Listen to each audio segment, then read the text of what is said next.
Wewe ulisema 27. Coming to me hata na 27 ija click.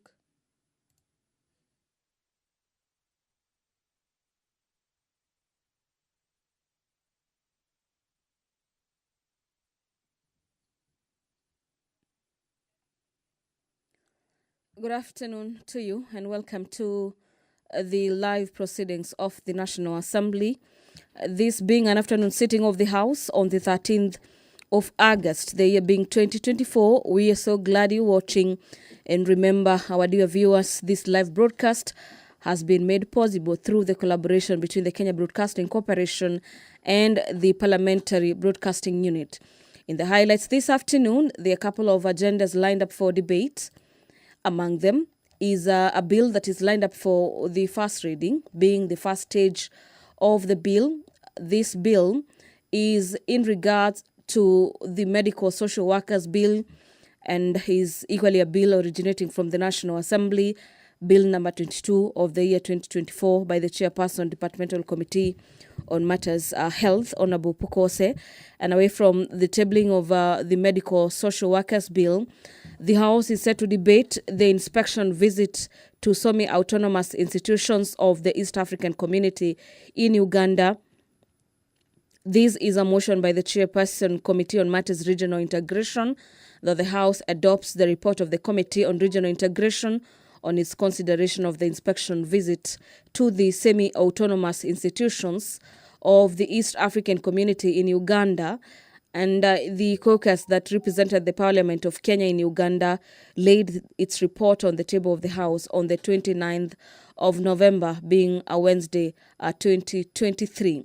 The County Government's Additional Allocations Bill, Senate Bills number 19 of the year 2024, is scheduled for debate. This debate is currently at the second stage, and it is by the Chairperson, Budget and Appropriations Committee, Honorable Ninde Nyoro. And away from that, the House will this afternoon consider Senate Bills number 13 of the year 2022. This is the Manx Bill, co-sponsored at the National Assembly by Honorable Paul Zengu. This is a bill from the Senate.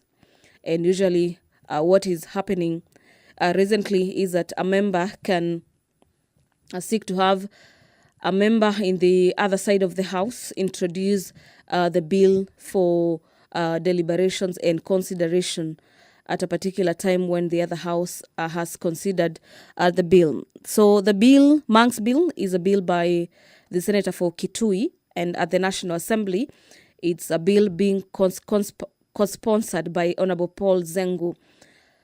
So after the debate on the Manx Bill, the House will this afternoon consider a motion on enhancing reporting of parliamentary business on online platforms. This is a motion by the Chairperson Committee on Matters Parliamentary Broadcasting and Library. In the motion, the committee, through its chair, seeks to have the House adopt the report of the Select Committee on Parliamentary Broadcasting and Library on enhancing reporting of parliamentary business on online platforms. And the committee already laid its report on the table of the House. So what we have in this afternoon is the resumption of debate on the enhancing of reporting of parliamentary business. The Coffee Bill, Senate Bills number 10, is also lined up for debate this afternoon by the House. A person to Standing Orders number 225 of the House. There will be a petition this afternoon in regards to decriminalization of attempted suicide. This petition is to be reported by the Honorable Speaker on behalf of Lutoye Atuoli, the Professor of Matters Psychiatry and the Dean at Aga Khan University Medical College, in regards to decriminalization of matters attempted suicide, and the Committee on Public Petitions will be handling this petition. Allow me to hand you over to the live broadcast of this National Assembly proceedings as the Speaker of the National Assembly, Honorable Dr. Moses Wetangula, is in the chambers this afternoon. Good afternoon and enjoy your viewing.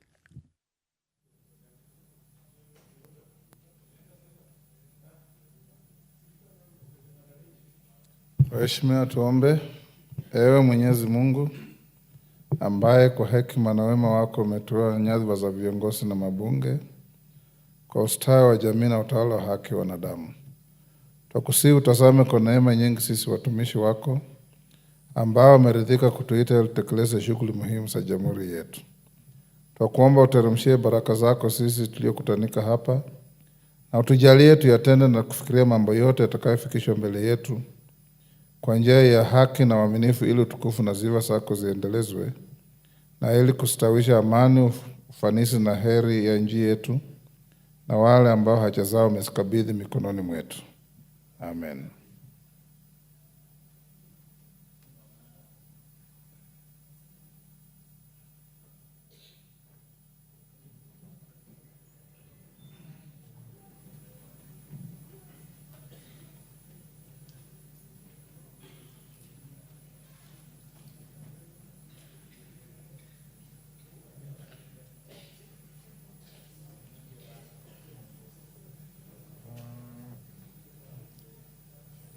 Sergeant, you can ring the quorum bell.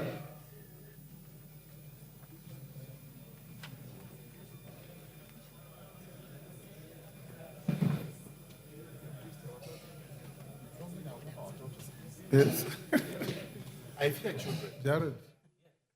The quorum bell has been put on the ring mode to allow members of the National Assembly within the presence of Parliament to make their way into the chamber this afternoon. This directive by the Speaker is pursuant to Standing Orders number 34 that guides the House on matters quorum when the House is commencing a business.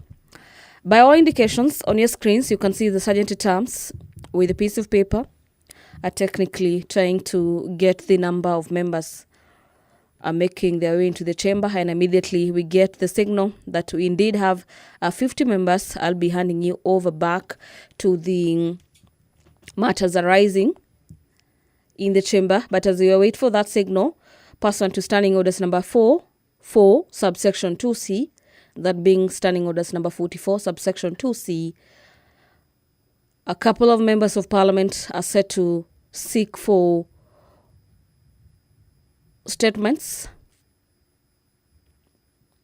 The first request is by Honorable David Ochieng, the member for Ugenya, whose statement is in regards to the ongoing abductions and extrajudicial killings by police. This statement will be handled by the Committee on Matters Administration and Internal Security. Honorable Mashua Waithaka, the member from Kiambu, will be requesting for a statement on the status of two Kenyans denied, or these particular Kenyans rather have been detained in Dubai. Again, a request that will be attended to by the Committee on Matters Administration and Internal Security. And Honorable Joseph Namur, the member for Turkana, will be seeking a statement on the incomplete projects in Turkana County. Allow me to hand over back to the chamber as the quorum has been achieved. Good afternoon.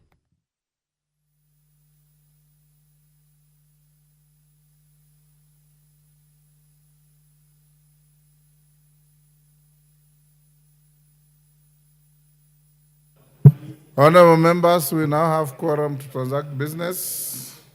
Clerk. Order number 1, administration of oath. Order number 2, communication from the chair.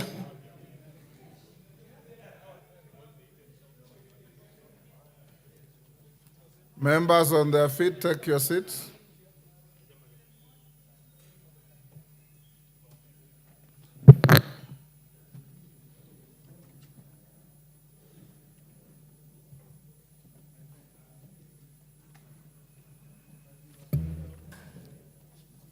Honorable members, I have a communication on the performance of our athletes at the Paris Olympics I know members will want to acknowledge and congratulate them.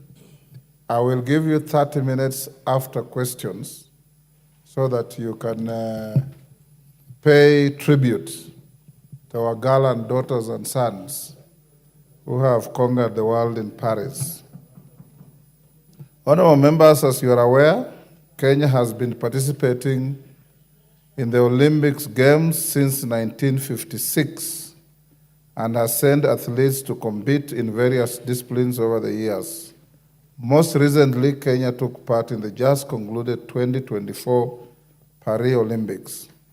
Honorable members, the sterling performance by the Kenyan athletes at the 2024 Paris Olympics was an improvement from the 2020 Tokyo Olympics, with athletes having garnered a total of 11 medals, consisting of 4 gold medals, 2 silver medals, and 5 bronze medals in total. The achievement, honorable members, has earned the country the 17th position among over 180 nations and also topped the list of African countries that participated. They have demonstrated the possibility of setting world records, and we celebrate their tenacity and dedication. Honorable members, it is worth noting that Ms. Faith Kipyegon, who was also the team captain, made history by becoming the first athlete ever to win 3 consecutive Olympic gold medals in the 1500-meter race. No other human, male or female, has achieved that success. Notably, Ms. Beatrice Chebet took Olympic gold in the women's 5,000 meters and 10,000 meters, while Emmanuel Wanyonyi, at the age of 20, won the 800-meter gold medal. Besides the names I have mentioned, I also wish to commend all the other gallant sportsmen and women for holding out our flag high and exhibiting inspiring patriotism. Honorable members, on my own behalf, and indeed on behalf of the House and the whole country, I wish to congratulate the team, Kenya, on their participation in the 2024 Paris Olympics and recognize their historic achievements in the global arena. In keeping with our usual tradition, may I request you to remain seated so as to offer our usual acclamation as a House. This time round, for 1 minute, you thumb your feet to acknowledge our athletes.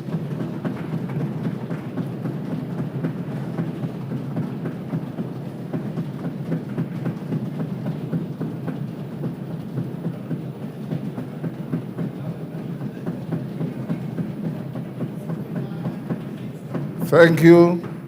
Well done. I noticed Honorable Yusuf was not thumbing. Thank you. So after questions, I'll give you 30 minutes to celebrate these gallant heroes and heroines of our country.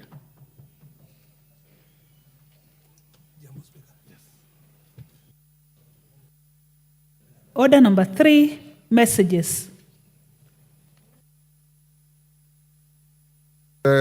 Take your seats, the nearest seats. I've got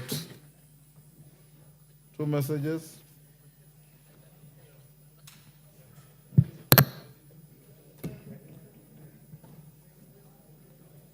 Honorable members, the first message is from the Senate on appointment of senators to mediation committees on the National Rating Bill, National Assembly Bill number 55 of 2022, and the Conflict of Interest Bill, National Assembly Bill number 12 of 2023. Honorable members, pursuant to the provision of Standing Order 41-4, I wish to report to the House that I have received a message from the Senate regarding the appointment of senators to 2 mediation committees. Honorable members, the message conveys that pursuant to the provisions of Article 113 of the Constitution, the Speaker of the Senate has appointed senators to mediation committees to consider the National Rating Bill, National Assembly Bill number 55 of 2022, and the Conflict of Interest Bill, National Assembly Bill number 12 of 2023. Honorable members, you recall that on 12th June 2024 and 24th July 2024, the House rejected the Senate amendments to the National Rating Bill, National Assembly Bill number 55 of 2022, and the Conflict of Interest Bill, National Assembly Bill number 12 of 2023, respectively. This effectively committed the two bills to mediation committees pursuant to Article 1122B of the Constitution. Subsequently, I appointed 9 members to each committee to represent the National Assembly via communication issued on 24th July 2024 and 31st July 2024. In this regard, honorable members, with respect to the National Rating Bill 2022, the Senate has appointed the following senators. 1, Senator John Matthew Muhia, MP. Order, Honorable Gikaria. Senator Dr. Steve Lutembesi Lelenkwe, CBS MP. Senator William Kipkorir Cheptum MP, Senator Wahome Wamatinga MP, Senator Mariam Sheikh Omar MP, Senator Isa Boy Juma MP, Senator Jones Mwaruma MP, Senator Agnes Kavindu Mudhama MP, and Senator Beatrice Akinyi Ogola MP. With respect to the Conflict of Interest Bill 2023, the Senate has appointed the following senators. Senator Omogeni Eric Okongo, Senior Council MP, Senator Faki Mohamed Mwinyi Haji, CBS MP, Senator Maanzo Daniel Kitonga MP, Senator Asige Crystal Kagehi MP, Senator Orwoba Gloria Magoma MP, Senator Mungatana Donston Buya MGH MP, Senator Nyutu Joe MP, Senator Chute Mohamed Said MP, and Senator Sigei Wakili Hilary Kiprotich MP. Honorable members, following the appointment of senators, the mediation committees are now fully constituted as contemplated under Article 113 of the Constitution. I therefore call upon the committees to expeditiously consider the respective bills and submit versions of the bills for consideration by the Houses of Parliament. In considering the bills, the committees should be alive to the timelines provided under Article 1134 of the Constitution. I thank you. Members, take the nearest seat. There's one more communication. The nearest seats.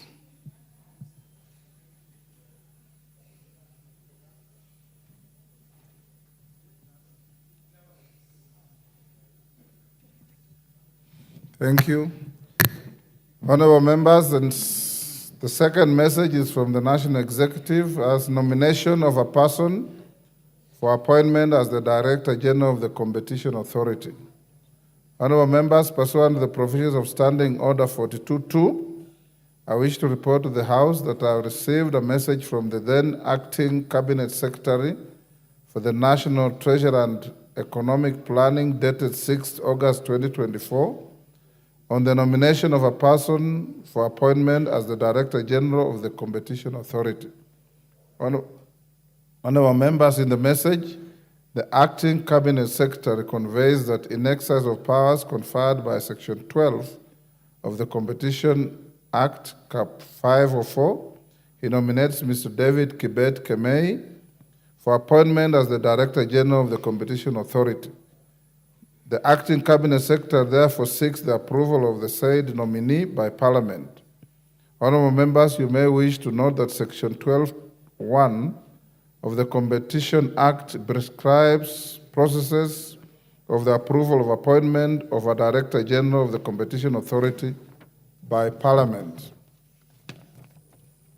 In this regard, the vetting of the nominee will be undertaken by a joint sitting of the relevant committees of the respective Houses of Parliament in accordance with established practice.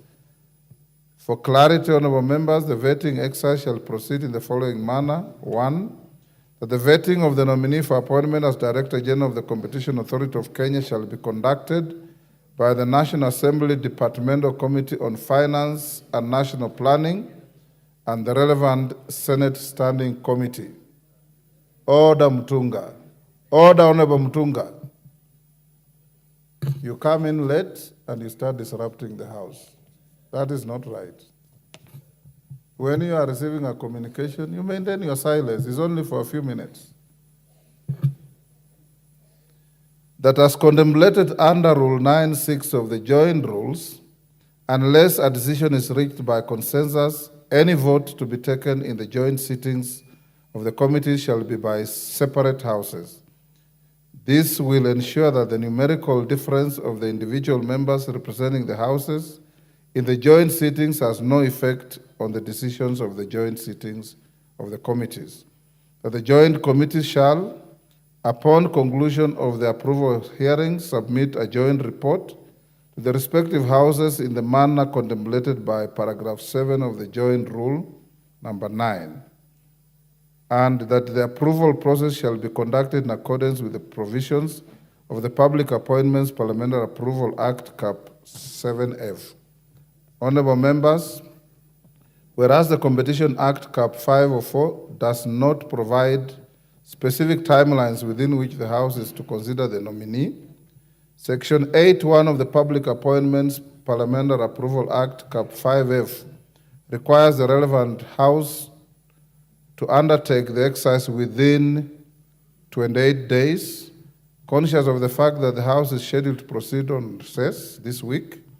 I hasten to clarify that the counting of days with respect to the consideration of the nominee will cease during the recess period and resume when the House first sits upon resumption. Therefore, the departmental committee shall submit the joint report on or before Thursday, 3rd October 2024, to enable the House to consider the proposed appointment. Honorable members, the committees are expected to forthwith jointly commence the approval process and notify the nominee and the general public of the time and place for holding the approval hearings, and upon conclusion, table their report within the statutory timelines. I thank you.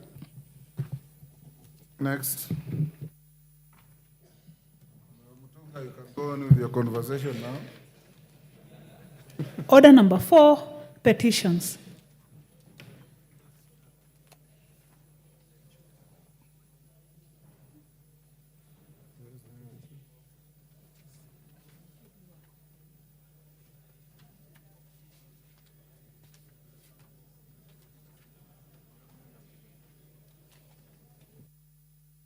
Honorable members, before I prosecute that order, allow me to acknowledge in the public gallery AIC Ebenezer Academy School from Baringo South, Baringo,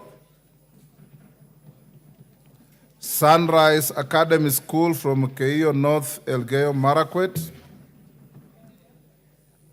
Chesigot Primary School from Kipkelion West, Kericho. I have been requested by Honorable Hillary to, the school is from your constituency, right? To acknowledge the presence of the school from his constituency and the other schools as well on behalf of all of us.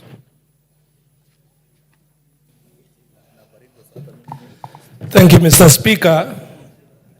Allow me to welcome the students from Chesigot Primary School and Chesonoi Primary School from my constituency, and the other students from Baringo on their trip to Parliament. And on behalf of myself and the House, Baringo and Elgeyo Marakwet. Baringo and Elgeyo Marakwet, Mr. Speaker, and on behalf of myself and the House, to wish them a pleasant stay here as they learn the parliamentary proceedings, because these students, Mr. Speaker, are the future leaders of this country. Some of them will be preparing to take over from us, and I wish them a very pleasant stay here in the city. I thank you, Mr. Speaker. Thank you. Omolher, can you take your seat?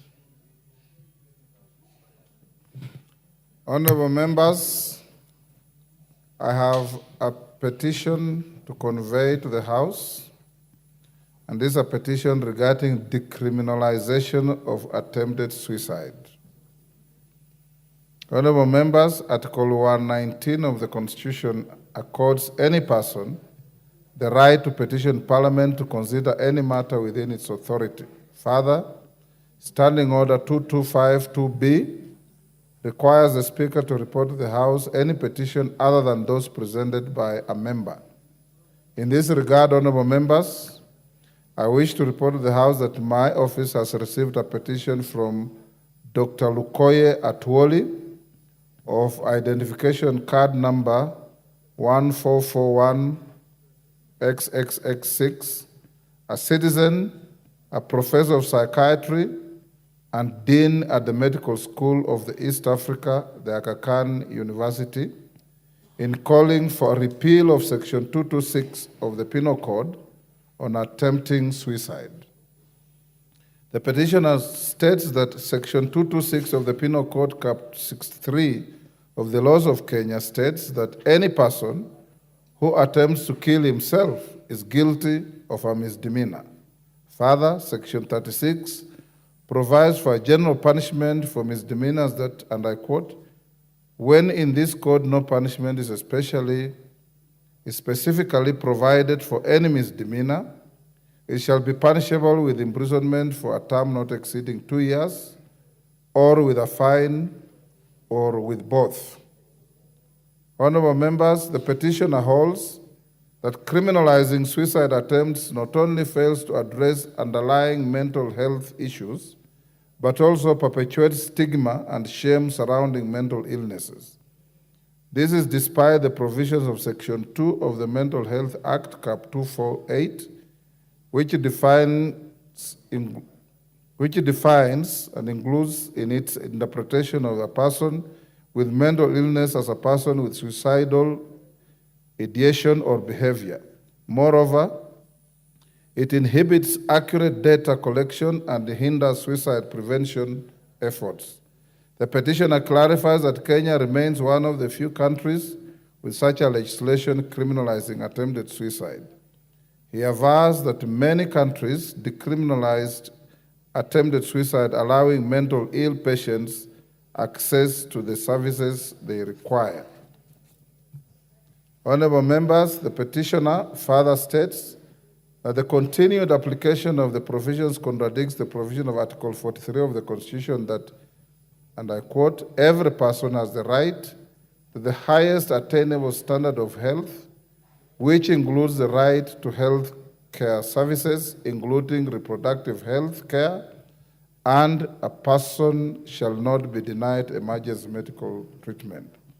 The petitioner concludes and holds that Section 226 of the Penal Code, Cap 63 of the laws of Kenya, read together with Section 36, is unreasonable and potentially creates a barrier towards access to the highest attainable standard of mental health care and emergency medical treatment. Further, the petition states that the provision offends Article 28, which provides that every person has inherent dignity and the right to have that dignity respected and protected. Honorable members, in light of the foregoing, the petitioner seeks the intervention of the National Assembly in repealing Section 226 of the Penal Code, Cap 63, to decriminalize attempted suicide.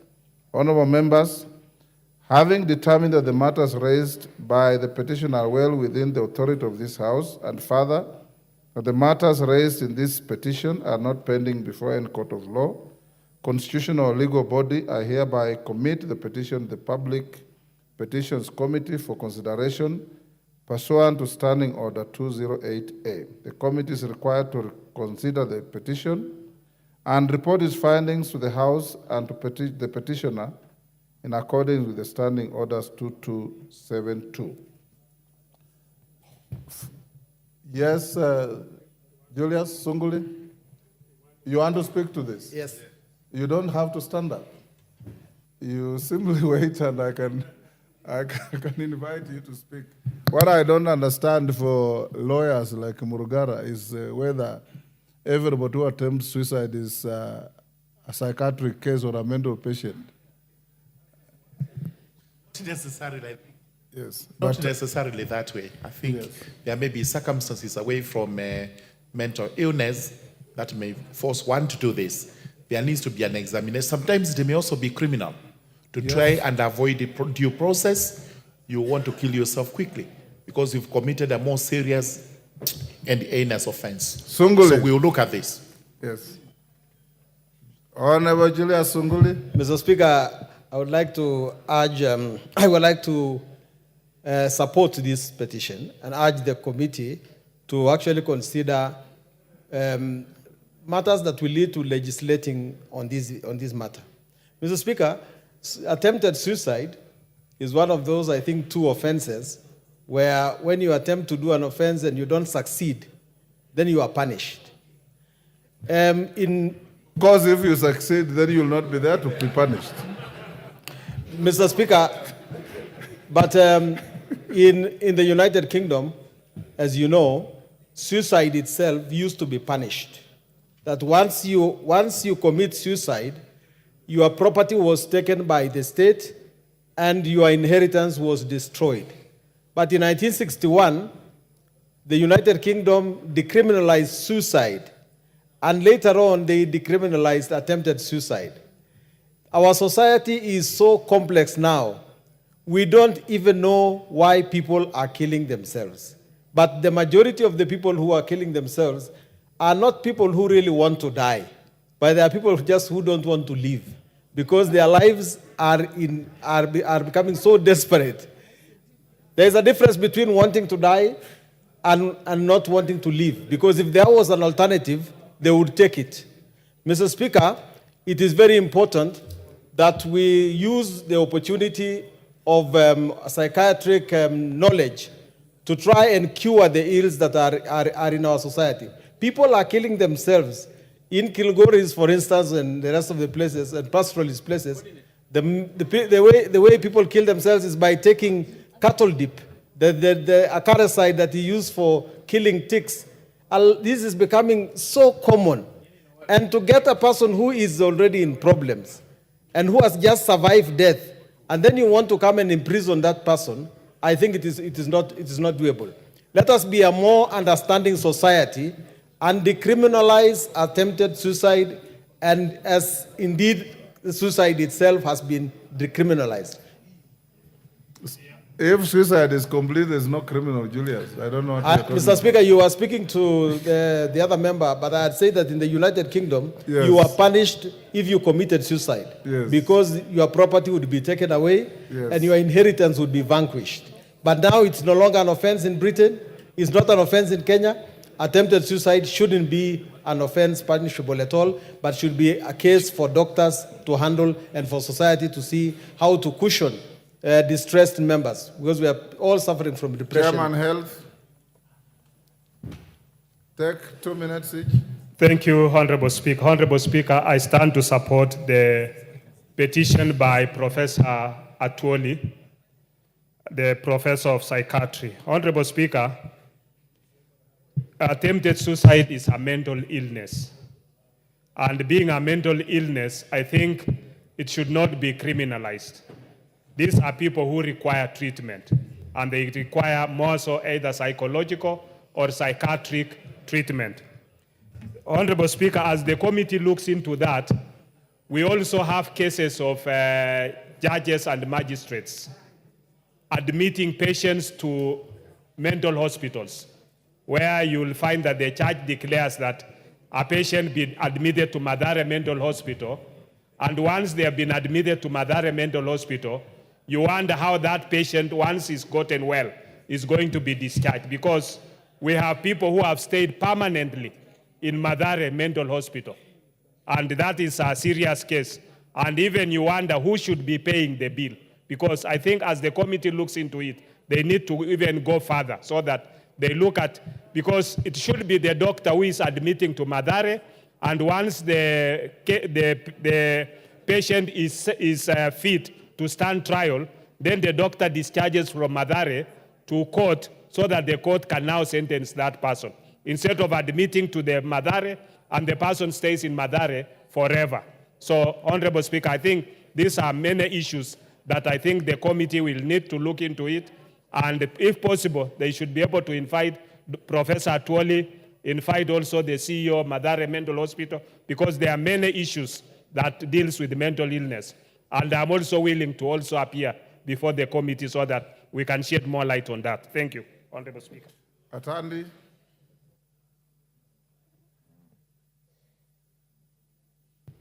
Thank you, Honorable Speaker. Honorable Speaker, I also would like to support the petition and say that in the last Parliament, Kenya National Commission on Human Rights also sent a petition to this House, urging this House to amend Section 226 of the Penal Code to decriminalize attempted suicide.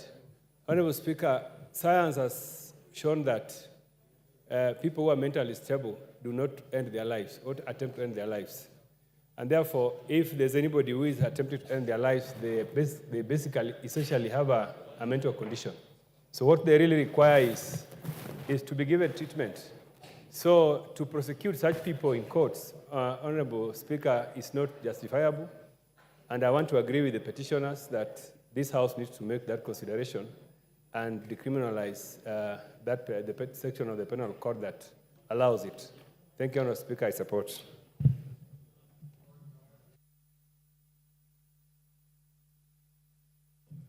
Honorable Speaker, I stand to oppose this petition, and I want to oppose it vehemently.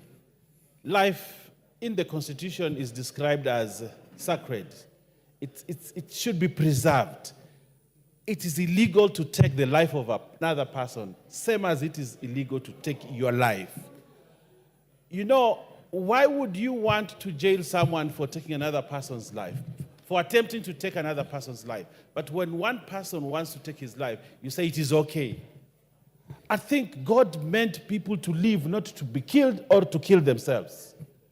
And they have to die at a certain situation where it must happen by God's grace or God's will.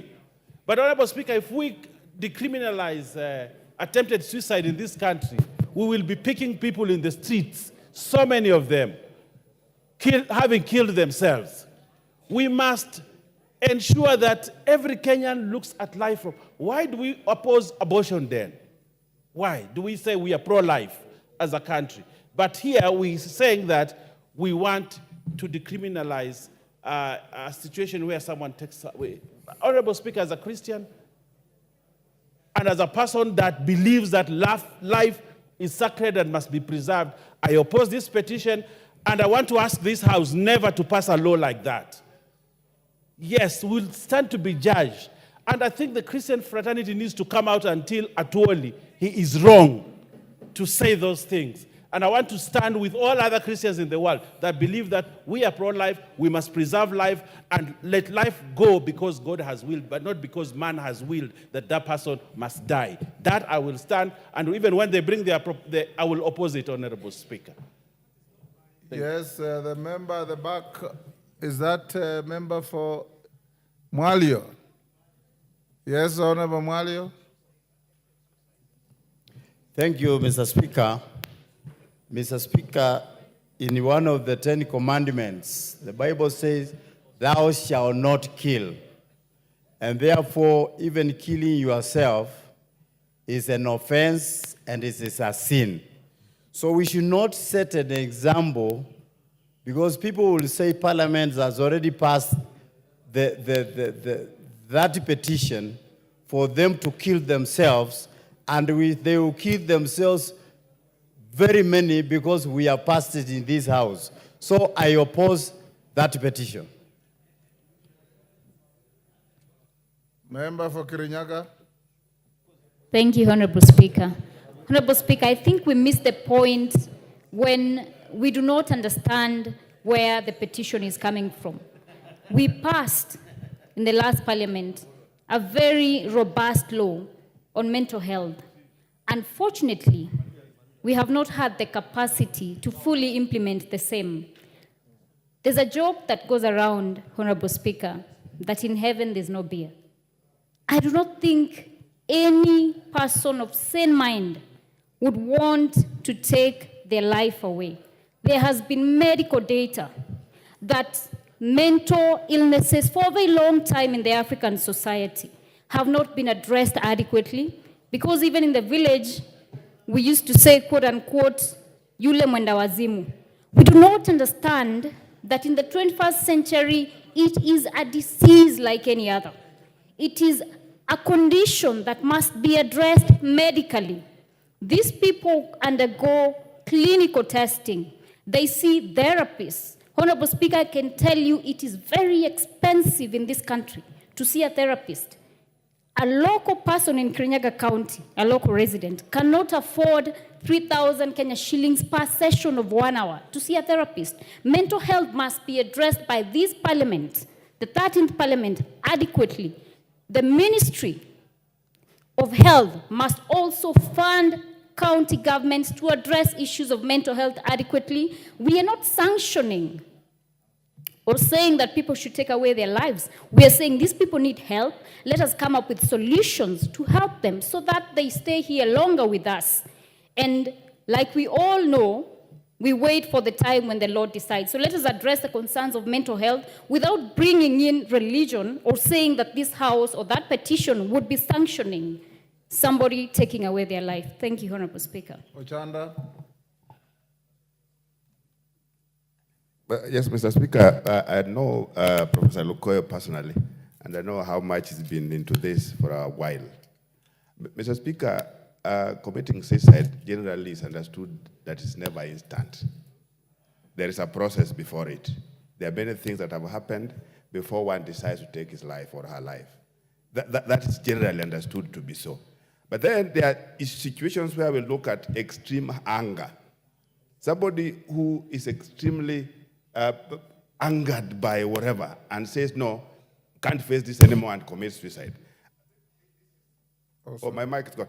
This is something that needs to be looked at differently. So I think, in my view, what the petition ought to have looked at is, can we subject the issues of suicide to processes before one commits suicide?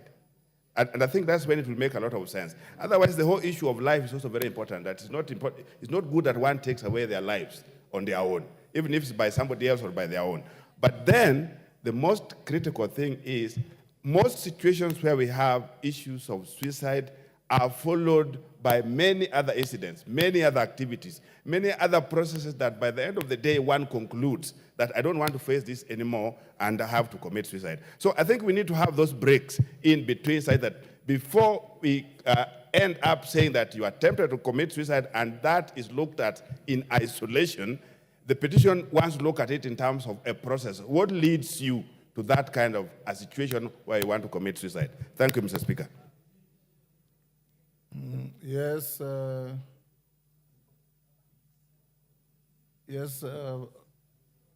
Member for Tambaj. Yes, go ahead, honorable member.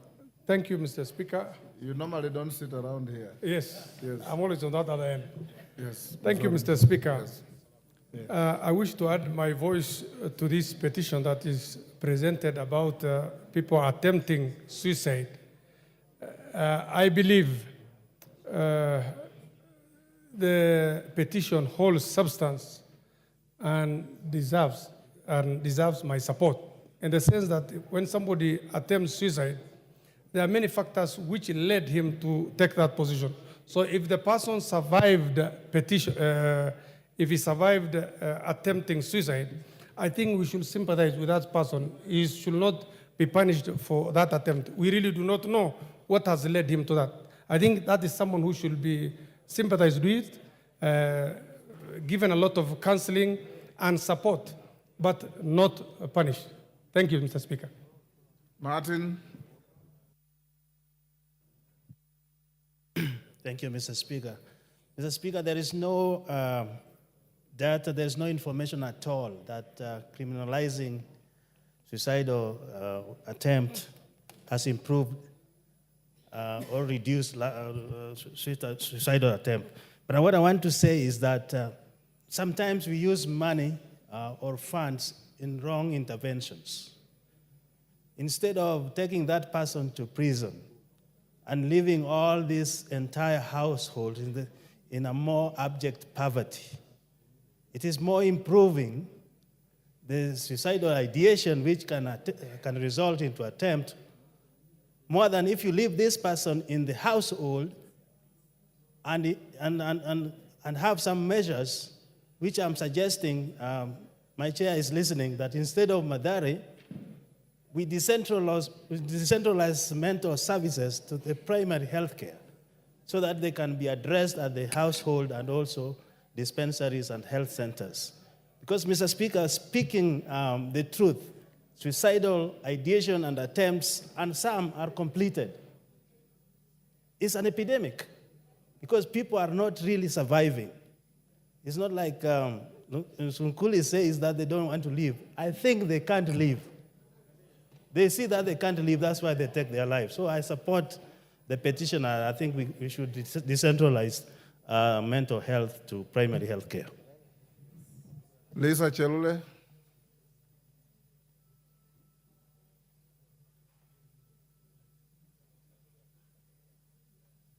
Give Honorable Chelule the mic.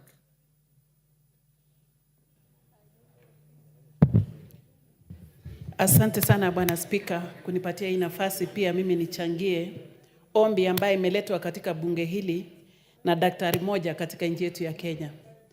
Na ni mambo ambayo inahusu mauaji ya watu ama mtu binafsi kuchukua nafasi. Hiyo si Kiswahili sanifu, kujitia kitanzi.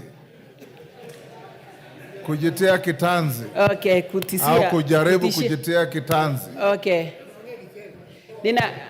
Ninaongea juu ya mwenye anaweza kuuawa ama mwenye anaamua kuchukua kujitia kitanzi. Bwana Spika. Bwana Spika, kabla mtu hajaamua kujiua ama kujitia kitanzi, kuna sababu fulani ambaye imemfanya afanye hivyo. Hivyo nataka kusema hiyo ni shida ya ugonjwa na pengine ni shida ya akili. Bwana Spika, inafaa tutofautishe vitu viwili. Katika Biblia, Mungu amesema mtu afai kujiua ama kuua mwenzake. Mtu afai kukufa sababu ya suicide ama kujitia kitanzi ama kuamua kuua mtu mwingine, Bwana Spika. Kwa hivyo kuna mambo mawili hapa Bwana Spika. Kuna mambo ya kujiua ama kujitia kitanzi ama kuua mtu mwingine, na kuna mambo ambayo inahusu akili, kama mtu ako na shida ya akili yake, ako mgonjwa, anafaa kupelekwa hospitali. Kwa hivyo Bwana Spika, tukisema yule mtu anajiua ama kujitia kitanzi ama kuua mtu mwingine anafaa kupelekwa hospitali kwanza, sawa kupelekwa hospitali, lakini watu wengine kwa hasira ama kwa chuki anaweza kuchukua hii nafasi kuua mwenzake. Kwa hivyo sisemi nitapinga ama naweza kusema ninapinga ombi hilo. Lazima ichunguzwe kwanza. Kuna mambo mawili ambayo imechangia shida ambayo imeletwa katika bunge hili. Asante Bwana Spika. On that. I thank you very much, Honorable Speaker. Honorable Speaker, there are many factors that could precipitate suicide. And the owner of this petition, or the drafter of the petition, has only taken one angle, which is mental incapacitation, Honorable Speaker. So I think, Honorable Speaker, life being so sacrosanct, this House cannot administer an easier process that leads to extermination of life. I do believe that judges and magistrates, before they make a final determination as to the guilt or otherwise of an accused person, they usually recommend for mental examination before that decision is made. Only in homicide cases. Only in homicide. Therefore, even if this House would make changes to that effect, then that medical examination should also include cases of suicide, Honorable Speaker. But we are not going to allow Kenyans to take out their lives at will, because basically that is what this petition is intended to achieve. I thank you, Honorable Speaker. Yes, Honorable Member for Wajir West. Thank you, Mr. Speaker, for giving me this opportunity to oppose this motion. It's a Mr. petition. Speaker, I mean to oppose this bill or proposal or petition. Mr. Speaker, Islamically, suicide is not allowed. And if I quote the Honorable, the Prophet sallallahu alaihi wasallam said, indeed, whoever intentionally kills himself, then certainly he will be punished in the hellfire. Mr. Speaker, if God himself decided to punish those who commit suicide, as human beings, we have no power to not to punish them, Mr. Speaker. Mr. Speaker, I believe anybody who is taking his own soul should be punished, Mr. Speaker. Mr. Speaker, with those few remarks, I oppose the petition. Thank you. Yes, Member for Kamkunji. Thank you, Mr. Speaker. I stand to support the petition by Professor Tuoli on this particular critical issue of suicides. And I want this House not to mix people's religious beliefs and our ability to legislate justice for all our citizens. You know, people who are committing suicide are mostly people with mental illness, people who are not psychologically balanced, people who have problems in their own lives and feel that it's not worth living life on earth. So to bring in biblical or Quranic verses in order to oppose it is rather out of place. And I think we should decriminalize and make sure that, in fact, the patients who survive get the medical attention that they need psychologically and get the necessary help that they need. I heard some member of parliament say that, in fact, we will be encouraging more people to commit suicide. But even if you took someone who is not balanced and who has survived to prison, they can still hang themselves in prison. There's no deterrent. So I think we should give them the support that they need. We should protect them, and we should make sure that, in fact, they get cured so that they can enjoy living a happy and a wonderful life in Kenya and on this world. Thank you, Mr. Speaker. Okay, Rueda, you'll be the last on this. Bwana Spika, mimi nataka sisi hapa bunge tuwe makini sana. Na sioni kama ni sawa tukisema sisi tusifate dini. Katiba yetu inatambua dini zote. Tunasema hivi, Bwana Spika, katika Uislamu kujiweka kitanzi ni katika dhambi kubwa sana. Na naamini kwa Biblia ni hivyo hivyo. Lakini pia Qurani inasema mtu yule haandikiwi madhambi ni watu watatu.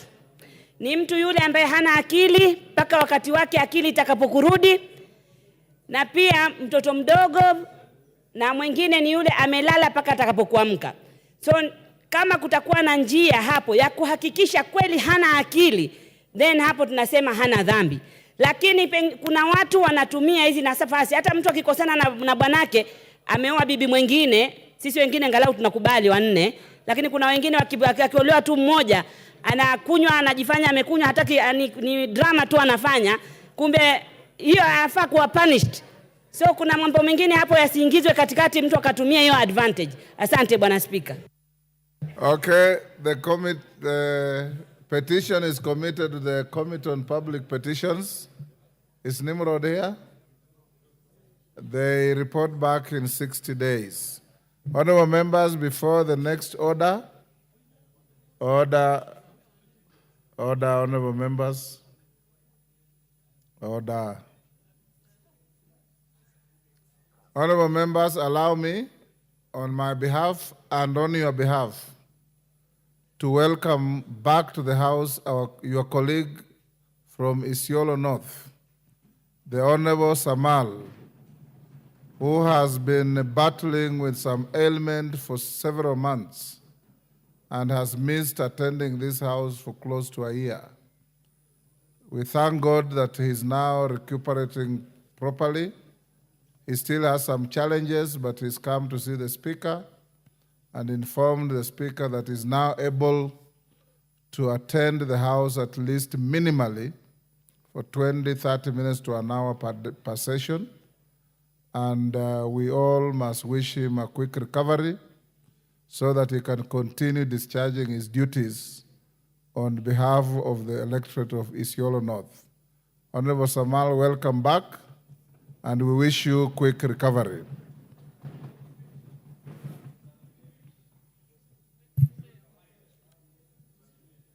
I don't know if he's able to speak well. Honorable Samal, are you able to say something?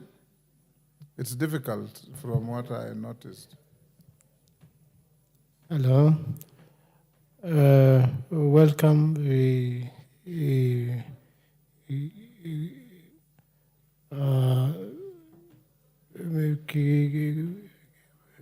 And Honorable Samal, don't stress yourself. We wish you a very quick recovery.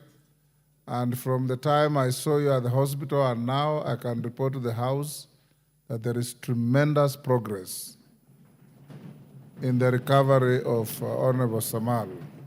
Next order. Order number 5, papers. Majority Leader.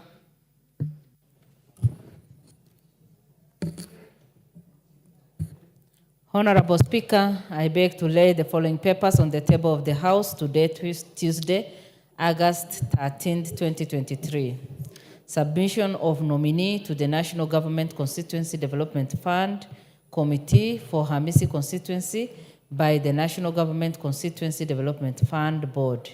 Number 2, National Government Budget Implementation Review Report of the first 9 months of the year 2023 for the year 2023 to 2024 from the Office of the Controller of Budget.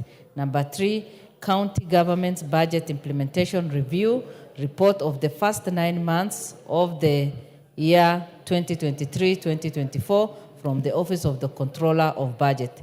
Number 4, reports of the Auditor General and financial statement of the National Government Constituency Development Fund, NGCDF, for the year ended 30th June 2023, and the certificates therein in respect of the following constituencies: A. Bobasi, B. Bomachoge, C. Bonchari, D. Bondo, E. Emuhaya, F. Hamisi, G. Ijara, H. Kangundo, I. Kitutu Chache North, J. Kisumu Central, K. Kisumu West, L. Lafe, M. Lagdera, N. Mandera East, O. Mandera South, P. Mbere North, Q. Narok East, R.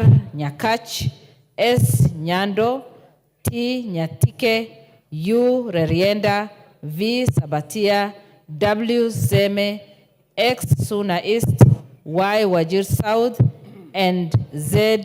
Yata. Honorable Speaker, I lay the papers. Chairperson, Select Committee on Budget and Appropriations Committee.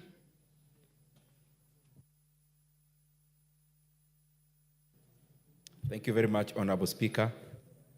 Honorable Speaker, I beg to lay the following paper on the table of the House today, Tuesday, 13th August 2024.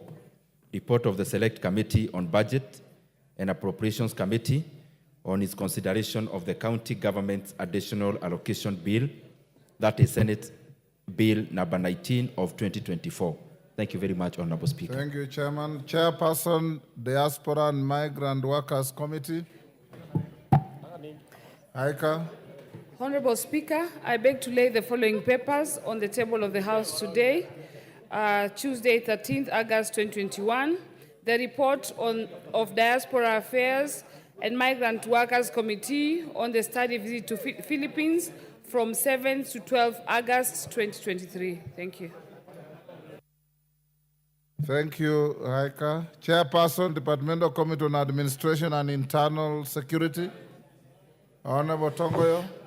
Thank you, Honorable Speaker. Honorable Speaker, I beg to lay the following papers on the table of the House today, 13th August 2024, the report of the Departmental Committee on Administration and Internal Security on the inquiry into the state of security in the 6 counties of North Rift, of Baringo, Elgeyo Marakwet, Turkana, West Pokot, Samburu, and Laikipia, declared as disturbed areas.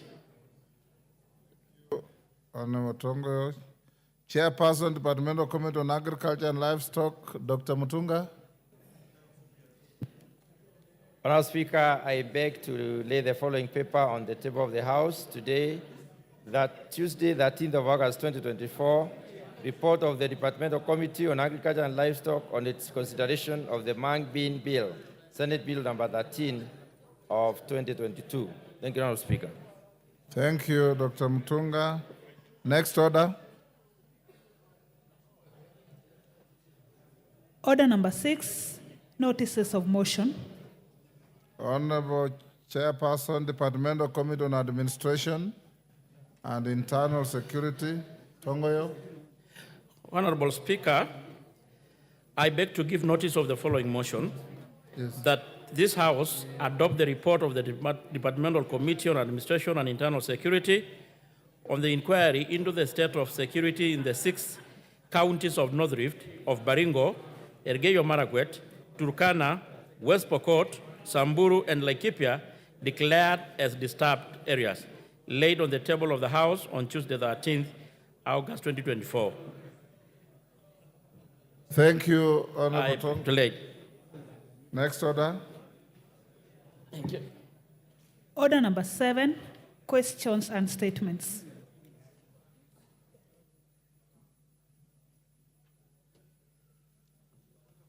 I'll start with you, Chepkonga, yes? Thank you very much, Honorable Speaker. Honorable Speaker, about 2 weeks ago, you referred a statement by the Honorable Kawanjiko, the Member of Parliament for Kiambaa, with regard to some agreement that was signed by the National Treasury and with a company in Kenya to grant them waivers of taxes. Mr. Speaker, we had a meeting this morning where we interrogated the officials from the Ministry of Treasury. Unfortunately, there were certain documents, critical documents, that were not presented to us, although they came with a statement which was extremely very wanting. So we are seeking, Mr. Speaker, a further 2 weeks to receive the necessary documents that we have requested and for them to give us the information that we have sought from them. So we are seeking for 2 weeks. 2 weeks extension granted. Mr. Speaker, can I take also this opportunity to extend an invitation to members of Parliament? Mr. Speaker, I rise pursuant to Standing Order 83. Mr. Speaker, as you are aware, the President will be granting Eldoret city status. He will be granting a charter on the 21st, on Thursday, to make Eldoret the 5th city in Kenya. Mr. Speaker, as you know, Uasin Gishu is the home of is the home of champions, which was this city, Mr. Speaker. So on behalf of the members of Parliament who come from the Eldoret city, Mr. Speaker, as you know, all the 6 constituencies have been delineated to touch Eldoret city. So every member of Parliament brings their milk, brings their wheat, brings their maize, following their constituency all the way to Eldoret, Mr. Speaker. So on behalf of the members of Parliament, the Honorable Barto, the Member of Parliament for Moiben, on behalf of the Member of Parliament for Kapseret, Honorable Oscar Sudi, engineer, on behalf of the Member of Parliament for Tarbu, the Honorable Sitiene, on behalf of the Member for Soy, the Honorable David Kiplagat, popularly known as DK, Mr. Speaker, and also the Member of Parliament for Keses, the Honorable CPA Ruto, and finally, Mr. Speaker, the Deputy Speaker herself, the County Member of Parliament for Uasin Gishu, the Honorable Gladys Bose. We would like to warmly extend our rich welcome to the members of this House to attend the grant of the charter to Eldoret City as the 5th city in this republic. As you know, Mr. Speaker, this is a city which has produced very many champions. This is the home where the first athlete to get gold medal, Kipchoge Keino, this is where he resides, Mr. Speaker. So it would be, and it is intended, Mr. Speaker, that he will be recognized. And so it will be a very nice thing, Mr. Speaker, if members of parliament, because this is not an Uasin matter, Mr. Speaker. This is the pride of a country, that we have now the 5th city, Mr. Speaker. You know, other countries just have 1 city. You can imagine, Mr. Speaker, we are proud to have 5 cities, Mr. Speaker. And I see on the Bombui acknowledging, Mr. Speaker, and also seeking that Makueni one day will be a city. And this is a learning experience, Mr. Speaker. And as you know, Mr. Speaker, Eldoret is a sister to a number of cities, to a number of towns around that border this county, Mr. Speaker. As you know, Bungoma is one of them, Trans Nzoia, Kericho, Bomet, Elgeyo Marakwet, Baringo, Kitale, Mr. Speaker. I've been corrected by the Honorable Bukose. That's where he comes from, and he plans to attend, Mr. Speaker. So you are most welcome to attend this grant of this charter, Mr. Speaker. I thank you. Gosia, what is your information?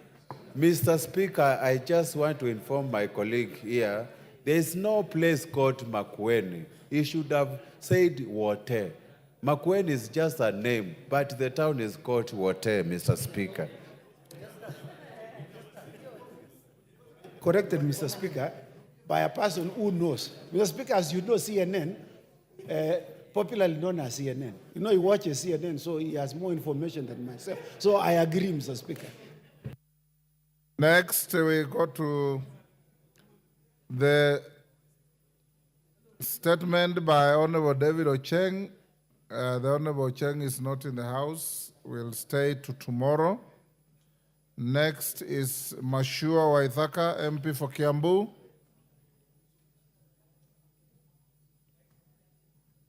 Honorable Mashua, go ahead.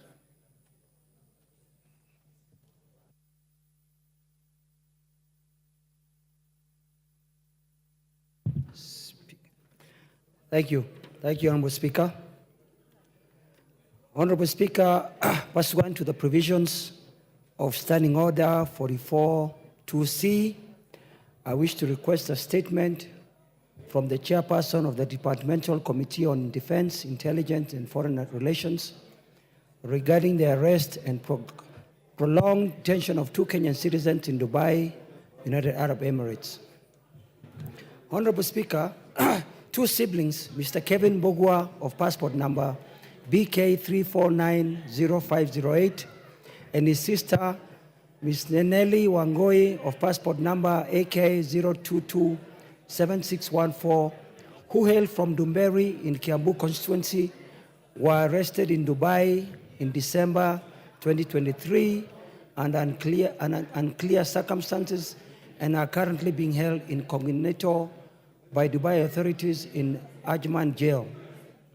Their detention has now persisted for nearly 8 months. This prolonged incarceration without clarity on proceedings or due process has caused distress among the family members. The lack of communication has left the family in a state of fear and uncertainty regarding the fate of their loved ones. It is deeply troubling that no formal charges have been filed against the 2 siblings. This situation also raises questions about the safety and well-being of Kenyans abroad and the effectiveness of our diplomatic interventions in such cases.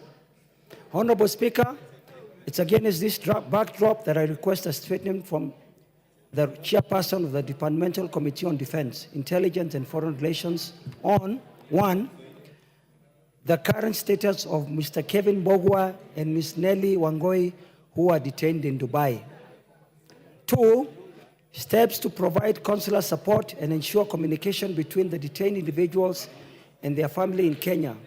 And 3, diplomatic measures being taken by the government to engage with UAE authorities to resolve this matter and ensure the preparation of the 2 Kenyans to rejoin their family.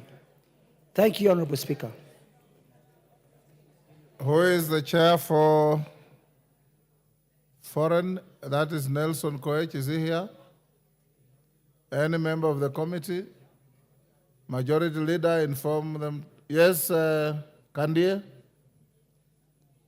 You bring the response in 2 weeks. I will let my committee know that the report should be done in 2 weeks. Thank you, Honorable Speaker. Joseph Namwar, Turkana Central.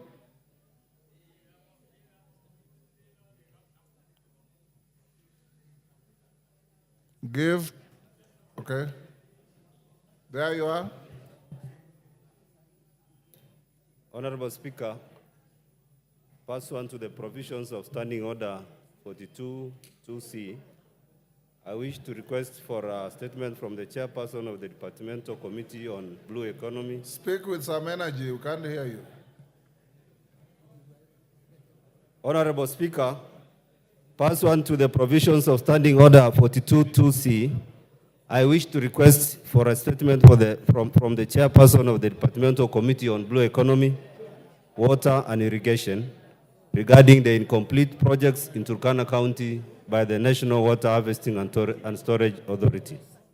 Honorable Speaker, the National Water Harvesting and Storage Authority was established under Section 30 of the Water Act 2016 with the main mandate of undertaking development of national public works, water works for water resources, storage and flood control on behalf of the national government. The authority plays a critical role in promoting access to water for Kenyans as enshrined in the Constitution. However, it is deeply concerning that despite the Kawalase flood control project in Turkana County receiving budgetary allocations in financial year 2018-2019, 2019-2020, and the last financial year 2023-2024 for gabion construction and river training works, no tangible progress has been made by the National Water Harvesting and Storage Authority.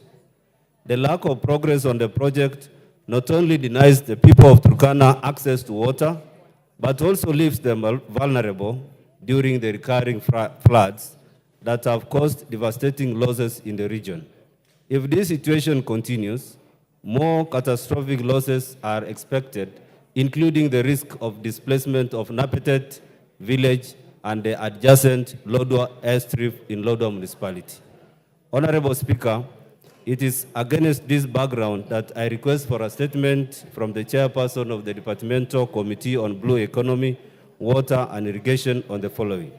1, what are the reasons for the slow progress and incomplete status of the Kawalase flood control project by the National Water Harvesting and Storage Authority in Turkana County?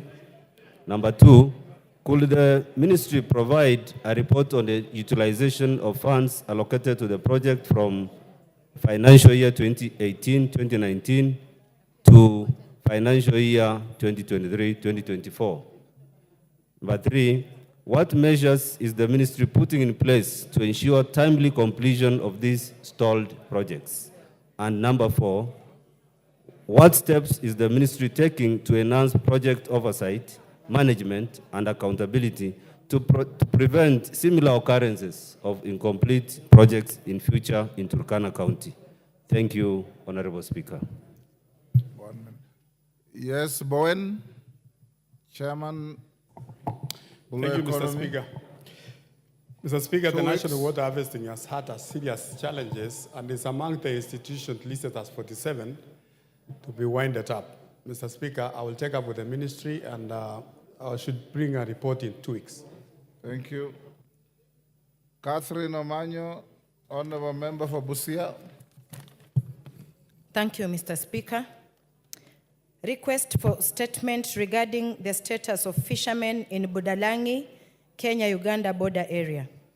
Honorable Speaker, pursuant to the provisions of Standing Order 44-2C, I wish to request for a statement from the chairperson of the Departmental Committee on Defense, Intelligence, and Foreign Relations regarding the harassment of Kenyan fishermen in Lake Victoria. Honorable Speaker, the Lake Victoria is the largest freshwater lake in Africa and the second largest in the world. It is a shared resource among the Republic of Kenya, Uganda, and Tanzania, and supports the livelihoods of millions of people, particularly those who depend on fishing.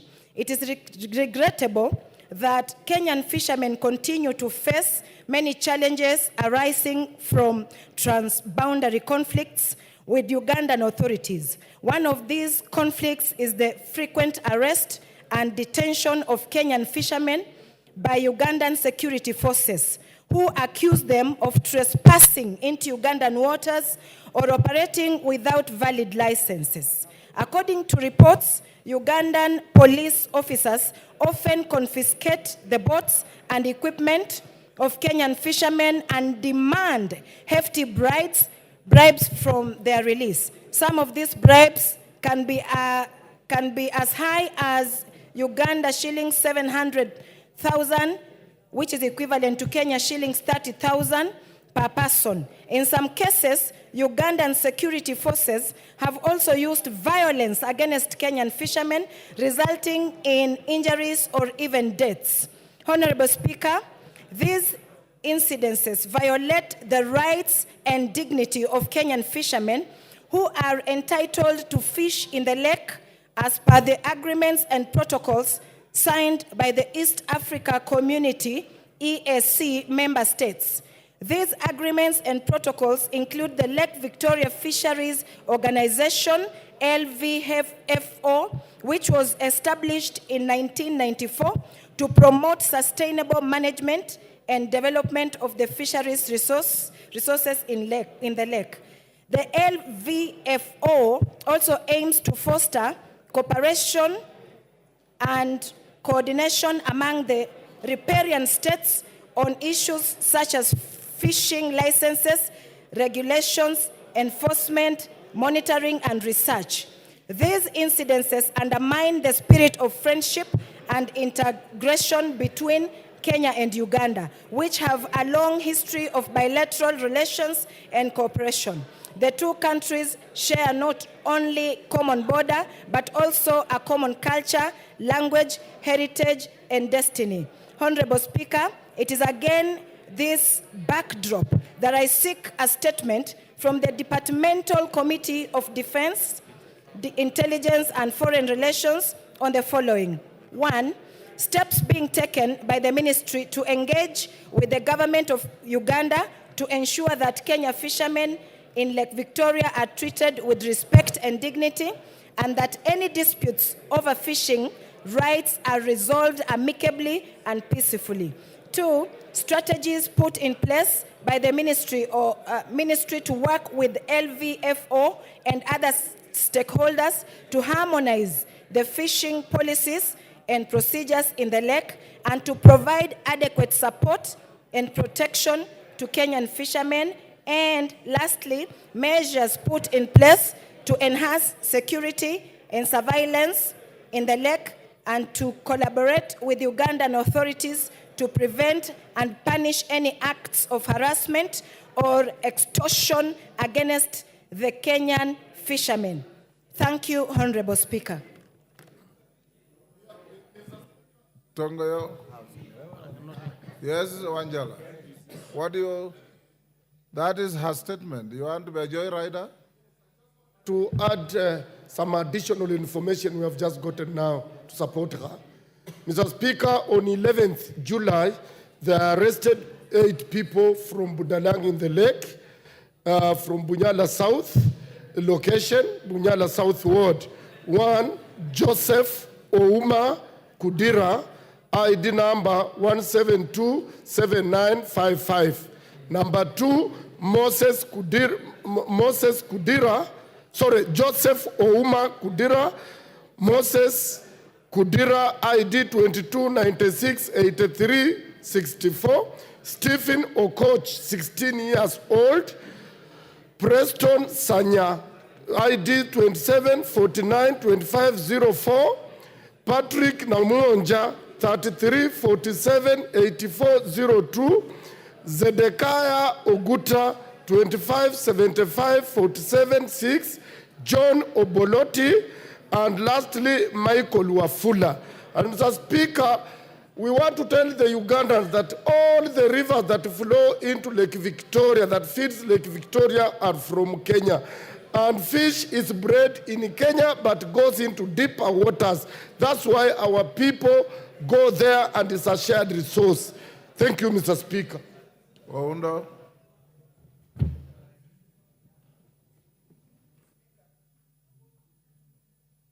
Give him the mic. Speaker, I'm one of the constituencies I represent that is heavily, badly affected by the so-called, let me call them, sorry, Speaker, bad manners of our Ugandan neighbors. Honorable Speaker, hardly a week ends without reports of abduction. Actually, this is not even arrest, it's abduction.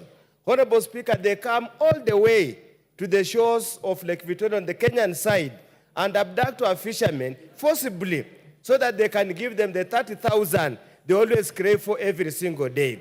And when we ask them why they do that, they say the military and the police in Uganda are not paid any salary, so they are suffering, and that's why they come to look for little money. But Honorable Speaker, for us from Funyula, we have found a way of dealing with them. You take our boats, you take our people, we also hold yours. It's now become, we hold yours at ransom, and we trade off. So, Honorable Speaker, we really want the two countries to have a discussion, including Tanzania. We put this matter to an end once and forever. These are shared resources where people with the same language, same culture, same tradition. We do not know why they keep on harassing us. If we continue doing this, we are going also to look for self-help measures so that we resolve this matter once and for all. Thank you, Honorable Speaker.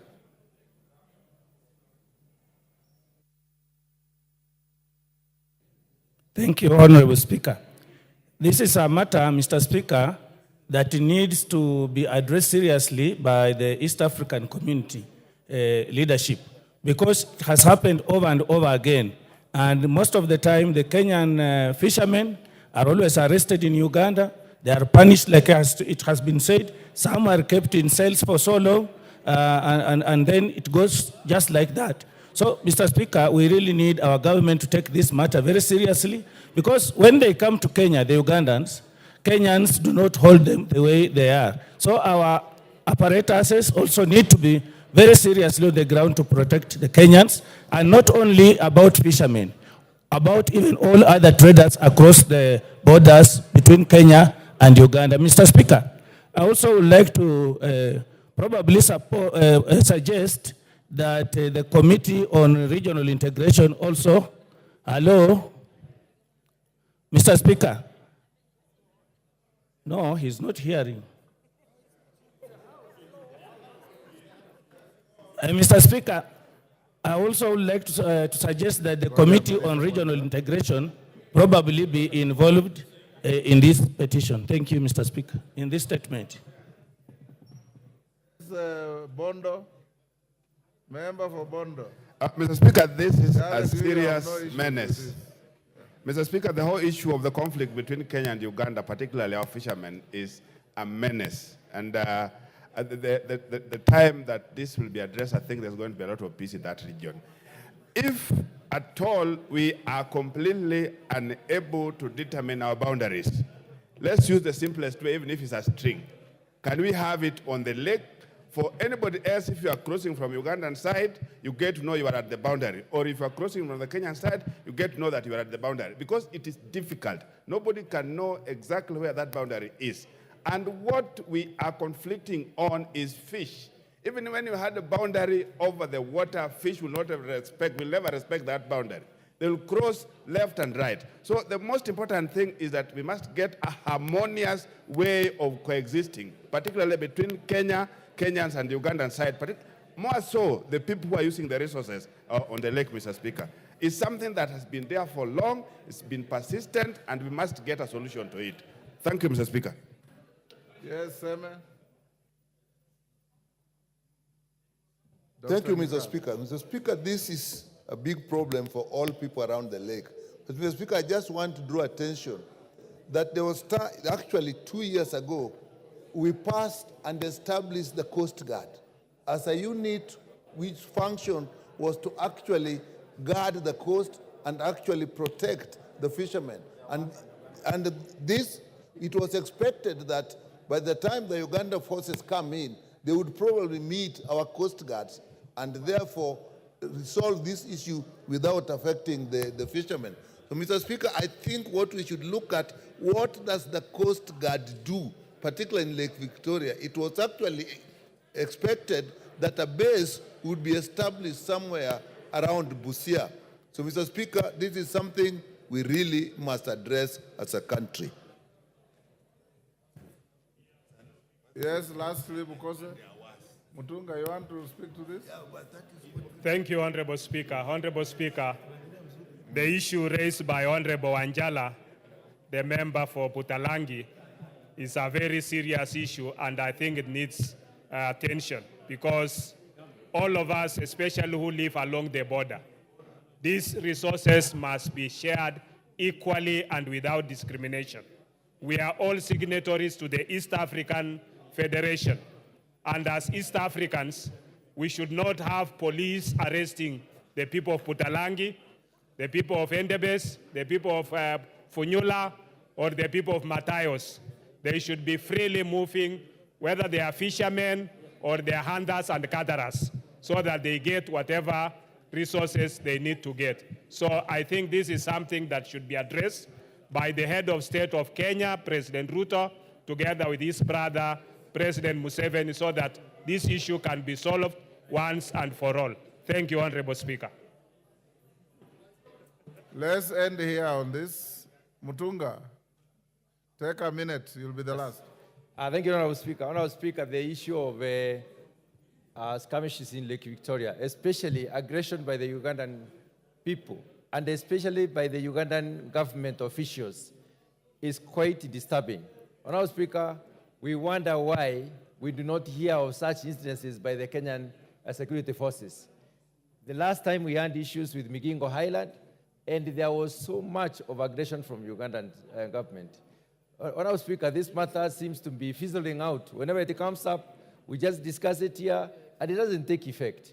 We're asking the relevant institutions to take it up and deal with it to the conclusion, because, Honorable Speaker, we should not forget that the Second World War was caused by a single assassination in Europe. So Ugandans are going too far to cause a lot of aggression to the Kenyans. As we are resilient and we believe in neighborliness, we believe in friendship, when they had problems with Idi Amin and Bin Dada, they were living here and we never killed them. We never disturbed them. The waters actually come from Kenya. So, Honorable Speaker, we don't understand why they should always be disturbing our people when they are even fishing on our side of the border. Honorable Speaker, this matter needs to be dealt with conclusively. Thank you, Honorable Speaker. Defense, Intelligence, and Foreign Relations, Kandie, can you bring a response in 2 weeks? We will do that, Honorable Speaker. Okay. Tongoyo, response to a statement by Wilberforce Oundo. Are you ready? Yes, I am. Go ahead. Honorable Speaker, the statement by Honorable Owindo, MP for Funyala, had said to Funyula, had asked, had requested to be informed the criteria of distribution of government vehicles to the National Government Administration officers, and also, like specifically the question, the criteria for and the status of distribution, the step that the government has taken to ensure that all national government vehicles, administrative officers, particularly those in Funyula constituency, are facilitated with the vehicles, and when the ministry is supplying vehicles to the national government administration officers, especially in Sumia sub-county. I state as follows, Honorable Speaker. The ministry has a shortfall of 1,718 units of motor vehicles, way above what is allocated from the leasing program and budgetary allocation for the National Treasury for the purchase of motor vehicle. the ministry has embraced the leasing program as the best way to address the mobility challenges faced in the service delivery. In the year 2021, the ministry retained 200 units of Ford Ranger model motor vehicles after expiry of the leasing program, based on the mechanical report from the field administrative officers. The units were distributed to all the departments and field administration unit as follows: Deputy County Commissioners, 68 units; County Commissioners pool for use by ACC in the county, 102; departments in the ministry, 30, a total of 200.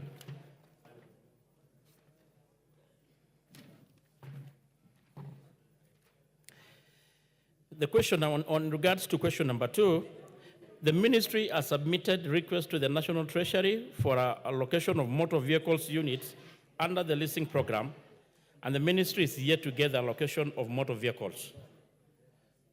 That is, Mr. Speaker, in the just concluded budget, which actually I had mentioned last week.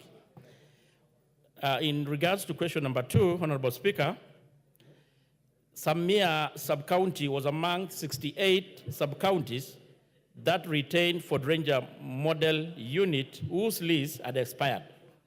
The MV registration GK B391H is the current vehicle in use by the Deputy County Commissioner.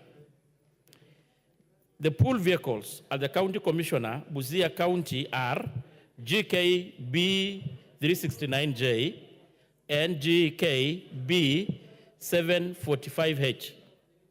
The ministry is awaiting the National Treasury to allocate funds for the leasing program. Once the motor vehicles are availed from the leasing program, the ministry will deploy them to the field administrative officers, of course, to include in this said sub-county. Priority will be given to the sub-counties that do not have leased motor vehicles, Samia sub-county included. Thank you, Honorable Speaker, and I submit. Oundo, you satisfied? We got the next. Honorable Speaker, yes, I'd had a discussion with the chair before, and what he has indicated here is what he had told me. Of course, Honorable Speaker, I'm not satisfied for 2 reasons. Number 1, the timelines are not given. As I stand here, Honorable Speaker, the vehicle he's talking about is actually grounded. GK B391H is actually grounded. And yet the county commissioner indicates that even the ones that he has indicated here are not in good working condition. So I want to ask him to continuously engage the ministry so that we expedite the process. They can follow up the money in the treasury.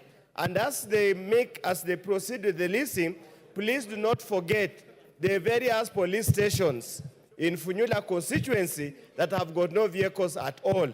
To an extent, Honorable Speaker, the police cannot mount any security operation. They have no vehicles. Sometimes they have to use bicycles or motorcycles to chase after criminals, which is now becoming a very dire situation. And I want to ask him to continuously press the ministry to make sure that we move with the speed, address these issues. Thank you, Honorable Speaker. Thank you. Tongoyo, yes, because on the same?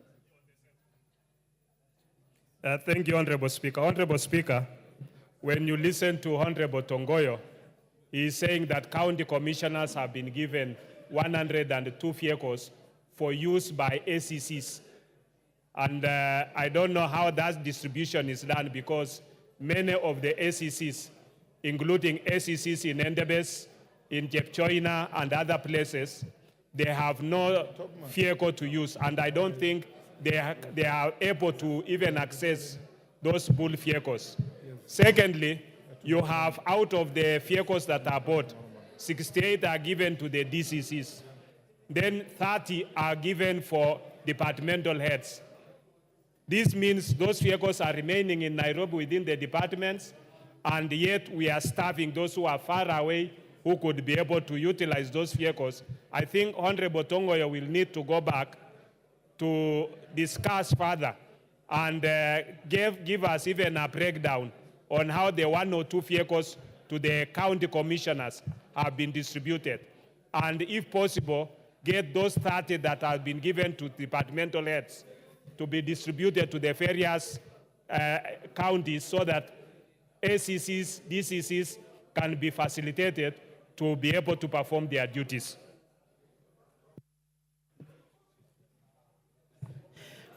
Honorable Speaker, I appreciate the counter response from the members, but from actually the opening remarks, Honorable Speaker, I think I did make it very clear that there is an acute shortage of the motor vehicles. And it is not just actually in the sub-counties, the sub-county of the member, the concerned member, but to the majority of actually administrative units in the country. But the question, Honorable Speaker, lays in this House. It is a matter of resources, and the issue of resources is done by this House.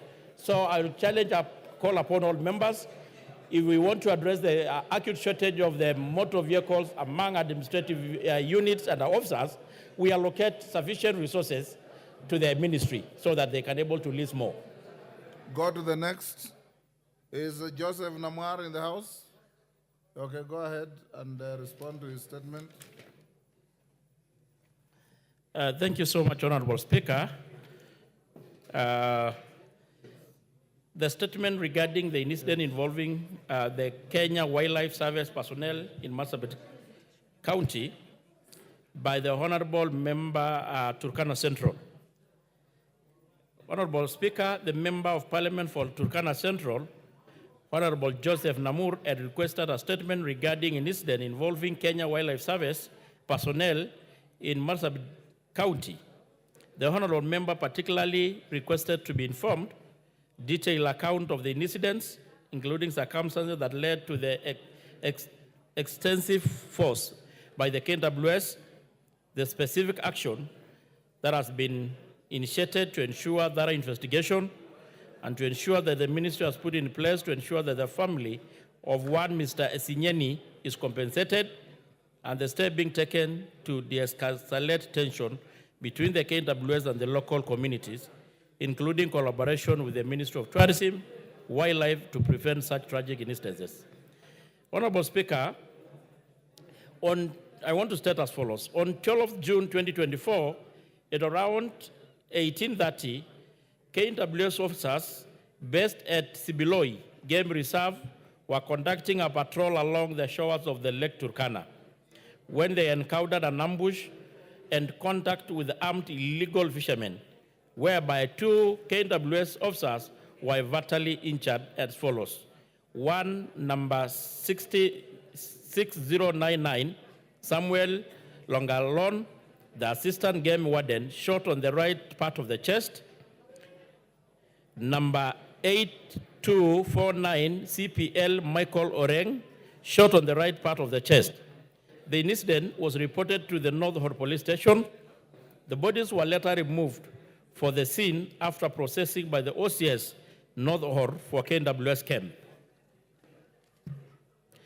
Within the same game reserve, before being airlifted the following day to Nairobi for preservation and postmortem, on the 13th, Honorable Speaker, the KWS officers mounted operation along the shores of the lake in pursuance of the criminal and flashing out illegal fishing camps within the protected area. 3 days later, it was reported at Kalalok Police Station, Turkana Central Sub-County in Turkana County that Mr. Daniel Esinyen, a Turkana fisherman, was shot in the waters of Lake Turkana, allegedly by the KWS officers in retaliation. The investigation into the fatal killing of the 2 KWS officers has been opened, and the case is still pending under investigation by the DCIO North Hor. 2 persons were arrested but found not connected with the case and were charged for offense of illegal entry into a protected area. They pleaded guilty as charged and were sentenced to 3 years each by Marsabit Law Court. Investigation into the alleged murder of one Mr. Daniel Esinyen is also pending under investigation of DCIO North Hor. Honorable Speaker, The case is still pending under investigation.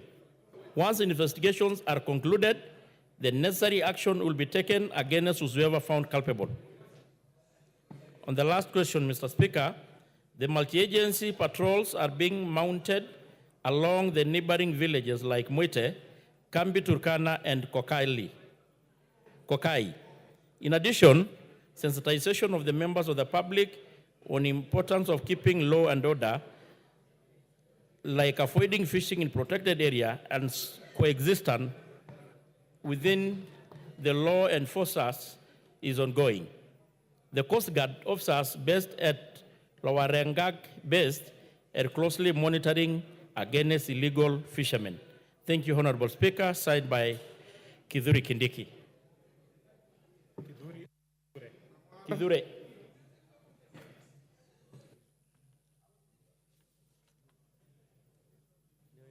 Honorable Joseph, you satisfied? We got the next issue. Honorable Speaker, I am not satisfied by the response. Honorable Speaker, this is a very emotive issue, and it must be understood by the CS, whom I have a lot of respect, the CS for Interior. And this incident is still ongoing as we speak. People are being killed. Some are even dropped into the lake. And their fishing gear, boats are getting confiscated. Honorable Speaker, these are two separate incidents. When the two officers were killed, they were killed by poachers. Because in Sibiloi, there is fish and there are also the wild animals. So the poachers are the ones who killed the two KWS officers. And we give our condolences. Number two, Honorable Speaker, the report of helicopter registration number 5Y KWM is not being reported.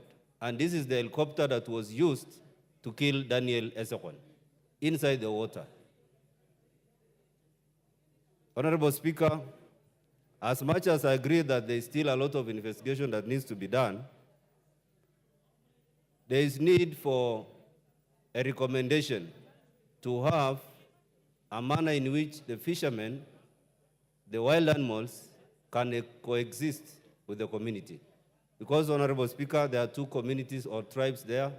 There is the Dasanach, the Merile sub-tribe of the Dasanach, and the Turkana. They coexist.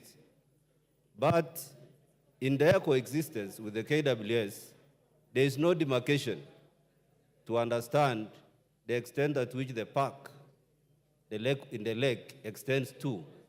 That needs to be understood. The same happens even in the central highland, Honorable Speaker. Namwaro, you are now making a speech. You are to seek clarification. Yes, Your Excellency, this is a very emotive issue that requires a lot of further investigation. It is not very light as it's being put by the CS Interior. And we are continuing to lose boats, we are continuing to lose the fishing gear, we are continuing to lose engines. In fact, some have even been burnt into ashes, and people are killed and thrown into the water. This is inside Kenya. It is not the case of Uganda versus Kenya. This is Kenyans against Kenyans. And Honorable Speaker, we need further clarification on the same. That is why I'm saying the response given is not enough. Tongoyo. Thank you. Your response is alleged not to be enough. The issue of the helicopter, Honorable Speaker, the gunshot helicopter, I think is an allegation. It's not something that the member can really prove. But having said this, Honorable Speaker, I understand the magnitude and the seriousness of the issue. Maybe taking into account that now we have the CSS, maybe if the member needs more clarification, maybe I don't know, maybe your guidance, we can have it as a question time so that he can able to address it more further.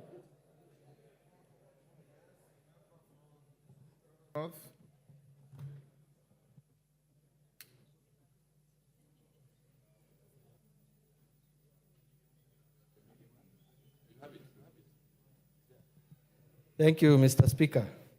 I wanted to add on what my colleague from Turkana Central has put across.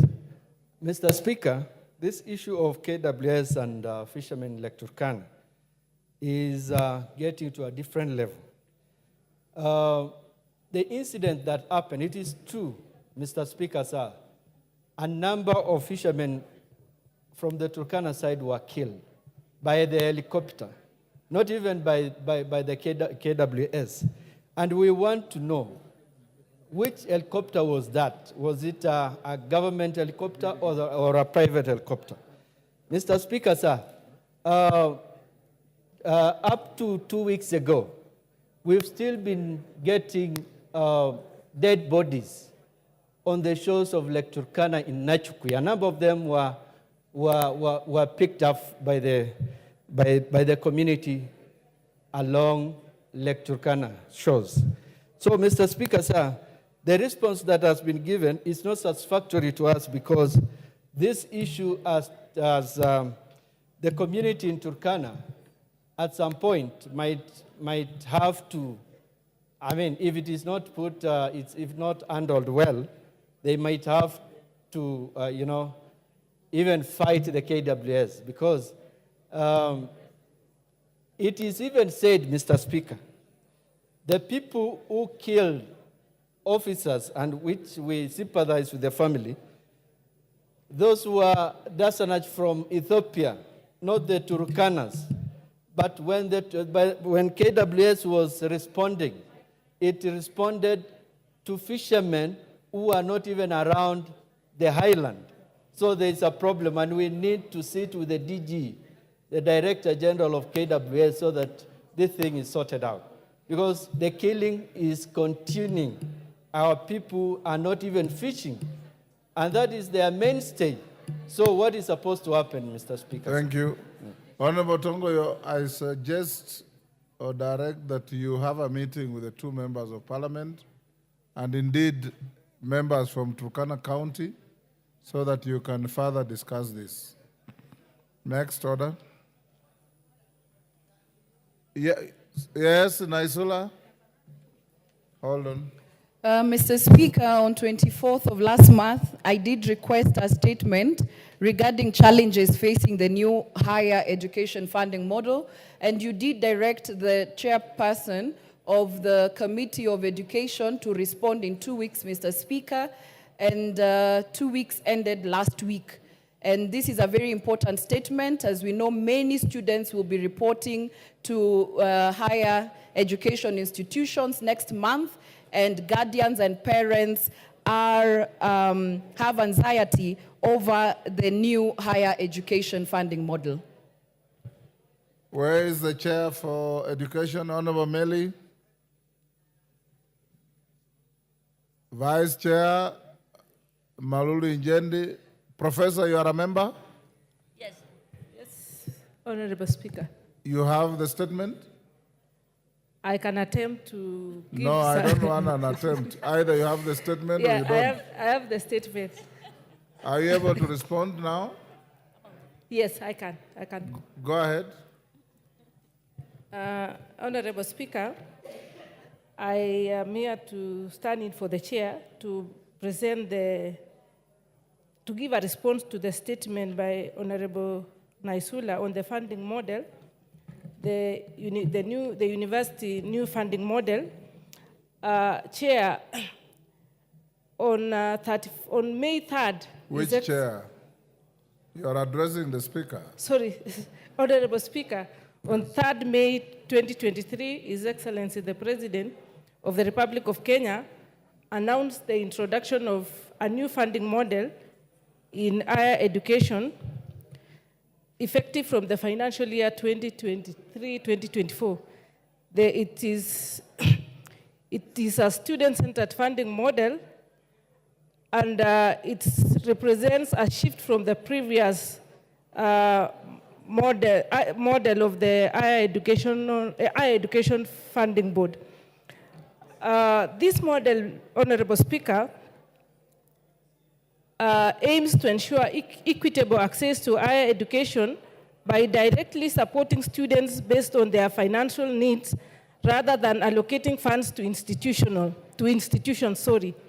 The shift, Honorable Speaker, from the previous funding is to move individualized and needs-based funding mechanism, funding to students. And it has 3 key elements. One is it has a mean testing instrument. It gives direct support to students, and it has special consideration to vulnerable groups. And this model, Honorable Speaker, is banded in 5, or it has 5 levels. So it's banded in 5. It has 5 levels. One is level 1 includes the estimated household income of below 5,995 per month. The second level is a group of persons whose income is 5,000 to 23,670 per month. The third level is the group which estimated household income is between 23,671 to 70,000 per month. And level 4 group represents estimated household income between 70,000 to 119,000 per month. Level 5, this group represents estimated household income above 120,000 per month. So each student is supposed to benefit from this university funding model based on these 5 levels. Band 1,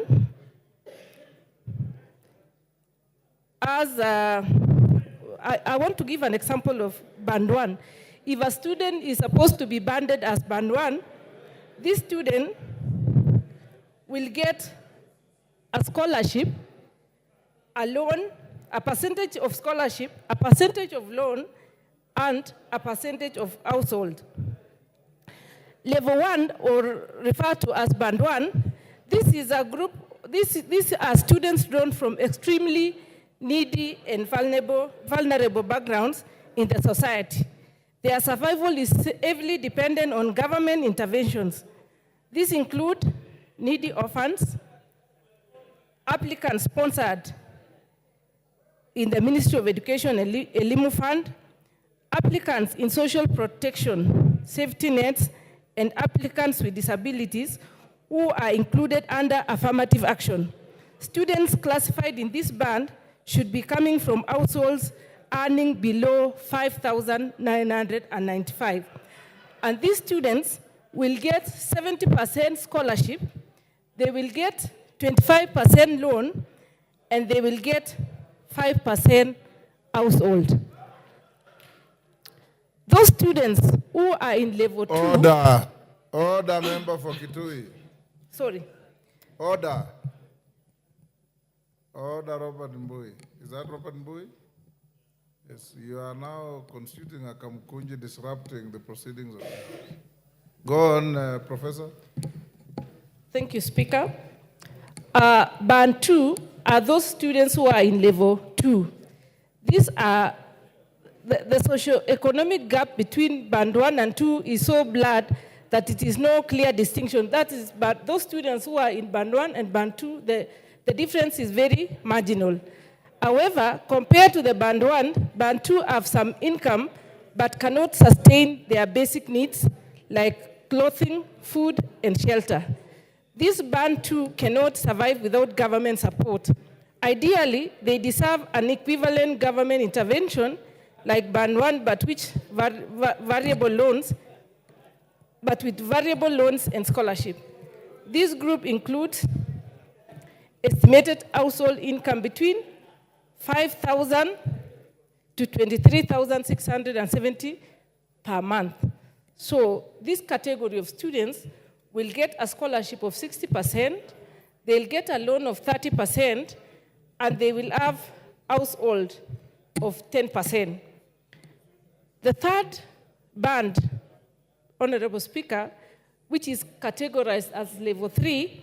How much more to go? We are in band 3, we have 2 more. This category. Can you try to paraphrase, Professor? Yes? Yes, Naisula. Mr. Speaker, I was actually going to raise on a point of order that question 2 and 3, since I have the statement, it's quite a lengthy response, and these are things that I can read and keep the ministry to account. The important parts would be the 5 bands, and she's in band 2, but also question 3 on the breakdown of the university fees, and the last question on how the needy students will not be left out. She can leave out question 2, which is quite lengthy, and go straight to question 3 and 4. Because that one she'll be addressing to the public as well. Professor, can you, because it's a long, winding statement, can you go to the last part that the member would want probably to question you? I stand guided, Honorable Speaker. So I was in band 3, which is level 3. Band 3 is a composition of needy people. She said, leave those bands and go to part, so you said part 3. She said, yes. Yes? Yes, give to Mutunga, yes? Honour Speaker, that information is extremely important for us. Okay, fine, go on. Because we need to understand it as much as Kenyans need to understand it. Go and also on, the students. So please let her just read the 5 bands. Yes. Honorable Speaker, band 3, which Hold is... on, Professor, yes. Because Honorable Speaker, we would also want the professor to simplify it, so that if we are to communicate to even members of public, when you are telling somebody they are band 1, band 2, band 3, you know, even members of public are following these proceedings. Can she make it more simpler, that it is able to communicate to the parent who has even not gone to school? Professor.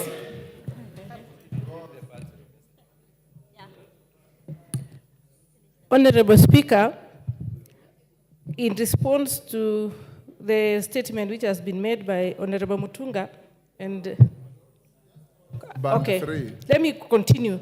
These particular bands, that band 1 to 5, is the differentiation or the different categories or categorizations of students in the colleges and universities. And the category which a student belongs, will dictate how much school fees they are going to pay, how much household they are going to get, and how much loans they are going to get from government. So at this level, I was in the student category who is considered as band 3 or level 3. And in this category, this is a category of people considered as needy with some modest income. That is a parent who is needy but has some income. And these are low cadre workers that also need significant government support to allow their students to continue. This is a group of people who get a salary or who get income between 23,671 to 70,000 per month. That is a parent whose income is between 23 to 70 is considered band 3. A band 4 parent or is at level 4. Yeah? Band 3 details. The scholarship they'll get is 50%, and then they'll get a loan of 30%. Professor, there's a point of order. Yes, because next. You know, Honorable Speaker, Professor had already given us those bands that band 1 is this much to that much. Now, what we want to understand, how much does the student qualify to get? Yeah? Because you already said in the first category, they are getting 75%, then 15%, then 5%. But how much is that? Yeah? Can you break it down in a more simplified way? That the amount of money is this, and they are qualified to get this. Then the second category will get this amount of money. The third category will get this amount of money. And the fifth category will get this amount of money. So that people know how much they can be able to raise and how much the government can be able to give. Through the Speaker,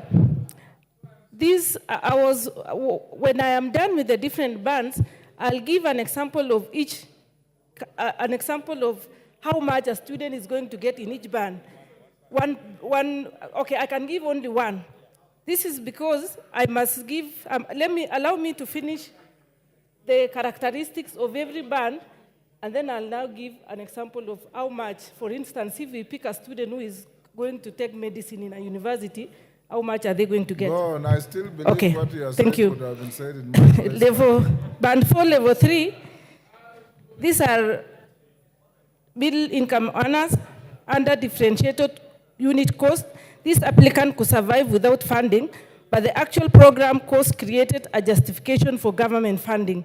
This group represents estimated household income for between 70,000 to 119,000 per month. So in that case, these are a group of parents who are maybe comfortable, they have an income, but the problem is the program the student is going to take at the university, because a student who is going to take B.Ed is different from that student who is going to take medicine. So they'll get 40% scholarship, 30% loan, and 30% household.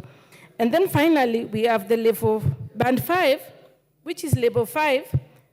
Band 5 are high income earners with an estimated income of 120 and above, and might need some modest government support as well, depending on the family size, the number of children in school, and tertiary level. And they might need support simply because they have a heavy burden. And these are people within the bracket of, or people who earn more than 600,000, and they can do without any government support. In this case, if they apply, they get 30% scholarship, 30% loan, and 40% household. And I don't need to answer question 2. I move to the I don't also need to talk about the ways the ministry is communicating to the various stakeholders. There are multiple ways. That one can be, that one is already in the public domain. So I want to give a clear breakdown of just one case of a student. The point of order from Honorable Nyamai. Thank you very much, Honorable Speaker. Listening to Professor, and she's trying to do the best that she can to communicate this information from the chair, or to respond to the matter that was raised by the Honorable Naisula. But it's important for us to fully understand, as people's representatives, and I'm sure that the students are also listening, and parents, it seems not to be very clear on these indicators that we are going to use. Mr. Speaker, is it possible for Professor to explain clearly this 30% or these other percentages, those who are not going to get because of the fact that they have other means? Because it's not clear, Mr. Speaker. As the MP for Kitui South, I still do not understand what I will tell the students in my constituency. What indicators are being used to identify those who get 30%? Is it a study that is going to be done so that it is done in advance, that we know who gets what percentage, so that students do not get stranded? Thank you very much, Mr. Speaker, for allowing me to comment. Yes, Dr. Mutunga. Hold on, Professor. Honourable Speaker, the students are picked by COOPs, and then they are also given a form alongside. for scholarship. This is the form that they fill all the details about their family backgrounds, especially the socioeconomic background of the family. Based on what they are filled in the form,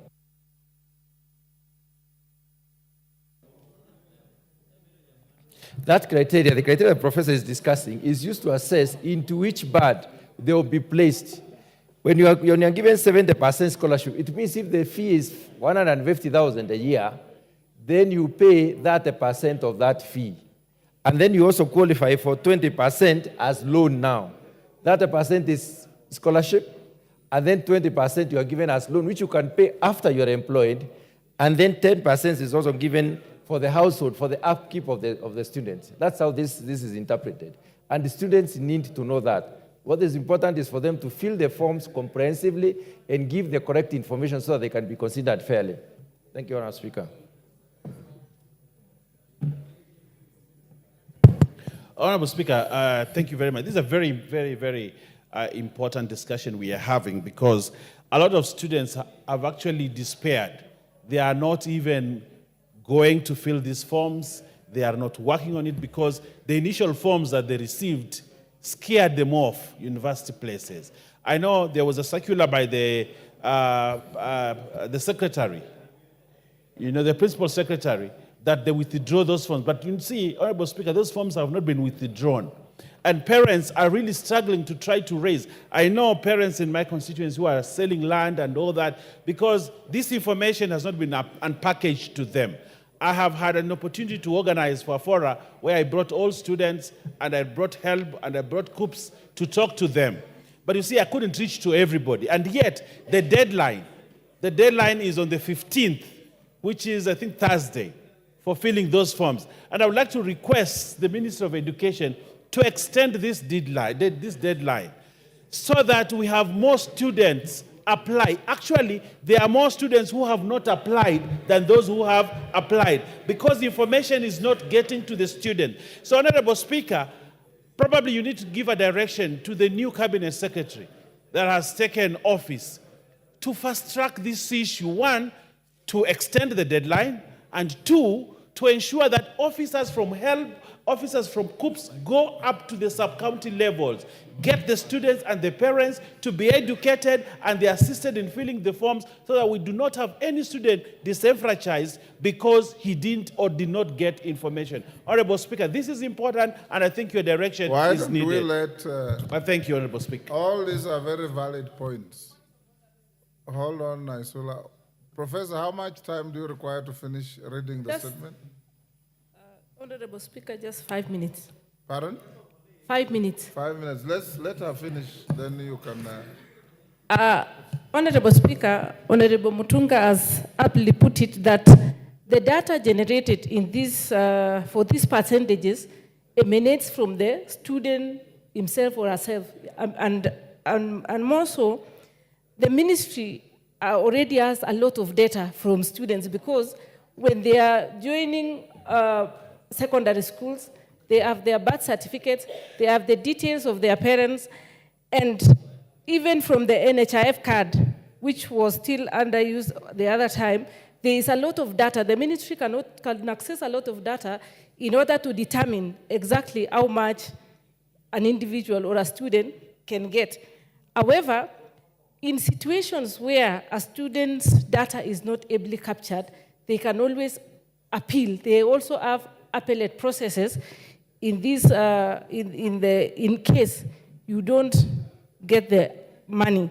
Mr. Speaker, I just want to give an example of a student who is categorized as band 1. That is that one who is very vulnerable and requires government support at all costs. I will give a case of a student who has been selected to take medicine, and that one who has been selected to take Bachelor of Arts. And Mr. Speaker, there was a problem initially where the ministry was giving student letters which indicated a lot of money. Like our program for medicine, a student was getting a fee structure of 612,000. And it was not necessary for the ministry to give unnecessary information because I'm sure most of the members here who went to the university in the 80s and 70s, they were only, the letters they used to get from the university only indicated the amount the household is supposed to pay. They were not given information on what the government was to pay, which I think the ministry erred on that. They should only give the student, the fee structure should only indicate the household support the student is supposed to be paying to the university. So one is a case of a student taking medicine. The program costs 612,000, Mr. Speaker.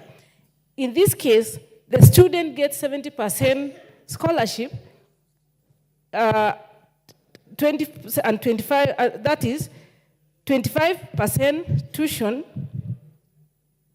Sorry, the student gets 70% scholarship, tuition 25%, and in this case it translates to the 5% the household the student is going to take home is 30,000. Sorry, the student is going to receive from the government as household, that is the money for upkeep, will be 30,600.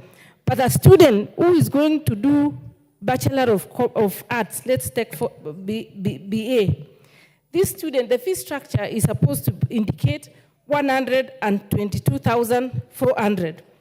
This student is supposed to pay 85,000, is supposed to get 85,680 scholarship, is supposed to pay to get 30,600 loan, is supposed to get upkeep 60,000, and is supposed to pay only 6,100. So every student, depending on the program you are going to take at the university, you will get your fee structure depending on the course, and your funding will depend on which information you fill in the form. So it's not a uniform amount. Every student will get information depending on the data which you have given. And the last question, not the last, the one which Honorable Naisola said I should maybe give was the issue of the letters, the fee structure on the admission letters.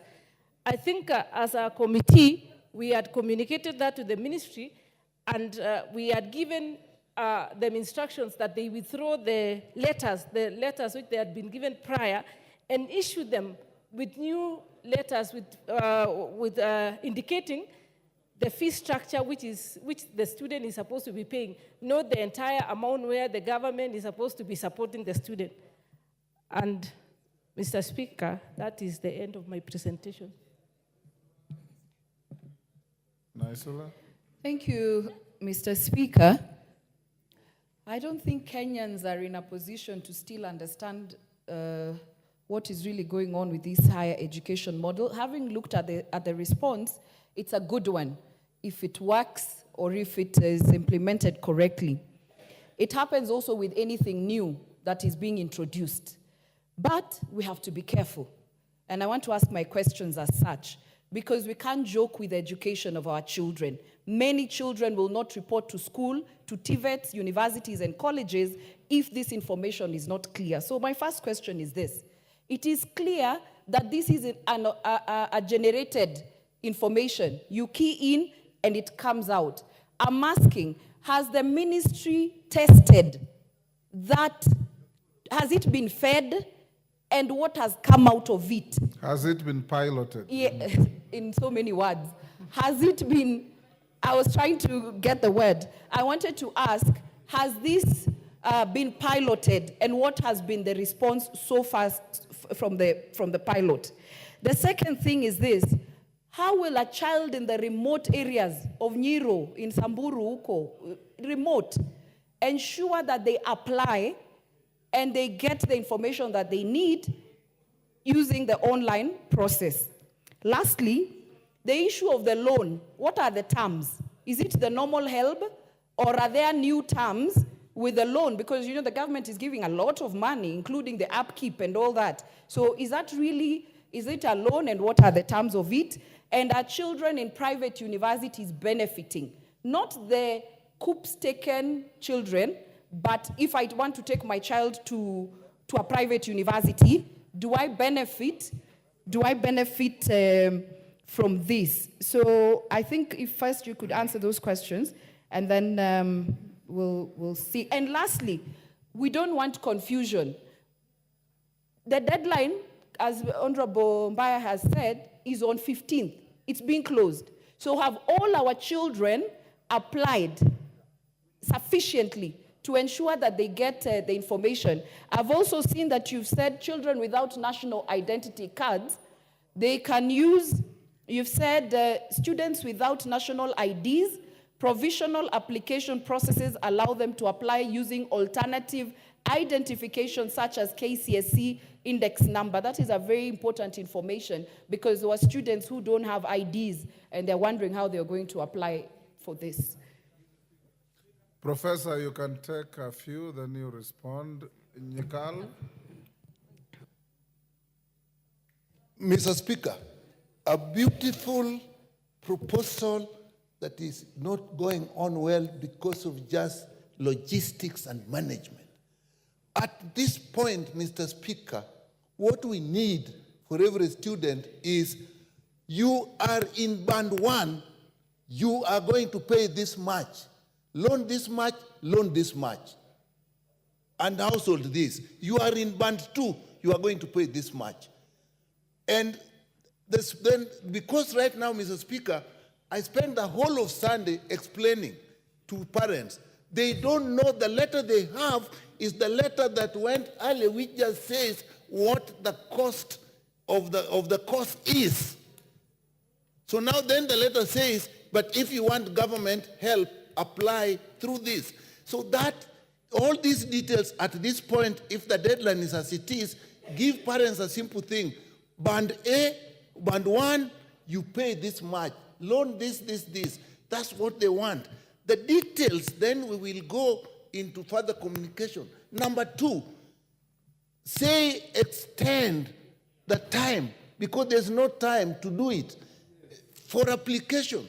So there are things you do to get things going while you are going into the simpler, the details that will work later on. Parents are going all over the place, trying to raise 500,000 shillings for medicine. Information, simple, this is what to do, and this is how, and then you can, that can be one advert on a page. Band 1 this, band 1 this, the percentage is this. Then you put that system where they can put in even with a mulika mwizi. And if you put your number, whatever number, then it tells you the band. Okay. So you know the band, you know what you're supposed to pay, then the rest we work out, Mr. Speaker. It's a crisis. Kamei, Justice.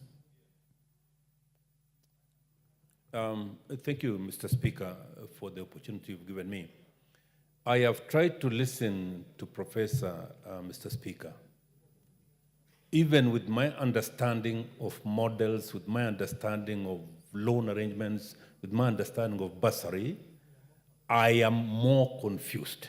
And it calls, Mr. Speaker, when you finally give the direction, it calls for more communication to reach the people, to reach the students of this country. And we will not limit it, Mr. Speaker, to the newspapers alone. There are communication channels on the part of the government that should be used so that all the students who want to go to various courses can then get the information, Mr. Speaker. And I want in that kind of communication, for example, a student going to study Bachelor of Arts, a student going to study technology, a student going to study medical. This is the fee structure. And then this is the loan that will be given to the student. This is the bursary that will be given to the student, and this is the balance. Such communication, Mr. Speaker, will really help us be able to reach our people and explain this model, which is so beautiful that my colleagues are saying, but then it is clouded in some form of miscommunication and technicalities. Thank you, Mr. Speaker.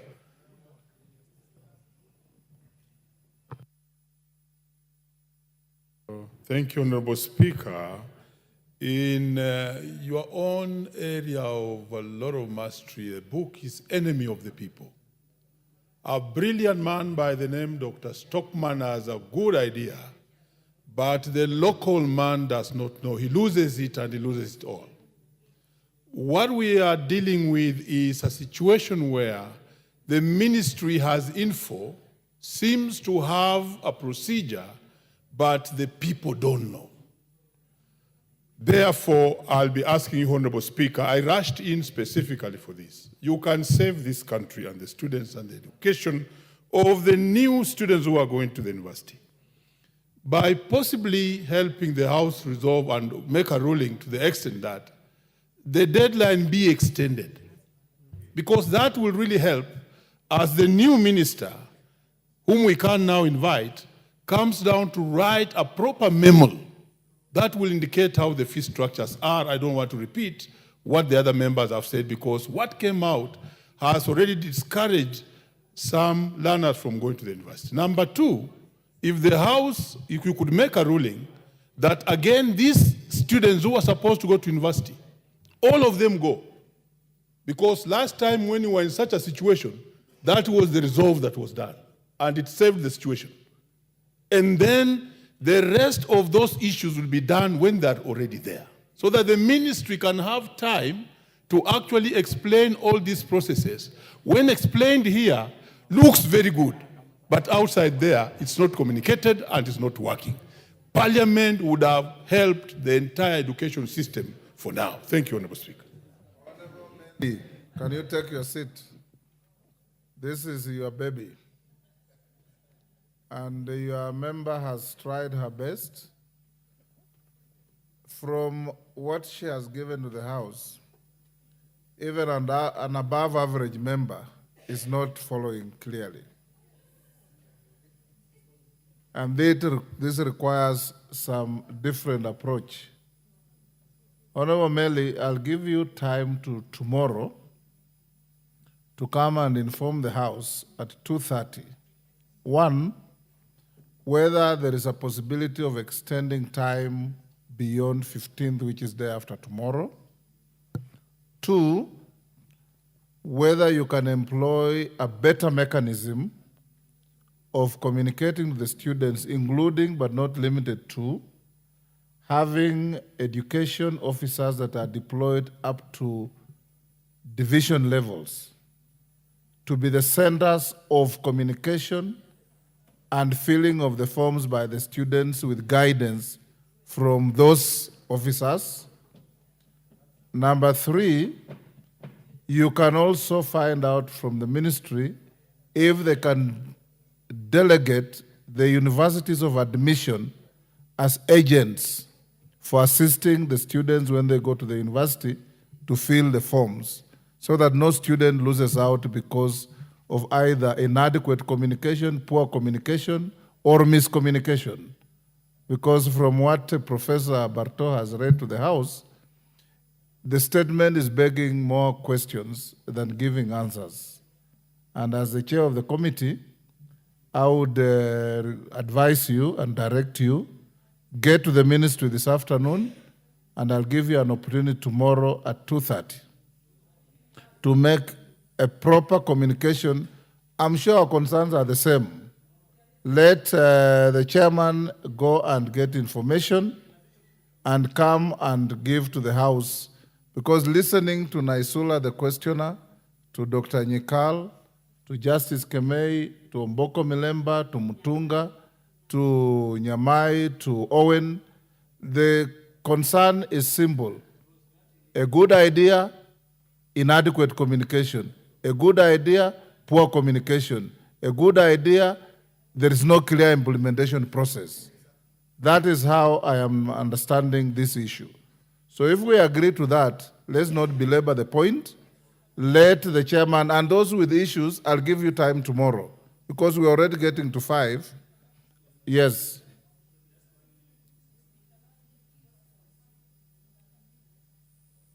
Yes, Kamket. Thank you, Speaker. Indulge me, Mr. Speaker, as the chairman comes to respond to those matters tomorrow, 2 weeks ago, I saw a statement that was directed to TSC. And the committee has not responded to it, and I'm concerned, Mr. Speaker, that we are going on recess. I'm not getting a reply from... He is here, he has heard you. Thank you, Mr. Speaker. Address that. Members, I want us to... Yes, Mutunga. On the same issue. My direction is inadequate. There is an issue that the chairman should clarify to Kenyans. Is this going to be for the first year's university students and colleges this year, or is it going to be for all students in school? Yeah, that is a legitimate concern. Yeah. Are you dealing with the new entrants or all students? Honourable Speaker, whether the ministry can actually put a pull-out in the newspapers explaining this to the simplest level, and also give those indicators. The indicators must be known. So there must be various ways of communication. You do a pull-out in the nation. How many children in Kibish get the nation? How many children in some place in Baragoi get the nation? Yes. Yes, Naisula? I didn't want to speak after your ruling, but tomorrow and Thursday I have some work at the constituency, Mr. Speaker, and I'll allow the chairman to continue and the members. I'll get the response. But I wanted to ask just one question, which you have to ask the ministry. Normally, when the students report to school, they are told you have to pay a certain percentage for you to be admitted. All right? So that student, since the government is taking, for example, 70% in terms of loan and scholarship, and the parent maybe is paying 30,000, and the student shows up and says that percentage is going to be paid by the fund, will that student be admitted? And even in future, when the exchequers delay, so that the fund is not payable to the school, will that student continue with their education? And finally, the same question on whether this is for all students or the new starting this financial year. Odanga, I want to close here. I'm sure my direction has covered all your concerns. What is the issue? Yes, thank you, Mr. Speaker. The issue is, I would like also to know, because usually the Higher Education Loans Board has loans, there is that scholarship, and also there have been bursaries. The issue of a bursary has not been addressed. Whether it is still there or it's not there, nobody has talked about it. I would really want us to know. And Mr. Speaker, I think going forward, I would like to suggest that we will have to change our standing orders. The issue of members of parliament responding to ourselves, I think, should not arise. Because when we ask supplement, we already changed the standing orders. You can create, the minister will come here and answer questions. It is not the old system. I thought I heard Professor Barto say money disbursed will be part bursary or scholarship and part loan for the students depending on the categories. If you want to know how difficult it is to understand this, I understood Professor differently from what Dr. Nyikal said. From what she said, I got the impression that a medical student paying 600 will get 75 bursary, 20 loan, and then you are left with 10%, is it? We are left with about 5% that you will pay. So clear all these things mainly tomorrow. I'll give you adequate time. As your colleagues go on recess, including yourself, you must have clarity of mind to communicate with Kenyans on what needs to be done. Is that all right? Okay, so those of you with concerns, be here tomorrow 2:30 so that we can deal with that. Honorable members, I also promised you that those who are interested in celebrating our gallant athletes who have brought fame and glory to the country, I'll give you 30 minutes from now so that you can be able to speak to this. I'll start with KJ. And because I'm sure many of you will want to speak. KJ, I'm told you have no athlete, leave those with athletes. But I've given you space, 2 minutes each. Mr. Speaker, I thank you for the pole position. And I start first by congratulating the Kenya team. I know there has been a lot of things said about this team, especially about their performance this year. But I'd like to remind this House that they come back home as the #1 country, sporting country in Africa. And in the world, we are #2 in athletics. So, Mr. Speaker, the Kenya team has done very well. But for those of us who are bashing this team, we've got to remind ourselves that when you're sending a child to an examination, you make sure that they leave a house that is in order. The situation that was in this country before the team left is akin to sending a child to sit an examination when they're coming from an abusive house. Mr. Speaker, our national psyche, our national conversation, our national narrative is at its worst, Mr. Speaker. So we would not have expected this team to perform at its best. Mr. Speaker, the team that represented us in Paris had greats. Faith Kipyegon has done what no athlete has ever done in history. She ought to be celebrated. But even as we are celebrating the medal holders, we've got to remember a man by the name Kipchoge. He has done so well in his career. This one race that he did not finish cannot define his career. And finally, Mr. Speaker, soon after the Olympics, there is normally the Special Olympics. And Mr. Speaker, we want to ask each and every person who profiled the Olympics to profile the Special Olympics in equal measure. That includes the national broadcaster. If KBC could sponsor, could air live the Olympics, then KBC ought to give equal coverage to the Special Olympics. Those two are Kenyans, those two are athletes, and those two are flying the national flag. Mr. Speaker, I thank you for this opportunity.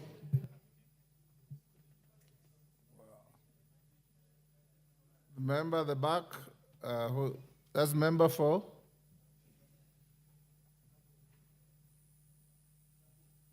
Member for Kiambu, yes, Mashua. Next to you. The mic next to you. 2 minutes. Thank you, Mr. Speaker. On the behalf of people of Kiambu, I would like to congratulate the Kenyan Olympic team. They did very well and made us all proud. And I can remember how people were cheering and watching on TV.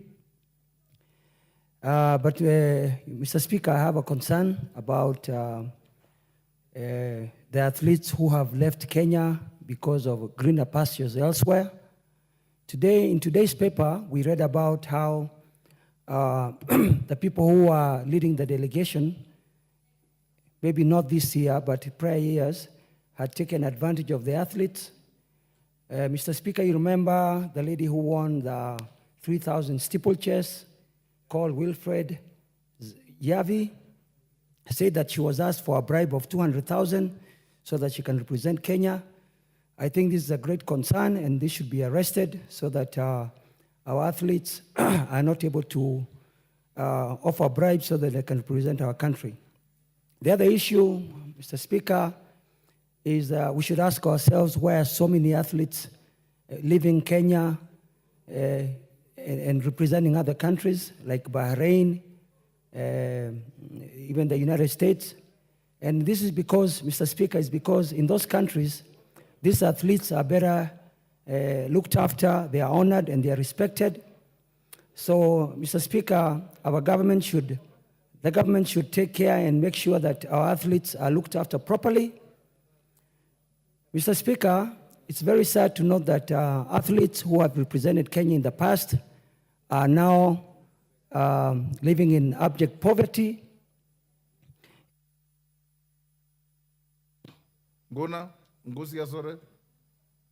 Thank you, Mr. Speaker, for giving me this opportunity. Mr. Speaker, I just want to congratulate our athletes for the exemplary performance they have done in just concluded Olympics.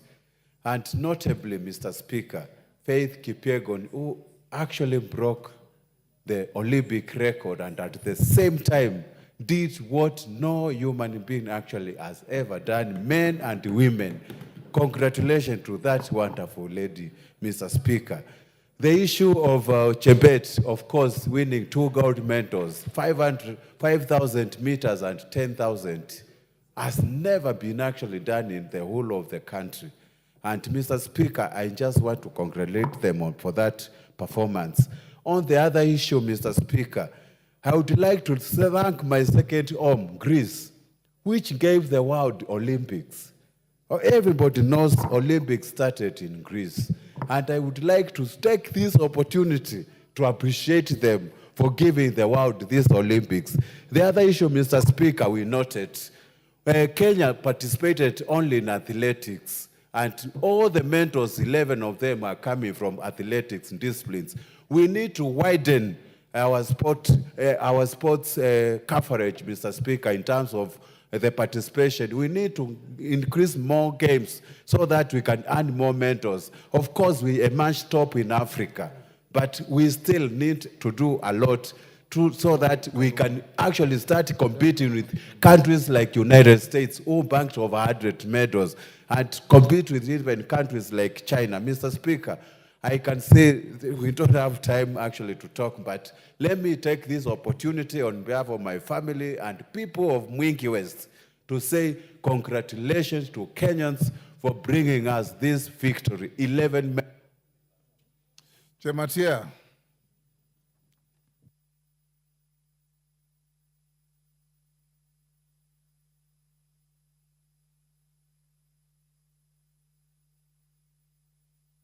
Chematia, the mic. Thank you so much, Mr. Speaker. I also want to take the opportunity to congratulate our beloved athletes and those other athletes or other disciplines that participated in the Olympics. Mr. Speaker, as members have also raised that there's a lot of concern about the performance of this year's team. Ordinarily, Kenya always participates in most of the disciplines in the athletics, specifically almost all of them. And we even have the opportunity to have 100 meters, the Omanyala, Mr. Omanyala, who did very well, as much as he did not get a medal. But, Mr. Speaker, there's one thing I'm also noticing that is coming out very clear, that the branding in Kenya today is no longer the way we used to take our athletes in a very high regard. I was expecting the news, the televisions should be giving a lot of coverage on Faith Kipyegon, for instance, in the exemplary performance that he has given this country. And taking actually to the extent of winning the gold medal and going, breaking our own world record. If you look at that, the world news in the athletics world gave Faith Kipyegon a qualification of Usain Bolt. And that means Kenya is so much blessed. And that way we need to celebrate her so much. We should be even giving her a lot of incentives. We should, as a government of the day, probably should be even rewarding her and many of them that have participated. And that way we will intensify and incentivize most of the athletes. The Honorable Pukose, Robert. Thank you, Honorable Speaker, for allowing me to congratulate our athletes. Honorable Speaker, I want to congratulate Faith Kipyegon together with Chebet, and of utmost, my constituent, Ronald Kwemoy, who managed to get silver in the 5,000. Also, my neighbor, my neighbor Wanyonyi from Saboti, who also managed to get gold in the 800 meters. You know, Mount Elgon is the origin of the champions. So, and you can see even on the Ugandan side, we had Cheptegei getting gold in the 10,000 meters. So I want to also congratulate my neighbor, and Cheptegei happens to be also my uncle. So I think he did well for Ugandans, and that is good. And you know, myself and Honorable Undo here, we come from the border, so we have relatives on either side. I think that is very commendable. On the flip side of it, Honorable Speaker, is that in the next Olympics, the work for CS Kipchumba Murkomen is cut out because he must be able to widen the scope. And I saw comments which he made that he has noted that issue, and we hope that he will be able to act under the new dispensation to make sure that we present athletes in almost all games. We should have athletes in, and you know, our neighbors, the Turkanas, the Pokots, they are very good in spear throwing. So we should have in the next champions, we should have spears, those who are throwing spears, short boot, other games. Even The Honorable Wanjiku Muya. Thank you, Honorable Speaker. I first start to congratulate the Office of the Speaker for giving the House this moment to celebrate our athletes. Thank you very much. Honorable Speaker, I congratulate Honorable Faith and the team, even our own Kipchoge, even if it was difficult. And Honorable Speaker, I want to put the record straight to say that shortly after the Paralympic Games will start on 28th. Just to correct my brother, Honorable KJ, it's not Special Olympic, it is Paralympic. Paralympic is for physically disabled athletes. Special Olympic is for intellectual disabled.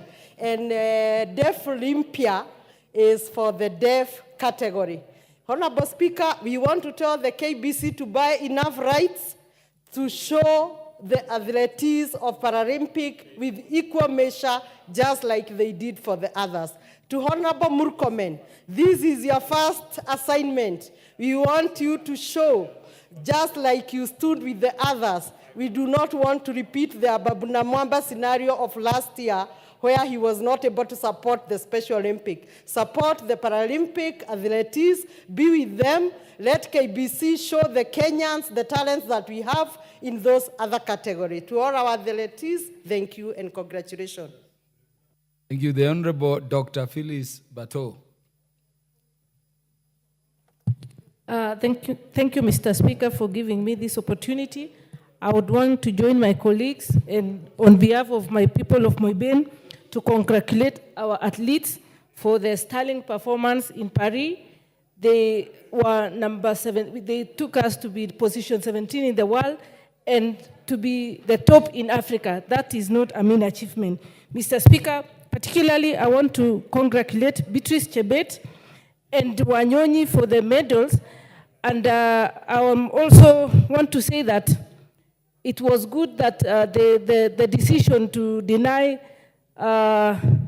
Faith Kipyegon the bronze was rescinded. Otherwise, we would have gone to occupy Ethiopia because she had been pushed away by an Ethiopian.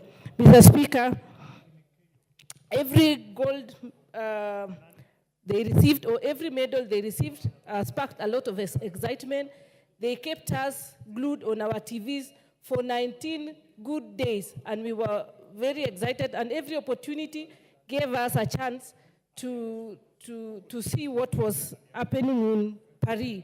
And we hope that the coming activities, my colleagues are referring us to a Special Olympics, we will do much better. And to Murkomen, we wish him the best in this new assignment of taking over the sports docket, and we know he will do a commendable job. Thank you, Mr. Speaker. The Honorable Francis Ige.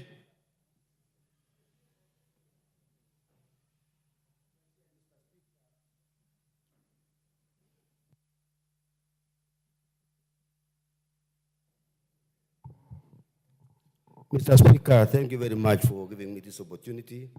I also want to join my colleagues in thanking and congratulating our athletes who really gave us a very good name.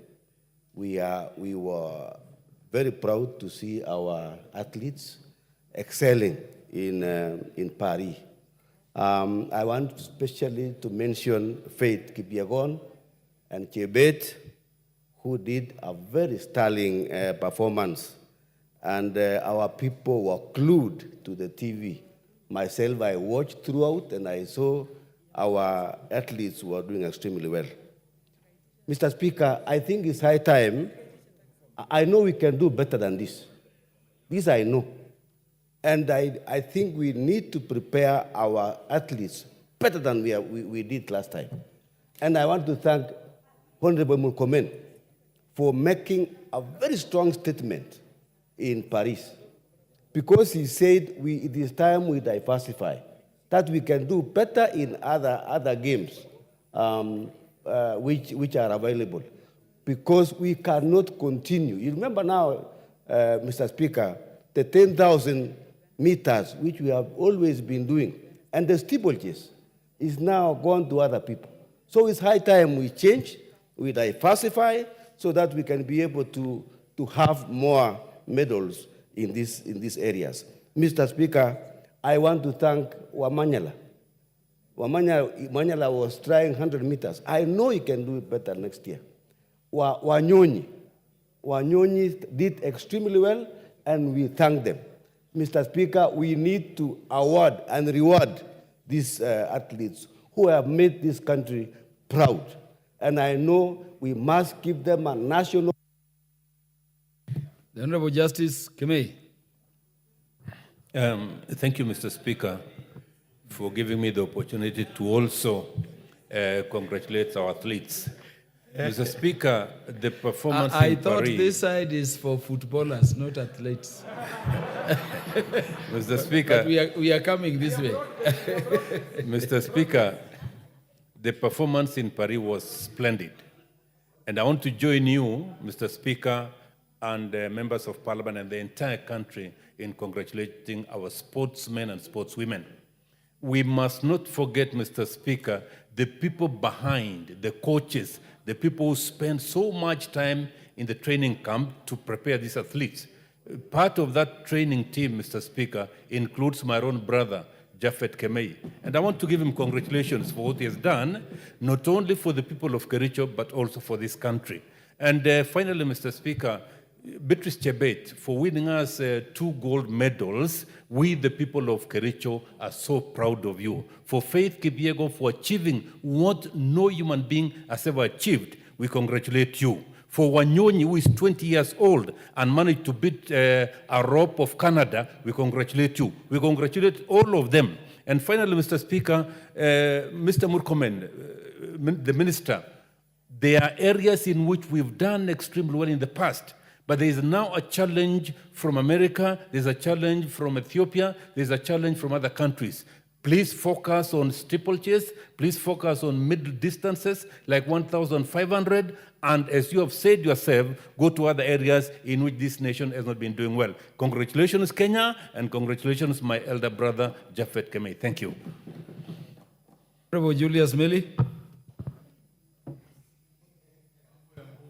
Thank you, Mr. Speaker. Mr. Speaker, I rise to really give congratulations and a lot of adulations for the Olympic team. The Olympic team this time, having won a total of 12 gold medals. This one is a real honor to this country. What the country needs, and I think the athletes have shown, from 1957 in Mexico, 68, all the way up to now in Paris. Mr. Speaker, if there is any good name Kenya has earned, it is from the athletes. And I want the government and the ministry to put a lot of emphasis. Kenya has been a power in long and middle distances, which we are slowly losing to our neighbors, Uganda, Ethiopia, and even emerging powerhouses like those in South Africa, and even Canada, and even the US. We really need to invest in this, Mr. Speaker. And more particularly, we need to motivate the athletes. You'll realize that the winners, even in Bahrain, some of them will get a lot of motivation in terms of houses, cars, cash awards. Kenya needs to know that even those people, some Kenyans win even in other parts of the world. If we are able to bring our Kenyans here, motivate them, and they all run for our country, we are actually going to lead. Even the US and other Western countries cannot beat us. So in this case, we want to really inspire the young and make sure that the athletics fraternity is recognized and is motivated, and the young know that they'll earn a living out of it. I support, and I want to say congratulations, athletes. Is the honorable member next to the chair budget and appropriations committee, Honorable Ruto? Or yeah, give him the mic. Thank you so much, Mr. Speaker. I also rise to allow our athletes who have actually demonstrated the capacity that they can lift the flag of this nation and the name of our nation. I want to single out the beautiful ladies of Kenya who actually put us to the map of the world. Not to forget one man, Wanyonyi. Mr. Speaker, you need to know the story of that young man. He was a herdsman in a village called Kosirai, and that family had favor in him. They took over him as a child, took him to school, gave him an opportunity. Today, he's running with the Quorum of Kenya. It demonstrates to us that we can be good Kenyans and support the destitute in a society, and we give them a second chance. That is a story that I really wanted to say. Lastly, Mr. Speaker, because of time, is also now to call upon the Athletics Kenya and Federation. We've had a lot of issues here every now and then, especially surrounding elections. It is time we need to look at it, because if you look at the behavior and the performance, much the ladies did us favor by winning. We had a lot of challenges on our specific track events like 3,000 steeplejanes that Kenya has been winning every now and then. But slowly, we are drifting. It shows there's a problem somewhere, either in the selection or in the process of training and identifying the team. And all goes together, zeros to the leadership. Mr. Speaker, I want to call upon that the government side, the new CS, Honorable Murkomen, should begin now to sit down and look at the Federation of Athletics Kenya. We cannot afford to lose what it has been known for Kenya for a long time. That has been our brand. Now other countries are coming in. 800 again, women and men. We are seeing other countries like America. They are shifting from their short races. Now they're coming to long races where Kenya has been doing well. The fact that we did well, we came out the first one in Africa, but we saw losing on the critical areas of our performance that has been known for us. Thank you so much, Mr. Speaker. Honorable Ferdinand Wanyonyi.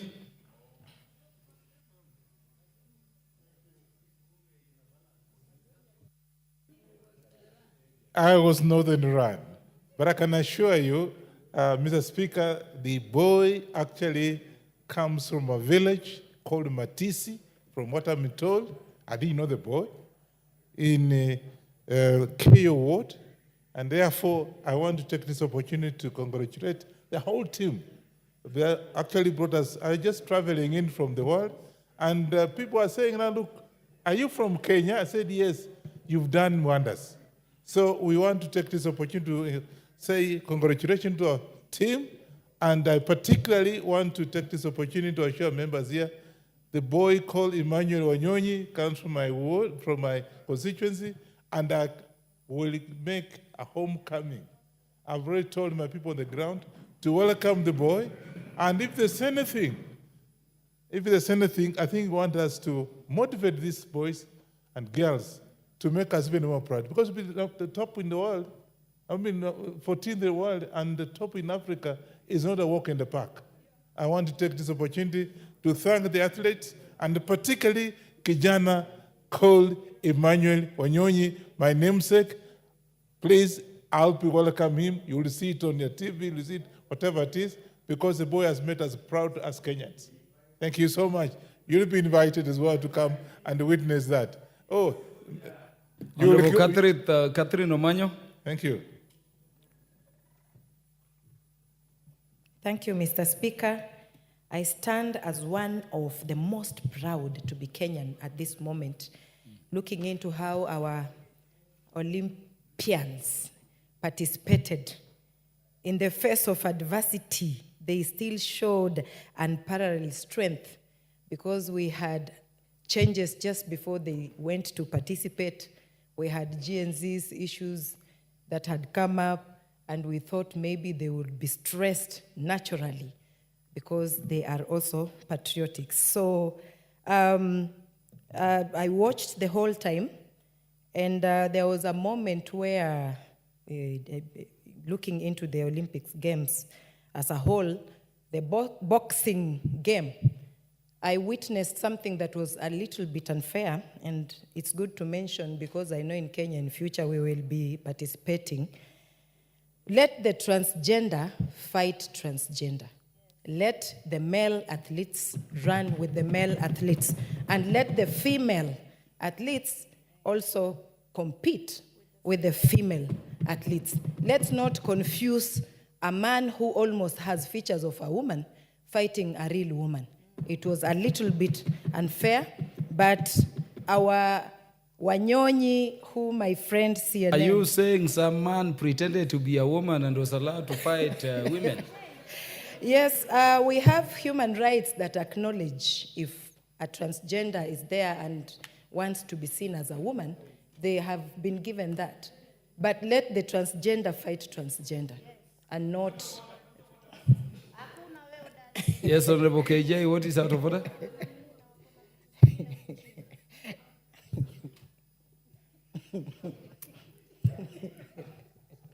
Mr. Speaker, it is the standing orders of this House that dictate that each member should be accountable for the veracity of the statements they make.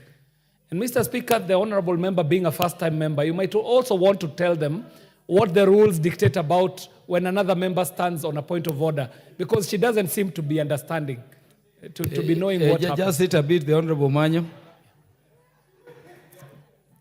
Mr. Speaker, the Honorable Catherine Omanyo should be responsible for the veracity of the statements she made. And she's making these statements in relation to a boxer who is from a country called Algeria. This boxer happens to be a lady. The committee did everything that it needs to do to verify that this woman is indeed a woman. And so she should not in any way be referred to as a transgender or anything else, because all that needs to be done... Honorable KJ, the Honorable Catherine Omanyo neither named nor identified anybody. All she said is that as a matter of principle, men should fight men and women should fight women. Yes, so I get you, Honorable Catherine Omanyo, wind up. Thank you, Mr. Speaker, no, you are not debating again. Thank you, Mr. Speaker, for protecting me. I want to come back to acknowledge that actually our athletes, when there, how they fly, how they run, how they talk, it just says that Kenya is above. And anything that tries to bring us down as a nation, they should see how our sprinters do it. We are above. Actually, the world should keep watching. Thank you, Mr. Speaker. Honorable Wilberforce Oundo and then Honorable Jared Okello last. Members, we have other businesses to transact. Thank you, Honorable Speaker. Let me also join my fellow Kenyans for congratulating the 11 who brought us medals. Let's also congratulate all the other members of the entourage who accompanied the entire team to Paris for the Olympic Games. Honorable Speaker, it's worth noting, and I want to echo on the sentiments of my colleagues, that we are starting to lose our traditional points of strength, Honorable Speaker. We have done from eternity very well in some races, which we are starting to lose out, Honorable Speaker. And that could either explain 2 or 3 things. One, either archaic coaching styles, or there's unfair selection of athletes who are going to compete in these games. Honorable Speaker, I also want to make this point very clear, that our athletes are our best global ambassadors. Wherever they are, they depict what Kenya ought to be and what Kenya is. Unfortunately, Honorable Speaker, at the end of their running career, at the end of when they are no longer competing, we don't seem to see them, we don't seem to hear them. They disappear into oblivion. Honorable Speaker, I want to urge Athletics Kenya, invest in these athletes in terms of communication, so they can become brand ambassadors. They can become advertisers for various products in the world. And for you to do that, you must be a good communicator. With those few remarks, Honorable Speaker, I congratulate the team. Honorable Jared Okello. I thank you very much, Honorable Speaker. Honorable Speaker, I do 800 meters and a walking race for Bunge Athletics, and that feeds into the passion that I have for athletics, Honorable Speaker. Honorable Speaker, I watched the entire athletic session in Paris, Honorable Speaker. And at one time, I was very disappointed when our numbers was intermittent between the 30s and 40s. And our last-minute ditch by our athletes on long races, Honorable Speaker, rekindled my ecstasy. And as a matter of fact, at the end, we were very proud of what our country can do. Honorable Speaker, we need incentives for those who participate in these games and bring medals to this country. We need also academies, because Wanyonyi, who did 800 meters, together with a lady called Yavi, who has since moved to Bahrain, are testaments that indeed we can run beyond Rift Valley. And therefore, if we have academies strewn all over our country, Honorable Speaker, we can nurture more talents in that regard. Honorable Speaker, one fundamental thing that we also need to invest in, some of these athletes come from very humble background. They get these dollars, but because they lack the capacity to put them into productive use, some of them just burn these monies out, and at the end, even attempt to commit suicide. How do we then ensure that at the end we have counselors and business gurus who can take them through investment programs, Honorable Speaker, so that these monies are not taken to waste? I thank you, Honorable Speaker, for the opportunity. Honorable Beatrice Kemei, under Standing Order Number 1, had on very special request. Thank you, Honorable Speaker. I want to appreciate the fact that you've given me this opportunity, with this fact that two of the athletes, and especially Beatrice Chepet, who won 2 medals, come from Kericho County. I want to congratulate the athletes, Honorable Speaker. Faith Cherotich, who also won the steeplechase, comes from Kericho County, and Beatrice, for that matter.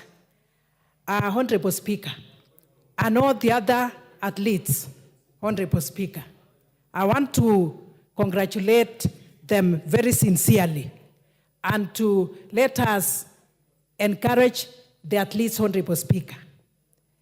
I attended a function of Faith Cherotich one time, and I was so impressed by the fact that she built a very beautiful house for her parents. This is to say, Honorable Speaker, that when these athletes get whatever they are given, they should be encouraged to invest more so that next time we'll be able to see what they have. And in line with that also, Honorable Speaker, we have the Paralympic that is coming, and whoever will win a gold should also be awarded just like these others, Honorable Speaker. There shouldn't be no difference. They should not be differentiated from the others. They should be also given the amount that others are given. And I want to ask the new CS Murkomen, who I know is equal to the task, to look into the issues that we have in this side of athletics and all the other sporting activities. Once more, I congratulate even Faith and even Wanyonyi himself. The women, the female. Yeah, honorable members, I want us to bring that debate to an end at that. There is very critical business coming under order number 10. And you note the chair for Budget and Appropriations Committee has been sitting in the House through. I would wish that members begin looking at that business. Let me also, honorable members, under the relevant provisions of our standing orders, rearrange the order paper. You want to call it first? Yeah, call the next order. Order number 8, motion, inspection visit to semi-autonomous institutions of the East African Community in Uganda. Question to be put. Yeah, so the motion under order number 8 will be rearranged to come after the motion appearing under order number 13. Next order.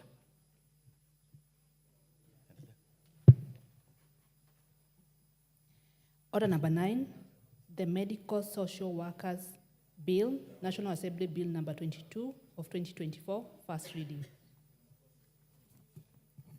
A bill for an act of parliament to make provisions for training, registration, and licensing of medical social workers, to regulate their practice, to provide for establishment, power, and functions of medical social workers council, and for connected purposes. Next order. Order number 10, the County Government's Additional Allocations Bill, Senate Bill number 19 of 2024, second reading. Honorable members, I hope you are attentive to this particular motion. This is a major one.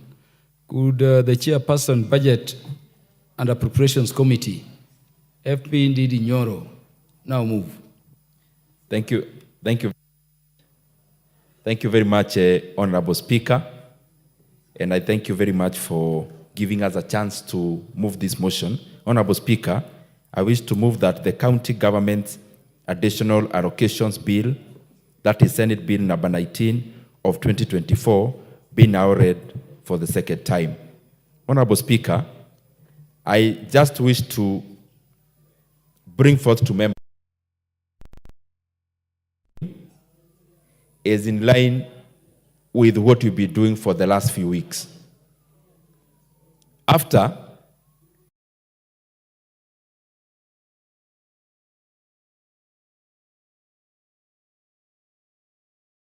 was running concurrently with the other side of raising revenue.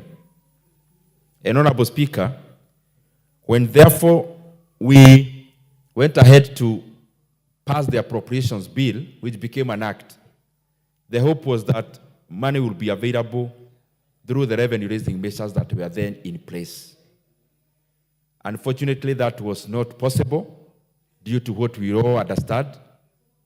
And therefore, Honorable Speaker, we have to come back here and do a major supplementary budget, which now is almost the real budget, the main budget in Kenya. And that process got complete around a week and a half ago. Honorable Speaker, therefore, that necessitated two things in regards to the relationship between the county governments and the national government. Two primary areas that the county governments draw money from the national government. One is through equitable share, which, as the House knows, was also part of the rationalization that happened for the last 2 weeks. Across the two levels of government, everyone had to take a haircut, whereas the national government took the bigger burden, the county governments also lost 20 billion in the equitable share. And therefore, the figures that we appropriated indicated as equitable share, part of it, Honorable Speaker, which is over 33 billion, was part of the carryovers from last financial year. And therefore, the actual amount for this current year in equitable share is 380 billion. That's one area. The second area that the county government gets money from the national government is through what we are doing today, Honorable Speaker, through the County Government Additional Allocation Bill. We call it SIGA. Honorable Speaker, this happens because of these reasons. One, when there is an overarching agenda of government, government may want to direct resources to some specific devolved functions for implementation. Where, yes, we have county governments and national governments, but among the agendas of the national government could be within the sectors or within the functions that are devolved. And therefore, for that reason, what happens is that these monies therefore follow what the government want to achieve nationally. The other area, as it is found in the schedules, Honorable Speaker, which members I'm sure they already have, beyond the monies that are directed by the national government from various departments, Honorable Speaker, the other allocation in county government, additional allocation, comes from development partners. That is why if you look at the number 4 in the bill, the other schedule, is that it shows the amount of money will be going to the county government from development partners. However, Honorable Speaker, before I go to the specifics, which I will take very little time, I want to also underline that many times we use this term of development partners, and the insinuation is that this is money coming from anyone to give us. Development partners is actually not grants. Most of these monies are loans. And therefore, when we talk about development partners, this house must be very firm that this is actually the government of Kenyan money, because a loan is a sovereign debt. And this loan forms part of what you call the public debt. And therefore, when we see semantics and other big names, the summarization of this is that this is our money as Kenya. Because even when we walk into a bank, Honorable Speaker, when the bank advances you money, it ceases to be the bank's money. It becomes your money because you've given security or other modalities. And therefore, when the money is lent to you, it becomes your property. There is a reason I'm saying that, because many times you see even on national government funded projects, people saying this is a World Bank project, this is an ADB project. There is no World Bank project in Kenya or ADB project in Kenya. All these projects are a government of Kenya projects because we pay for this money and we pay dearly, even with interest. Therefore, what happens, Honorable Speaker, is that, for example, and I'll just do a summary. The current government has agenda to execute. One around industrialization. And in that respect, which is industrialization bordering on agriculture, it is what we are calling county aggregation and industrial parks. This is an overarching government agenda, but agriculture, as you know, is devolved. Part of the land we may end up building these facilities are also owned either by our county governments. Some, yes, by national government, but there is a collaboration. What is the collaboration? The collaboration in this area is that the county governments, through their county assemblies, would appropriate 250 million that would go into these industrial parks. The government of Kenya then also follows up with another 250 million, and we are to build industrial parks worth around 500 million shillings. Honorable Speaker, we took the first 18 batch in the last financial year, which we funded, and the county governments funded, but we were not able to release all the monies by the lapse of the financial year. So the proposal that was there from the bill that we are debating today was that we were to pick another 12 to be funded this financial year. Honorable Speaker, the Budget and Appropriations Committee thought it is not prudent to do that, because we cannot go ahead to appropriate money for new projects when we have projects that are halfway funded for the previous 18.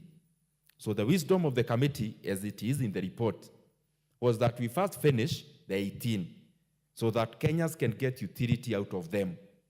An industry can only operate when it's 100% functional in terms of build-up.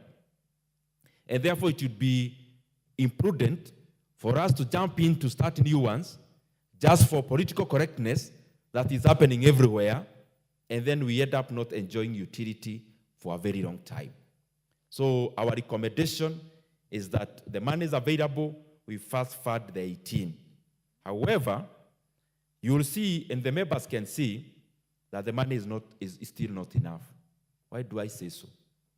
In the appropriations bill, we have budgeted for the conditional grants in the relevant departments around 61.9 billion shillings. But in this report, Honorable Speaker, in the previous appropriations bill before the supplementary had taken care of 61.9 billion. This one, Honorable Speaker, the one we are debating, the conditional allocations have come down to 46.6 billion. Why? Rationalization. On what basis? Revenue-raising measures could not support because we understand what happened. And therefore, part of the areas, as you can check on the report, is a climb down. Industrial parks were to get around 4 billion shillings. In this report, it is 2 billion shillings. But it will go to the 18 that have already started. Second, there is a universal health coverage program, which is having human capital and also equipment. The government, through the ministry, has bought the equipment which are needed by the community health promoters. This is also a joint program where all the health promoters are to get a stipend of 5,000 shillings. However, because this is an overarching government agenda, the government is not throwing this burden to the county governments, and therefore it is sharing equally, 50-50 basis, where the county governments are to pay 2,500 or 2,500 to the promoter, and the national government 2,500. The essence is that this money should be sent to the county governments for them to pay, other than one person receiving 2 sets of salaries. But that money is part of the allocations that we are debating today. However, also, this money has been slashed a little bit, and therefore we may need to top up in the ensuing supplementaries so that we cover. This is a revolutionary thing, Honorable Speaker. It is covering over 103,000 Kenyans who are health promoters in our various localities. Honorable Speaker, the other thing, there has been an allocation, which is conditional to counties, for the building of headquarters for 5 counties that previously did not have buildings in their district headquarters. Districts are the ones that mostly became counties. There are some, like Tharaka-Nithi, like Isiolo, and 3 more that never had buildings that they could inherit to become offices. So at that time, in the wisdom of government, the government was to pay around 300 million approximately to help these counties, actually to a tune of 1.8 billion, to assist the 5 counties get headquarters. We have gone the long haul, provided around 800 million so far. Some was to be provided this financial year. Unfortunately, as members, they can see in the report, it has not been possible because of rationalization. Some are in different areas of completion in terms of level. We hope that will be funded as we proceed. Honorable Speaker, there is one issue that we have to look at as a house. The issue of fines and the issue of royalties. Fines accrue how? When somebody goes to court in various counties and therefore you are fined out of what I would call county laws. Monies that should actually go to counties because you have contravened laws that are county in nature. Therefore, Honorable Speaker, the fines collected by our judiciary are monies or revenues for those specific counties. However, over the years, this money has not been able to be pushed into the counties. And even in this financial year, it will just appear in paper. Because what usually happens, and this is something we must do and see how to streamline it, when ceilings come out and judiciary is given its ceilings by the National Treasury, the wisdom of every MDA is to utilize their ceilings. And therefore, they never reserve any space within their ceiling to have the monies for fines input there, so that the monies can therefore ultimately go into the counties. And therefore, that money then still hangs around the consolidated fund, because these monies go to the consolidated fund. Royalties. A county like Kwale, this financial year is supposed to get over 740 million shillings in royalties, of course, out of base titanium. But, Honorable Speaker, this also has had challenges, because how these allocations work, which are conditional and additional to the counties, is that they are budgeted and domiciled in the specific departments. What do I mean? The issue around health, that money goes into the health department. That is why if you check in our appropriations bill, the monies for health promoters is already in the department, the relevant department.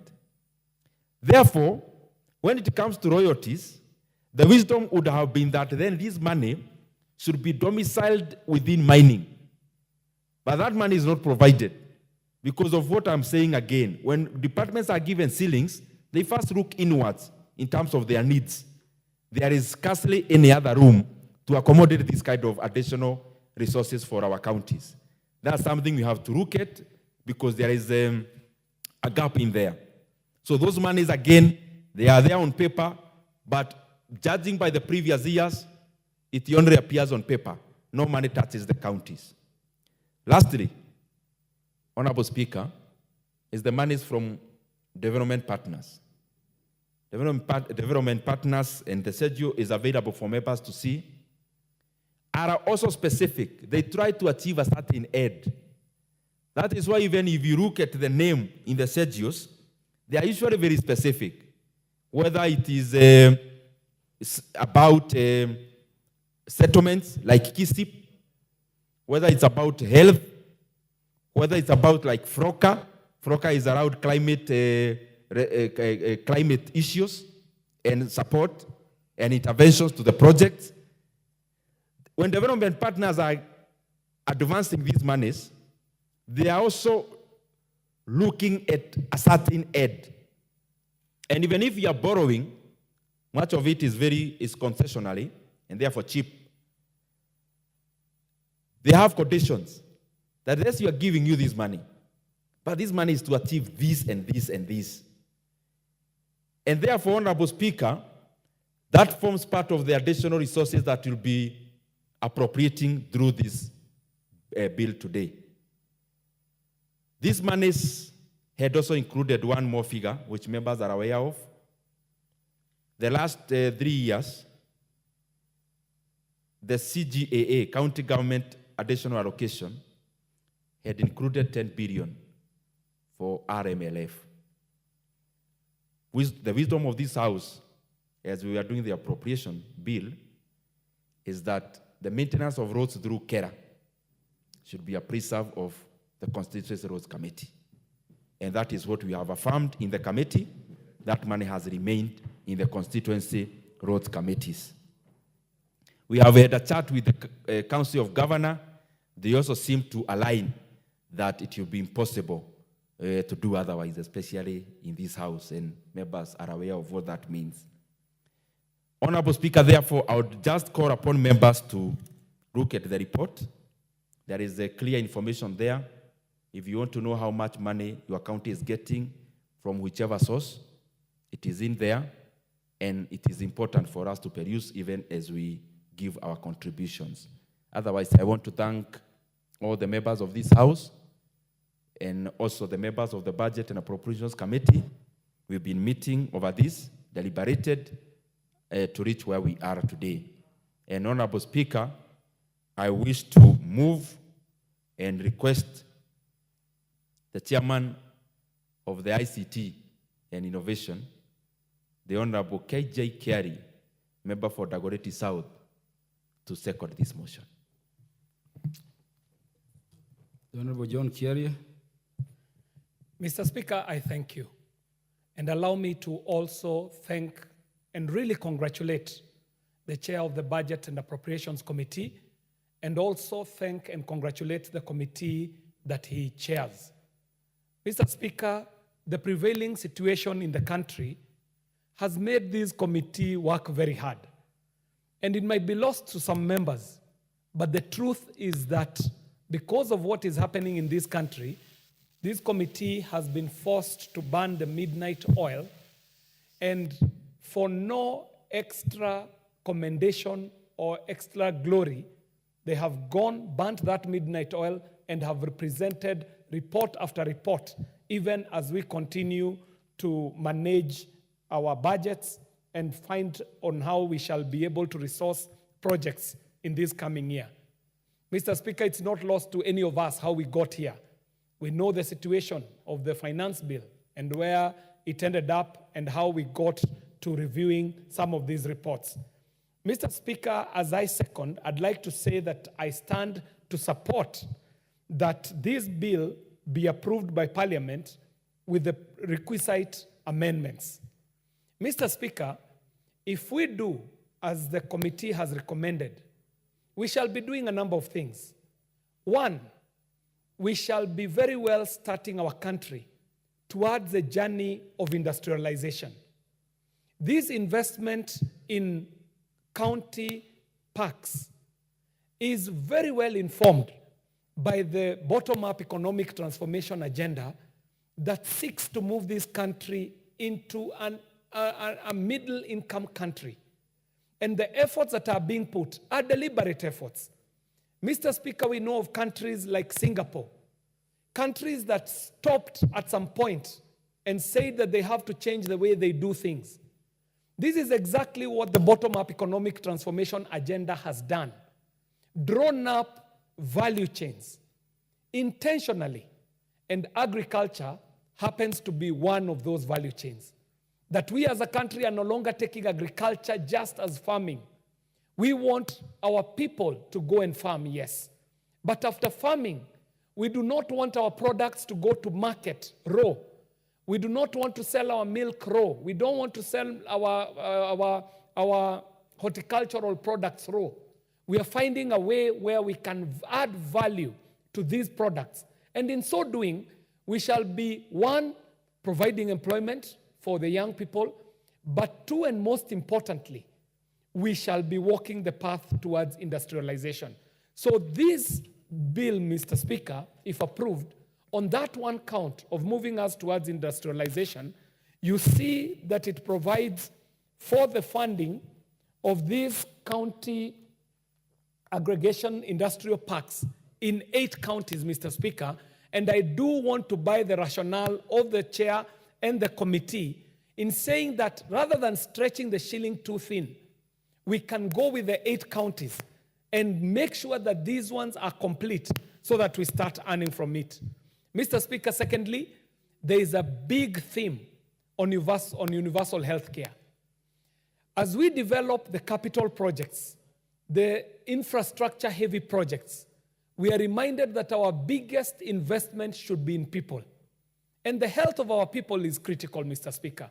And so this journey of moving towards universal health care is a place that I'm excited that we're investing in. Mr. Speaker, the building of the county headquarters, as the chair said, the 42 Moi districts, most of them are the ones that became counties. Some of them are new, some of them are nascent, some of them may be old but never got headquarters. And so this bill seeks towards resourcing for these county headquarters. The final point I would like to make, Mr. Speaker, is that even as we take money to the counties, the monies that we take to the counties, 380 billion Kenya shillings of it in equitable share. And this money that we are bringing in now with the government additional allocations bill, we ought to say to the counties that they need to rethink the county economy. And one easy way of rethinking county economies is appreciating that a county is such a small entity in economic terms. So much so that a county standing on its own might not be a going concern. There might be a need for our counties to start moving towards economic blocks, county economic or regional economic blocks. I do remember in 2013, the governor of Nyeri, Governor Gakuru, had mooted some amazing ideas on how to bring about county economic blocks. And this is critical, Mr. Speaker, because that one governor, and God rest his soul in peace, is one of the people who are behind Vision 2030. And when he was elected governor, he realized that his government in Nyeri is such a small economic entity that it might not be able to do what he intends to do in his vision. And he was calling upon the 11 counties in the Mount Kenya region to form an economic bloc that would be a viable entity, an entity that would even be able to sit across the table with even some of our development partners. But today, even a county like Nairobi, big as we imagine it is not a viable economic entity that would sit across the table with our bilateral partners on a bilateral conversation, because what we see to be county revenue here is negligible compared to the whole scheme of things. So, Mr. Speaker, the point I would like to make is that even as we resource these counties from the national, from our monies, Mr. Speaker, we should be calling upon counties to reimagine how they approach the county economics, and economic blocks would be one of those things. So, Mr. Speaker, as has been moved by the chair, it is now incumbent upon counties to take up this so that they can spur development in their counties, and they need to also check what is provided for in the bottom-up economic transformation agenda, so that what they are doing is in line with what the national government is doing, and so that there is no competition in carrying up some of these projects, and also that there is no duplication of roles. Mr. Speaker, this bill does provide for the conditional allocations as financed from the national government in the first schedule. In the second schedule, it does provide for what is coming from the roads maintenance fuel levy. And in the third schedule, there is that which is coming for court fines. And finally, the royalties that are coming from mining and other natural resources is what is carried in this bill. Mr. Speaker, that said, I would like to second. Thank you very much.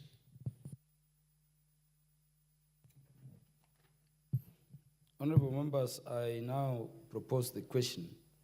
The County Government's Additional Allocations Bill, Senate Bill number 19 of 2024, be now read a second time.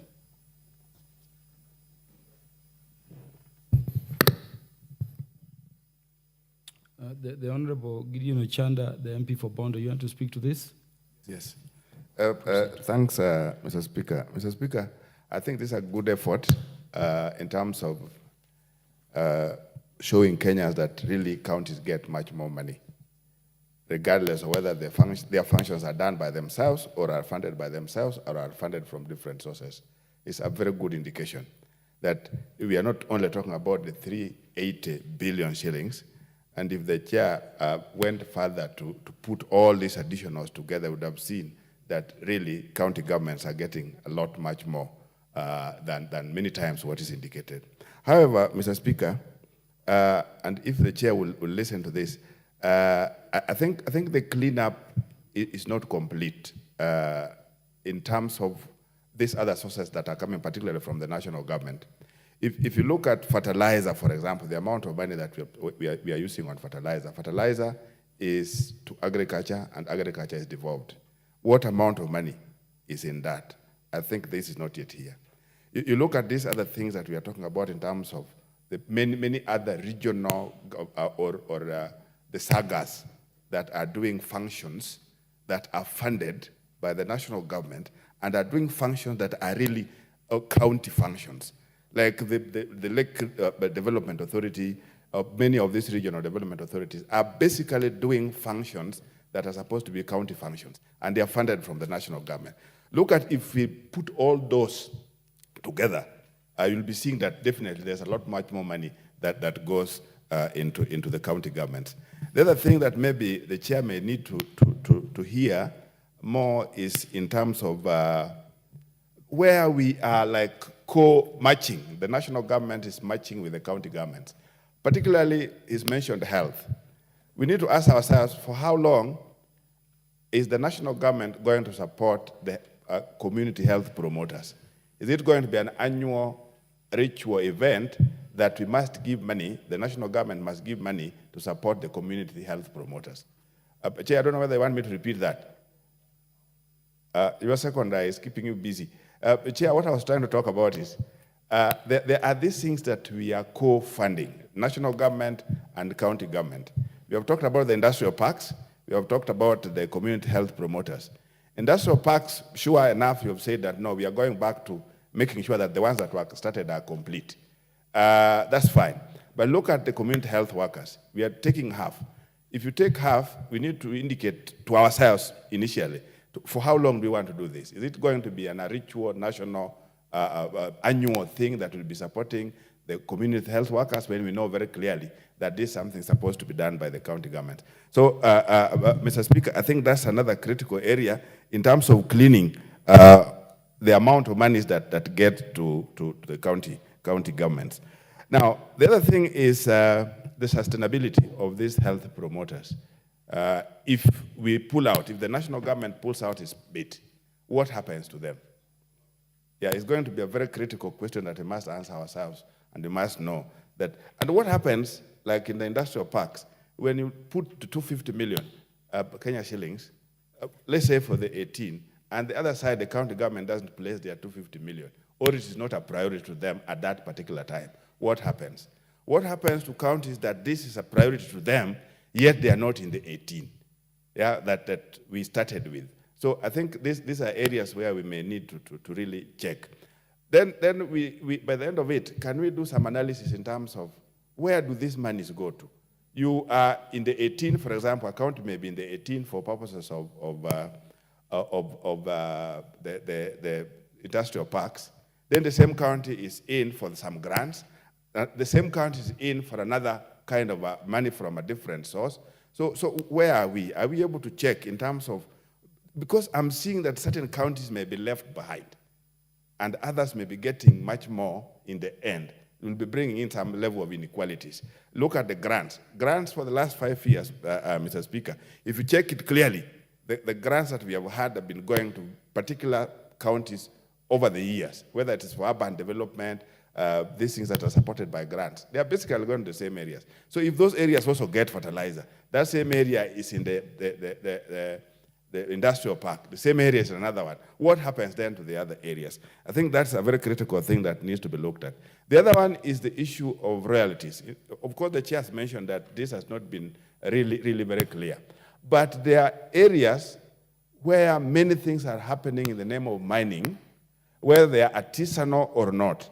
You look at the amount of monies that are generated from what, in quote unquote, explorative or explorations in gold, and artisanal mining in gold in Kakamega, in Siaya, Bondo, look at that in Migori and the rest. It's quite a huge amount of money. So where do we bring in these counties? And at what moment, at what stage are we able to check through all these things so that the people who are doing it get to know that they're supposed to be paying royalties to the county governments? I think that's another critical thing that, Mr. Speaker, we really need to look at clearly. The issue of court fines and stuff like that has been very clear initially because there were municipal courts.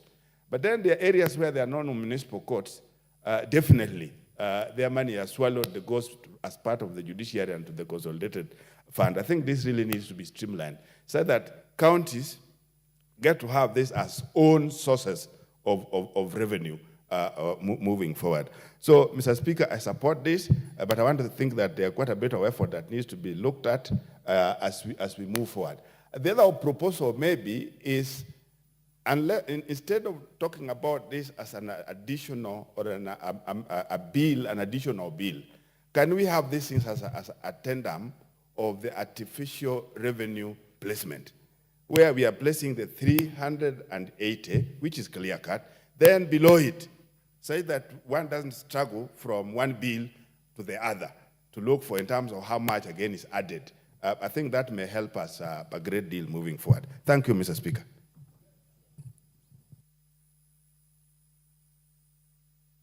The Honorable Joseph Oyula, MP for Butula. I'm intentionally choosing people to speak to this one. Thank you, Mr. Speaker, for this opportunity to also add my voice to this bill. Mr. Speaker, I want to start by congratulating the budget chair and his team for carefully bringing up some of these bills to the House. It is important that these are carefully looked at and approved by this House. Mr. Speaker, once a project is started, it must be properly financed and completed. So the financing of the county parks is important. Those who started in the last financial year and have not completed, it's important that their monies are released so that they complete the exercise, so that the wananchi around those parks can gain, particularly where projects are going to be introduced, industrial projects, which will promote the employment in the area. It's important because we in Busia, we have one park. So everybody has been asking, when are we starting to gain from this park? So that is a very good move for the Budget Committee to ensure that all these parks are funded to their finality. Mr. Speaker, as to the health side, the health workers, they have been suffering for a very long time. And this move, Mr. Speaker, is really going to motivate them. They have a lot of work. They move from household to household. But my fear, Mr. Speaker, is one. The chair indicated that they are going to be paid 5,000 shillings each. The county government contributing 2,500 and the national government 2,500. Mr. Speaker, to me, I think that the government is committing an offense because the minimum wage is not 5,000. So you can't pay others the minimum wage and you bring those who are doing a very important job at only 5,000 shillings. I would ask the budget chair and his team to look at that area in the future. Let us start, yes, but it should not be 5,000 because the movement that these men and women cover from one village to another is long, and they spend a lot of their time with the families that need their help. So, Mr. Speaker, I think this bill is quite in order. The grants that or the loans that we receive from the donors, those are public funds, and they must be properly accounted for and utilized for the purpose for which the money has been borrowed. Let us not redirect the money to other users. Let the money go to the place where it was intended. And particularly the county governments must make sure that they use these funds carefully, because these are funds going to them for the development purposes. As they use the initial allocation of 380 billion for other users, this is specific to projects. So a system should be established where the monies given to the county governments from the donors goes strictly for the purposes, so that we don't lose the grants or loans in the future for poor management of funds. Mr. Speaker, with those few remarks, I support this bill and ask the House to approve the bill as soon as possible. Thank you. The Member of Parliament for Baringo County, the Honorable Florence Yamatia.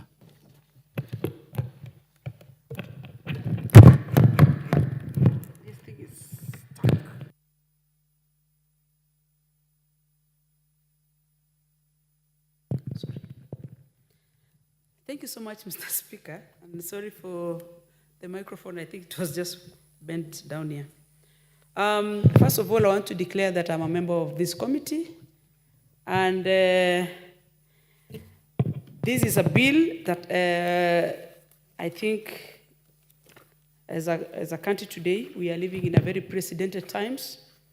And this bill is coming at a time when we want to look at every coin and see the value of it.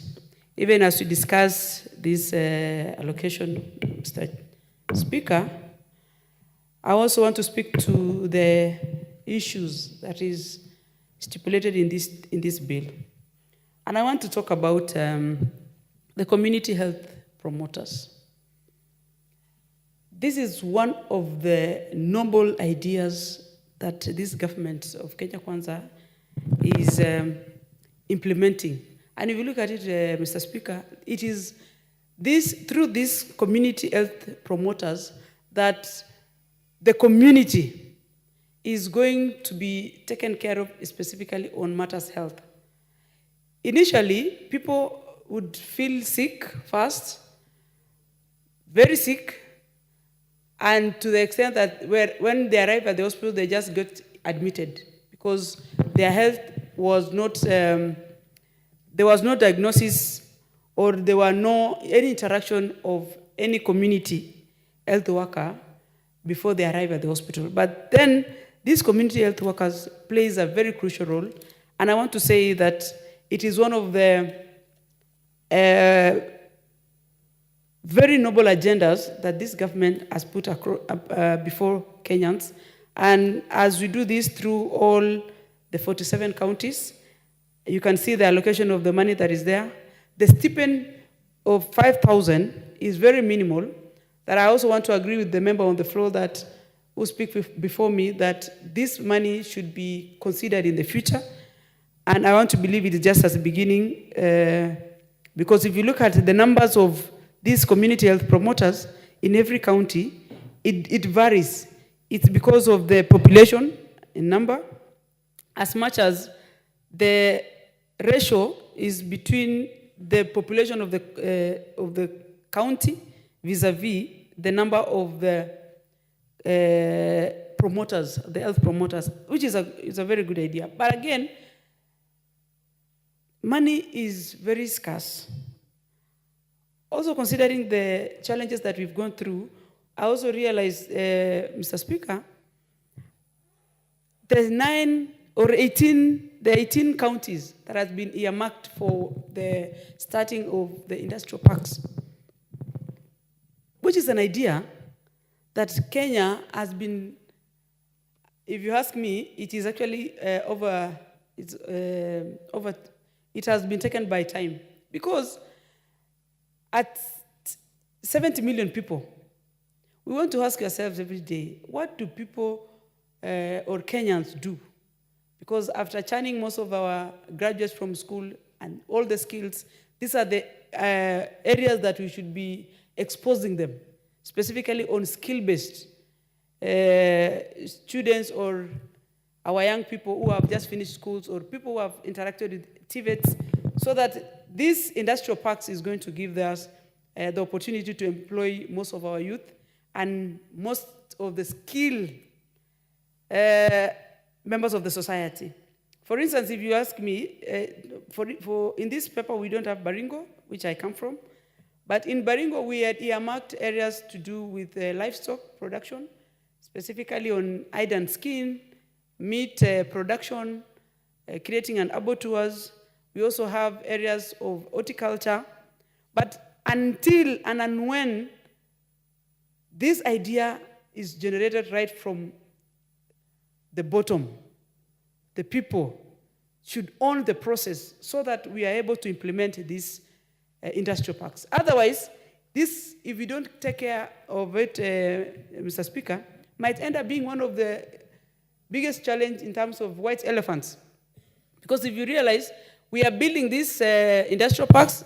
I saw one PS for trade and investment, Mr. Abubakar, in Busia last week. He was launching and commissioning a very nice industrial park in Busia County with His Excellency Mr. Otoma. And if you look at it, I want to believe these parks have been, the people of the Busia have been given opportunity to interact with the aggregation of this park. Otherwise, if we will continue just launching and identifying these parks, and we don't take in and understand that this should be a project that is supposed to be culminating right from the grassroots, then we might end up not achieving what we are intending to do. Another thing, Mr. Speaker, on both areas, we want to look at how or whether the county government are able to deliver this, or is it going to be domiciled fully on the national level so that we don't, because we want the monies that is allocated to these projects to have value. For the first time, we want to have functional factories in Kenya. We want to have projects that is completed, so that when so that we don't just start these projects and these industrial parks and just leave them hanging all over the place, while Kenyans have already lost money. On also issues of the community health workers, promoters, the county government, sometimes, I think, Mr. Speaker, if you ask me, we did a very big mistake when we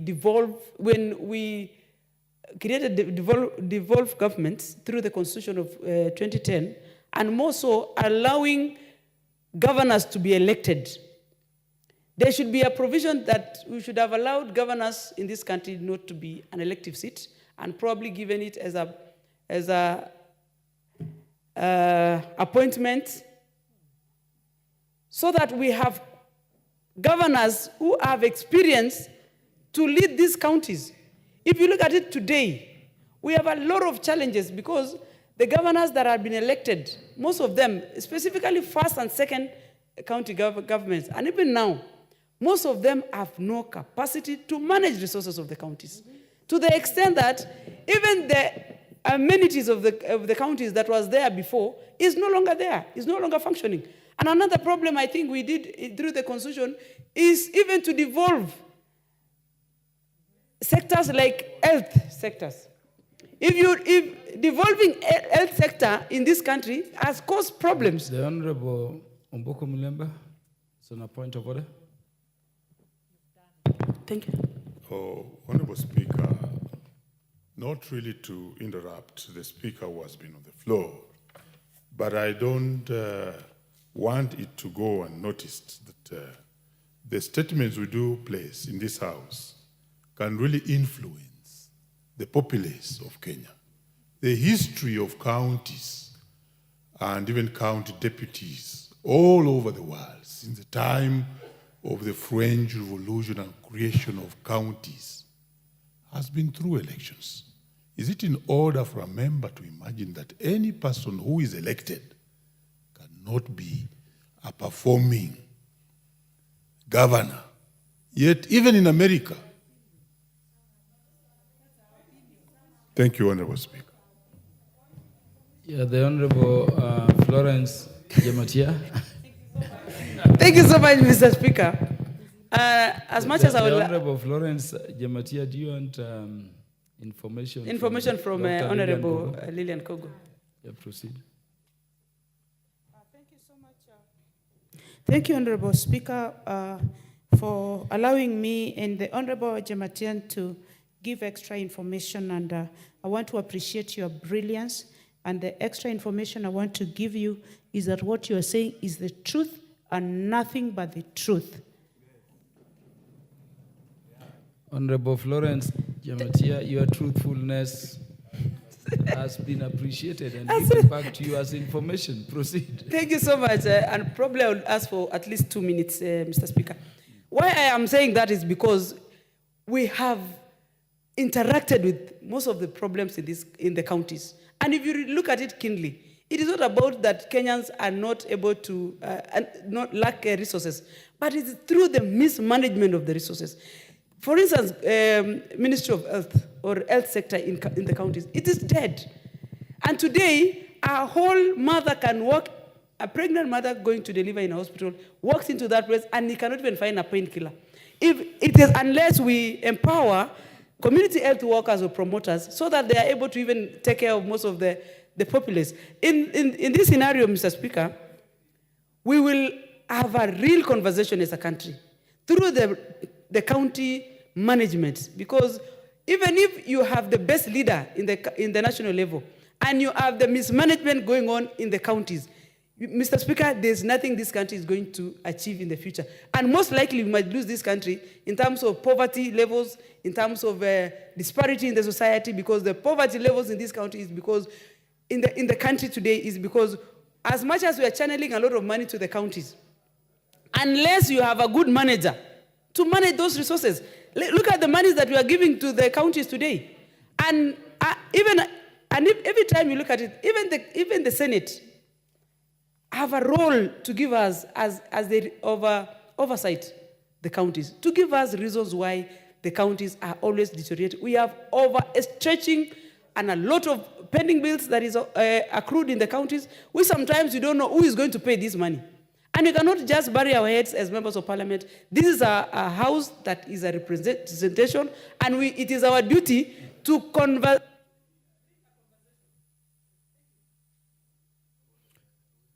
Yeah, thank you. If you're done, I want to go to the left. The Honorable Dr. Makali Mulu will be followed by the Honorable Senior Counsel Naisula Lesuda. Thank you, Honorable Speaker. Honorable Speaker, I want to thank you for giving this opportunity also to make my contribution to this important Senate bill. Honorable Speaker, this bill is focusing on additional allocations to the county governments. And the main object of the bill is to provide a framework in terms of additional allocations from proceeds of loans and grants, and the transfers from the national government. Honorable Speaker, I just want to make these opening remarks that this bill is coming at a time when we have gone through the initial budget, and we had an appropriation act, which now we have revised to come up with a supplementary appropriation act. And we are all aware that as a result of that revision, the initial allocation to counties was equitable share, 400.01 billion.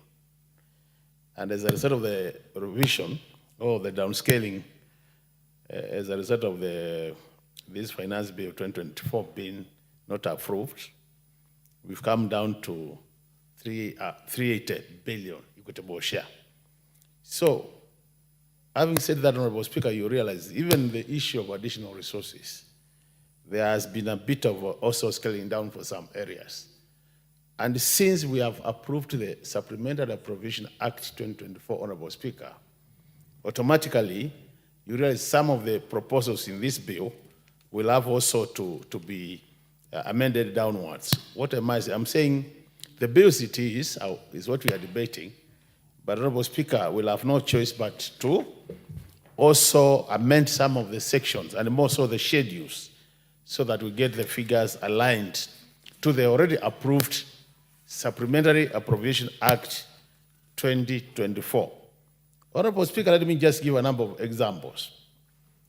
If you look at the issue of county aggregation industrial parks, the schedules show that we are expected to provide for 18 counties, and each of the counties is supposed to be given about 250 million, and the expectation is that the counties will also allocate 250 million from their resources to make it 500 million and then do the parks.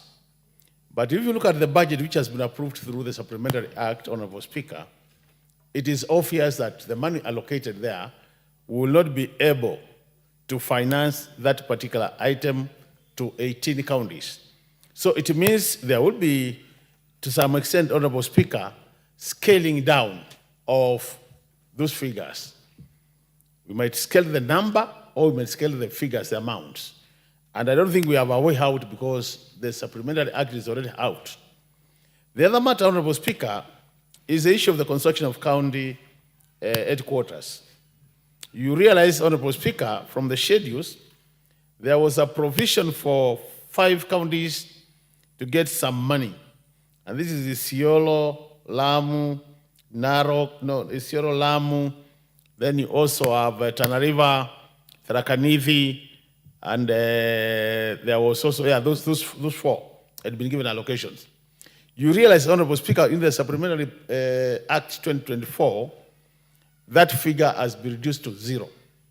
So it means actually this, unless now another supplementary comes, as we are debating this bill, there is no allocation for those 4 county headquarters, meaning then this schedule will also have to be revised. We have to amend this schedule so that it reflects the reality on the ground. The other issue, Honorable Speaker, is you realize there's also money which is being provided for the community health promoters. The initial planning was that each government will give allocation of 2,500 and the counties will give 2,500. Looking at what we have done at the supplementary level, Honorable Speaker, the amount given cannot cater for all the community health promoters, which means to some extent, we have to look at the necessary amendments so that we also factor that in. Because unless we do that, Honorable Speaker, then we will not be really helping the counties by having figures which cannot be financed from the Appropriation Act. The other matter which I want to comment, Honorable Speaker, there is the issue of the court fines and the transfer of money through to the museums, Honorable Speaker. The funds are provided for, if you look at the schedules, but Honorable Speaker, I would want to observe that despite these funds being the schedule, currently as we are discussing here, Honorable Speaker, we don't have a framework in terms of how to get the money from the consolidated fund to the respective counties. And unless that framework is in place, we continue budgeting for this money and the money will not be able to go to the county. So, Honorable Speaker, what am I saying? I'm saying as we even as a house, as we proceed with the debating and trying to come up with this law, it is important that then Treasury comes up with a clear framework so that once this bill becomes an act of parliament, the money, the proceeds from court fines and proceeds from mineral royalties, Honorable Speaker, can be able now to be sent to the counties. Honorable Speaker, by doing this, we will be encouraging counties which have minerals which are already not exploited to be proactive and exploit them because they will be able to get these royalties. Honorable Speaker, I would want to observe that a county like Kitui County, where I come from, Honorable Speaker, is a very rich county in terms of minerals. But if you look at the amount we are getting as Kitui, which is about 114,000, Honorable Speaker, this is a drop in the sea. Kitui should be getting billions of shillings. But we can only, my governor and the team can be more proactive if this framework was there so that they know the money, even the 114,000 is already released to them. And once they test that 114K, they will realize that exploiting more minerals will actually bring more money to the counties. In that case, then we can have more resources to implement our programs. So that's another area, Honorable Speaker, I wanted just to say Treasury needs to come up very quickly and come up with that framework so that once we get the money, then, Honorable Speaker, we are able to send them to the counties. The other issue is the issue of grants and loans, Honorable Speaker. You know, Honorable Speaker, if you look at these schedules, A lot of money is being given by our development partners to support the counties, either through loans or through grants. And one thing you must realize, Honorable Speaker, is unless the signing of the necessary agreements or the relevant agreements between the counties and some of the development partners is fast-tracked by Treasury also, there is likely to be a likely delay in terms of implementation. So this should be a concurrent kind of process, Honorable Speaker, so that even as we go through this bill, Treasury is also initiating the process of ensuring that once the bill becomes an act of parliament, then counties are facilitated to access this money. Honorable Speaker, is very bad when you see that we are, as a country, are all complaining of having no resources, but then some of our development partners have given us grants, and we are not able, Honorable Speaker, to access those grants, just basically because some simple documents have not been signed to make them access the money. So this area of loans and grants, Honorable Speaker, is an area, as a budget committee, have also made observation that is an area which is very slow moving in terms of utilization of the resources. And I think this is an area, Honorable Speaker, as a House, we need to really seriously oversight this area so that any money given by development partners, we use that money. Because once we get into those commitments, and from my other committee, Honorable Speaker, Public Debt and Privatization, we've realized that the government is paying a lot of commitment fee for loans which have been signed for, and we are not drawing the resources. So this is an area, Honorable Speaker, I thought I should be able to comment on, so that at the end of the day, Honorable Speaker, we have a smooth way of implementing our projects as a result of getting resources in a timely manner. The other matter, Honorable Speaker, which is critical is the issue of the on-resource revenue. You know, as a result of counties getting some of these additional resources, I don't think counties are doing enough to maximize or to optimize on-source revenue. And I think counties need to think of a way of optimizing their own resource revenue so that they supplement the resources from the national government. That will help them in two ways. One way will be they will have more resources to implement programs, and also they have more resources to pay for their pending bills. In that case, they will be able to do much better, and the complaints coming from governors not doing the right thing can actually start now being minimized. And the Honorable Speaker, if they do that, and I think one of the ways which has proved to be quite effective is digitization of the way they collect their money. If they digitize those processes, they're likely to collect more money. So with those many remarks, Honorable Speaker, I support the bill, but I think we'll be amending some sections before we finalize this bill so that by the time it's approved, we have factored. Honorable Naisula Lesuda. Thank you, Mr. Speaker. And earlier, you mentioned that I'm senior counsel, and I was seeing Honorable Njeri looking at me, wondering when I became a senior counsel. The manner in which you executed your mandate in the Committee on Appointments could only measure to the standard of a senior counsel. Oh, thank you. I take that as a compliment, and maybe in the next life. But thank you very much for the compliment, Mr. Speaker. Now, I rise to support the consideration of the County Government's Additional Allocations Bill 2024, and we are debating this matter when, as a country, we have rationalized the budget that we just passed in this House the other day. And Mr. Speaker, these funds, most Kenyans don't even know about them.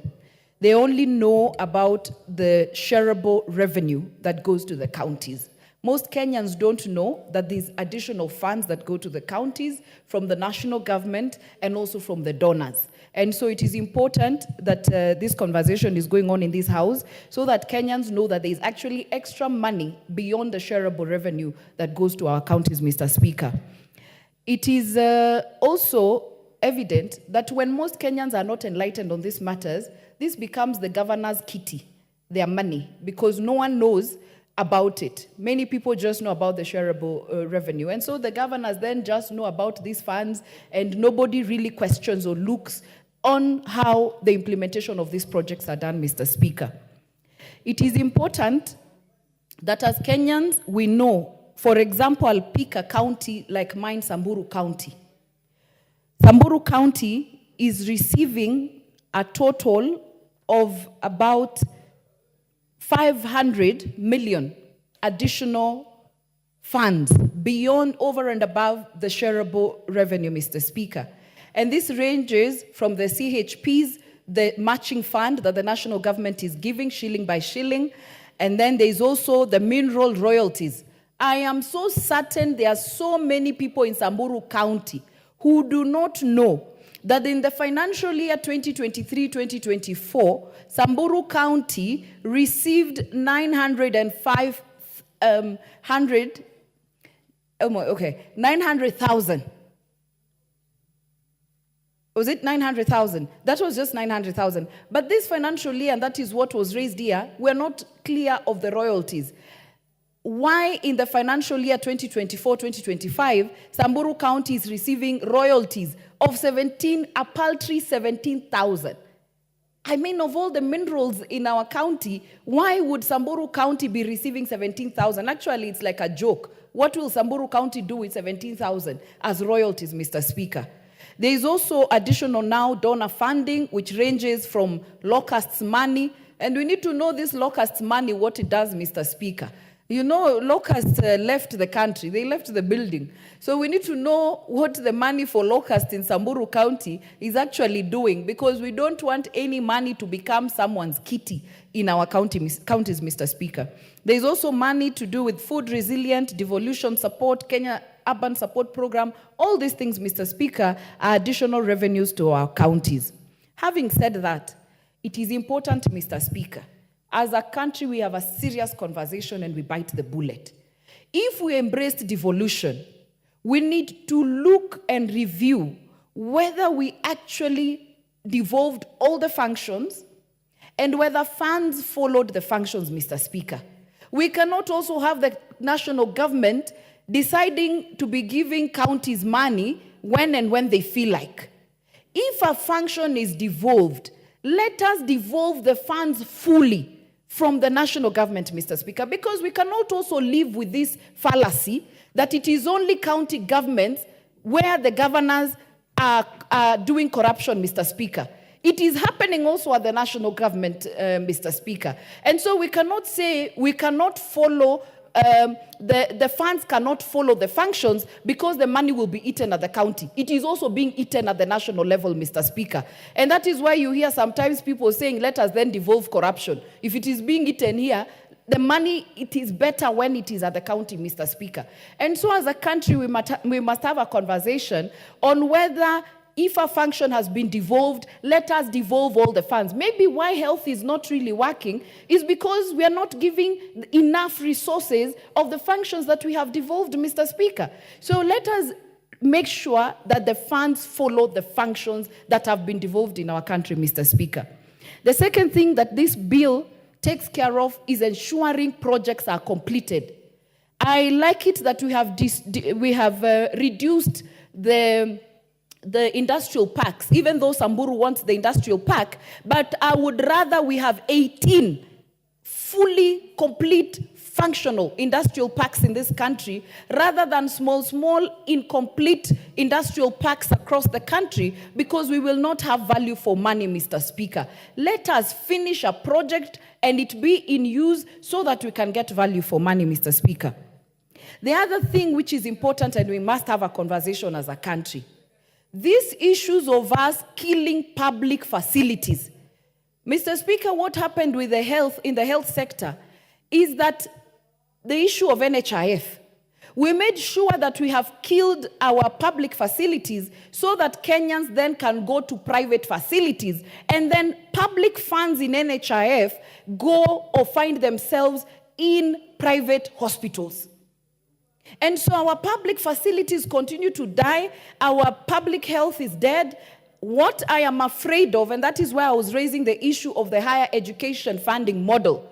I hope as a country we are not looking at killing our private universities as we have done our private hospitals, Mr. Speaker, our public hospitals.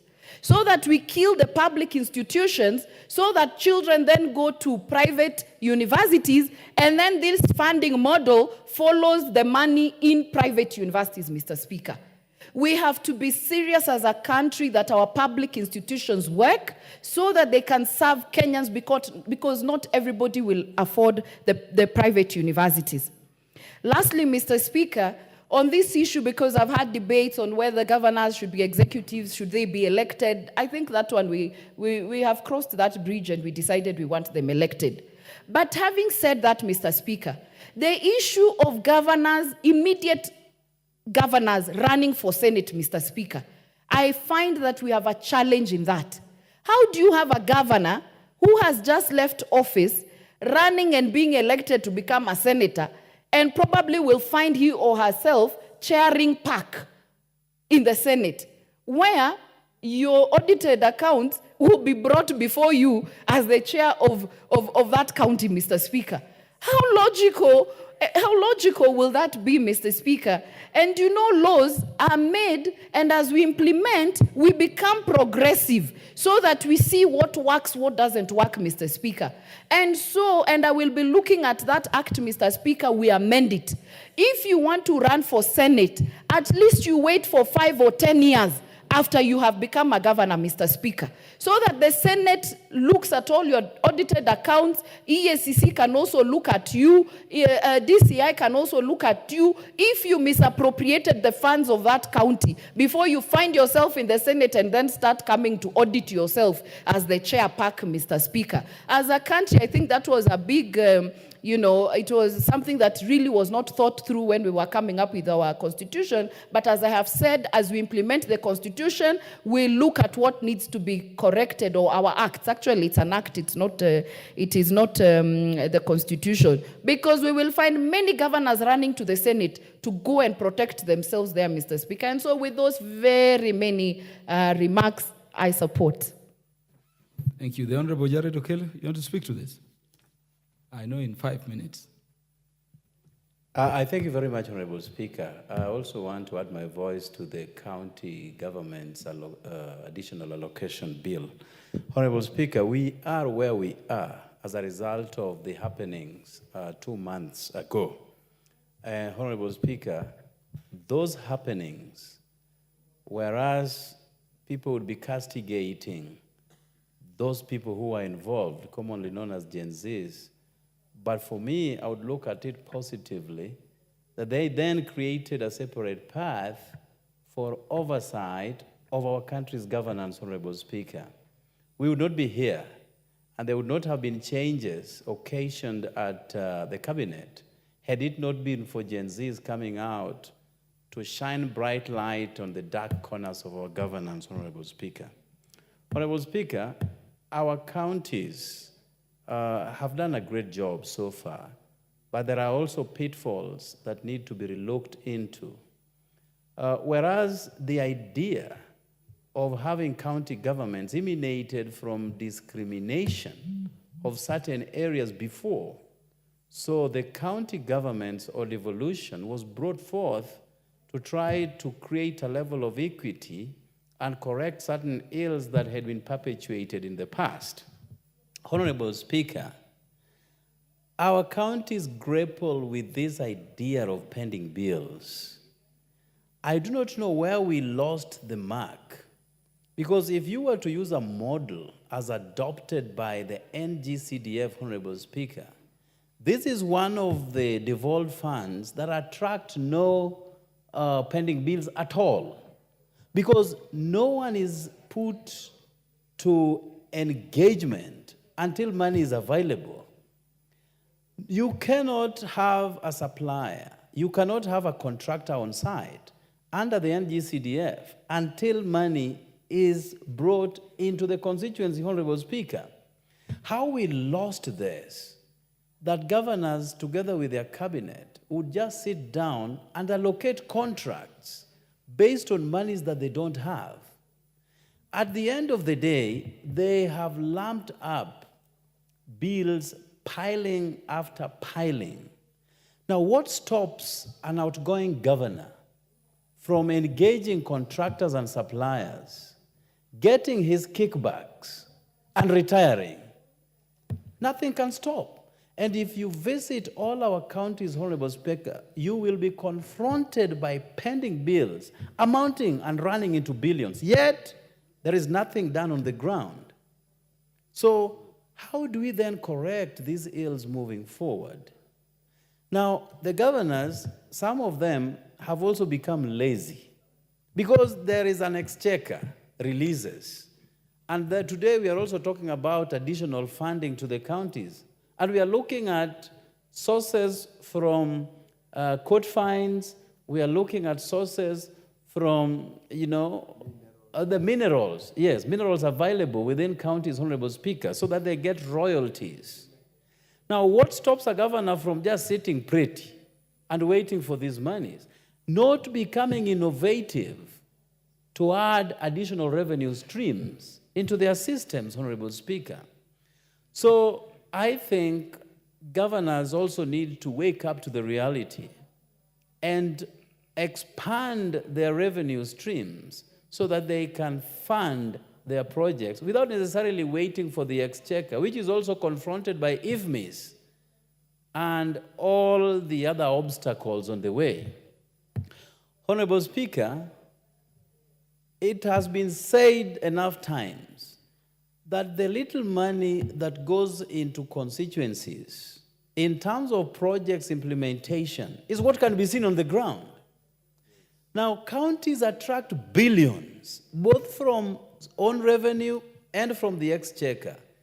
But I can tell you there is nothing substantial to write home about. Our hospitals are still confronted by lack of medicine. Their doctors and nurses have to go on strike in order to be paid. Some of these counties have not paid salaries dating back 6 months. Yet, billions are channeled into these counties, Honorable Speaker. Now, the main idea, the genesis upon which the county governments were enacted is being lost on the way. Because then you are piling more problems to the people than their situation before. So even as a house, we are intending to add more monies to go towards counties. I think everybody needs to be moral enough, come up with what we call financial probity, where accountability becomes at the center stage of their transactions. Otherwise, the main idea, which was very noble as such, is being lost, Honorable Speaker. And that is the tragedy that we have as a nation, Honorable Speaker. I support this bill, and I thank you. The Honorable Mboko Milembe. Thank you, Honorable Speaker. I've been waiting for long, and thank you for this opportunity. I would want to thank the chair of the Budget Committee for having moved this bill very, very elaborately well and clearly, and also this helps to enlighten Kenyans, both as he moved it and as we speak on it, that there are usually additional monies that go to counties which many a times are not talked about. And this is the county government additional allocation bill, Senate Bill number 19 of 2024, popularly referred to as SIGA. Honorable Speaker, I will confine myself basically to the bill. And the main aim of this bill, from what we got from the chair, is that he has to align the various cuts that came up as a result of the budget cuts that we experienced after the fall of the finance bill, and therefore had to come up with a supplementary one to these allocations that otherwise the government had aligned to go to our county governments from the exchequer. Number one, this bill speaks on the issues that monies that go to county governments in the form of the monies that are paid to the CHPs, and this basically goes to health. This area has been very important because since the time when the national government reflected a 50-50% support for the CHPs had been very motivated. The CHPs are doing a very good job, Honorable Speaker, in the counties and the villages. And there are people who are actually doing that job with a lot of motivation with no pay. And the small bit that they are being given, which has been at 2,500 from the county government and 2,500 from the national government, has also been delayed. In fact, they only received a little bit of the monies that were accrued to them for the last several months, only recently. But this is one card and group of people I'd want to protect. And if the chair of this committee was here, I would wish that as he spoke on it, he seemed to indicate that there's a cut on these monies. I think it's an area we have to choreograph and even amend so that we retain the resources that are going to the human resource in form of the CHPs, because they are doing a lot of work on the ground currently, and if we demotivate them by cutting their budget, we would then lose the only bit we are remaining with on the ground, Honorable Speaker, because the county hospitals don't have drugs.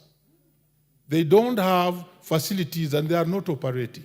So this is the human resource that is moving around the villages, trying to make sure that the health sector is operational or some form of advice is going to the local Mwananchi.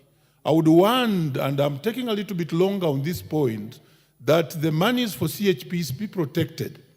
Let's not go the way we went with the teachers. When we got the supplementary one, there was a CBA for teachers, Honorable Speaker, which had been agreed in court.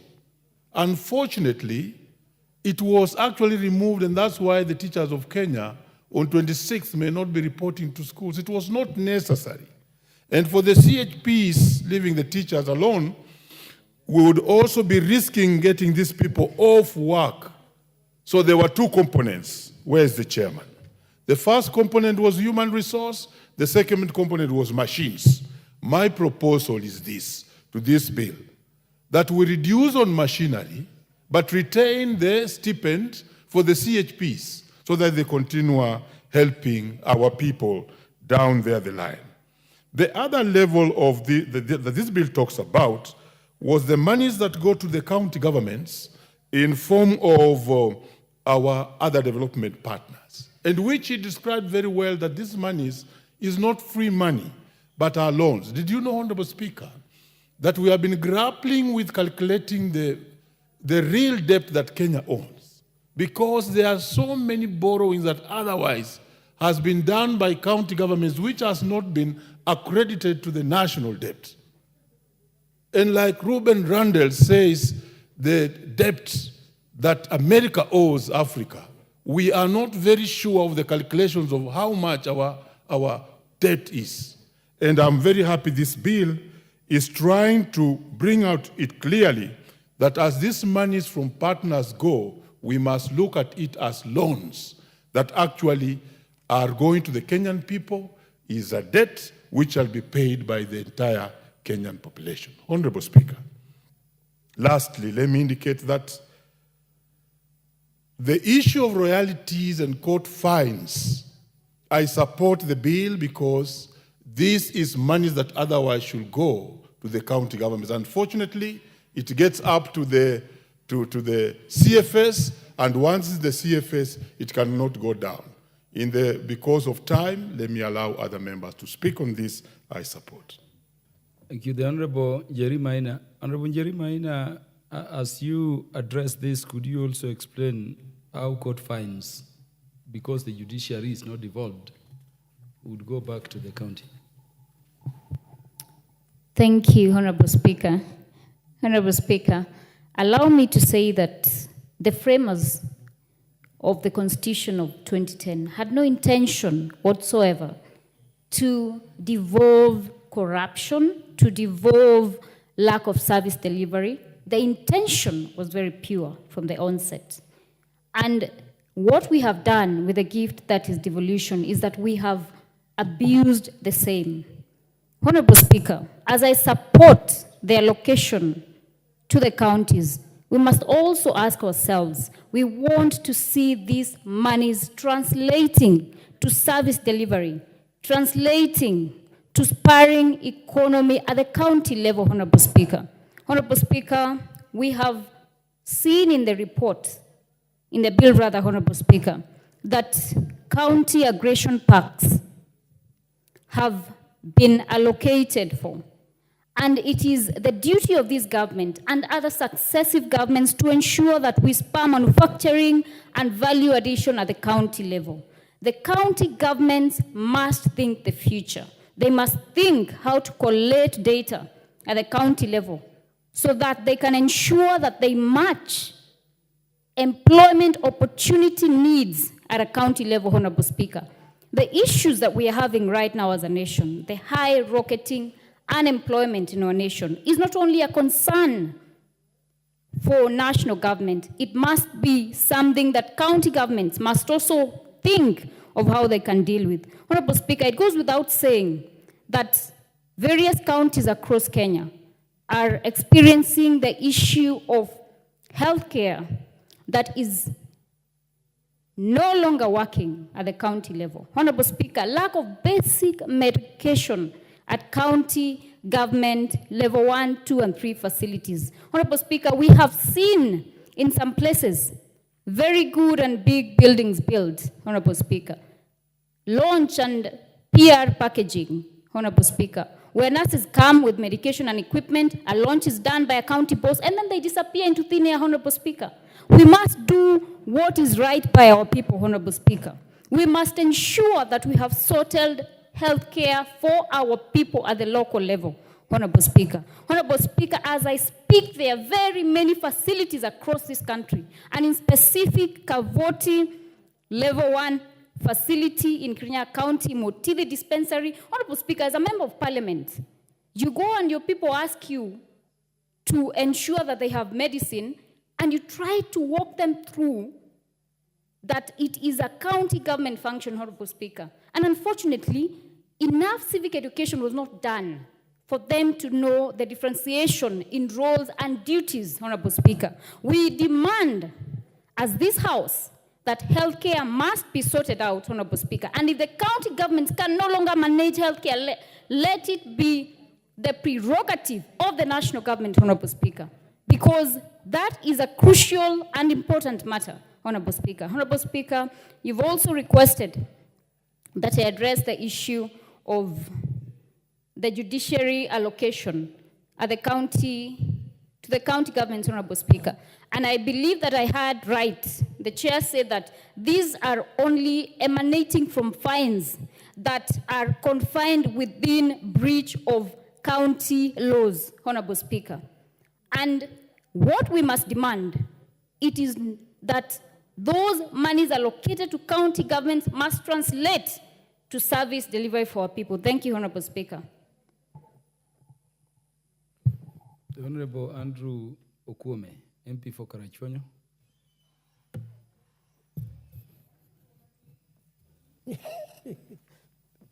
Thank you, Mr. Speaker, for giving me the opportunity. Now, one question I ask myself, and maybe Mr. Speaker would ask, is that why was devolution created? Have we really gone anywhere with devolution? Or has it been a negativity? Mr. Speaker, we have spent a lot of money on devolution, but the result is very minimal. I know my colleagues have mentioned, and it is true, that the impact that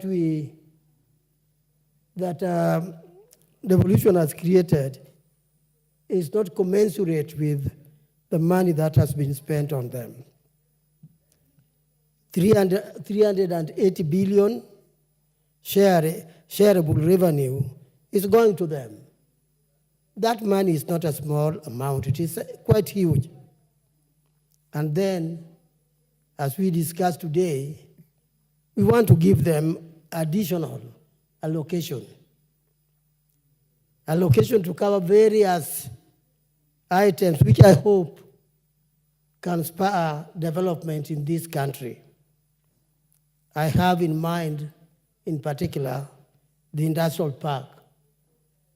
The potential in industrial park can create a big difference and a large number of youth in employment. If they do not aim at this, then I don't even see why this money should be given to them. But I congratulate the Budget and Appropriation Committee for having thought it wise that they allocate a big amount like this one in order that our people can actually come out of the problem we are in. All of us are aware of the 2 months ago when we started when a problem started with us. The Gen Zs were out in the streets. I don't need to say anything on that because we all know it. The only thing I can add... Honorable Kumede. Let me register my appreciation to all of you for having been in the House up to this late. The Honorable John Waluke, the Honorable John Kiragu, the Honorable Beatrice Kemei, the Honorable Dr. Lillian Gogo, the Honorable Samson Chimba, I see Honorable Dorothy Kiara, and the great MPs, I'm seeing Honorable Kirima, and the Honorable Charity Katambi. I regret we operate under the rules, and once it hits 7, you have to adjourn. You are noted for contributions when this matter will be scheduled next, hopefully by tomorrow. Honorable Andrew Okume Adepo, you'll have 7 more minutes to contribute, and you'll be the first when it is called to continue. Honorable members, the time being 7:02 p.m., this House stands adjourned until Wednesday, 14th August 2024 at 9:30 a.m.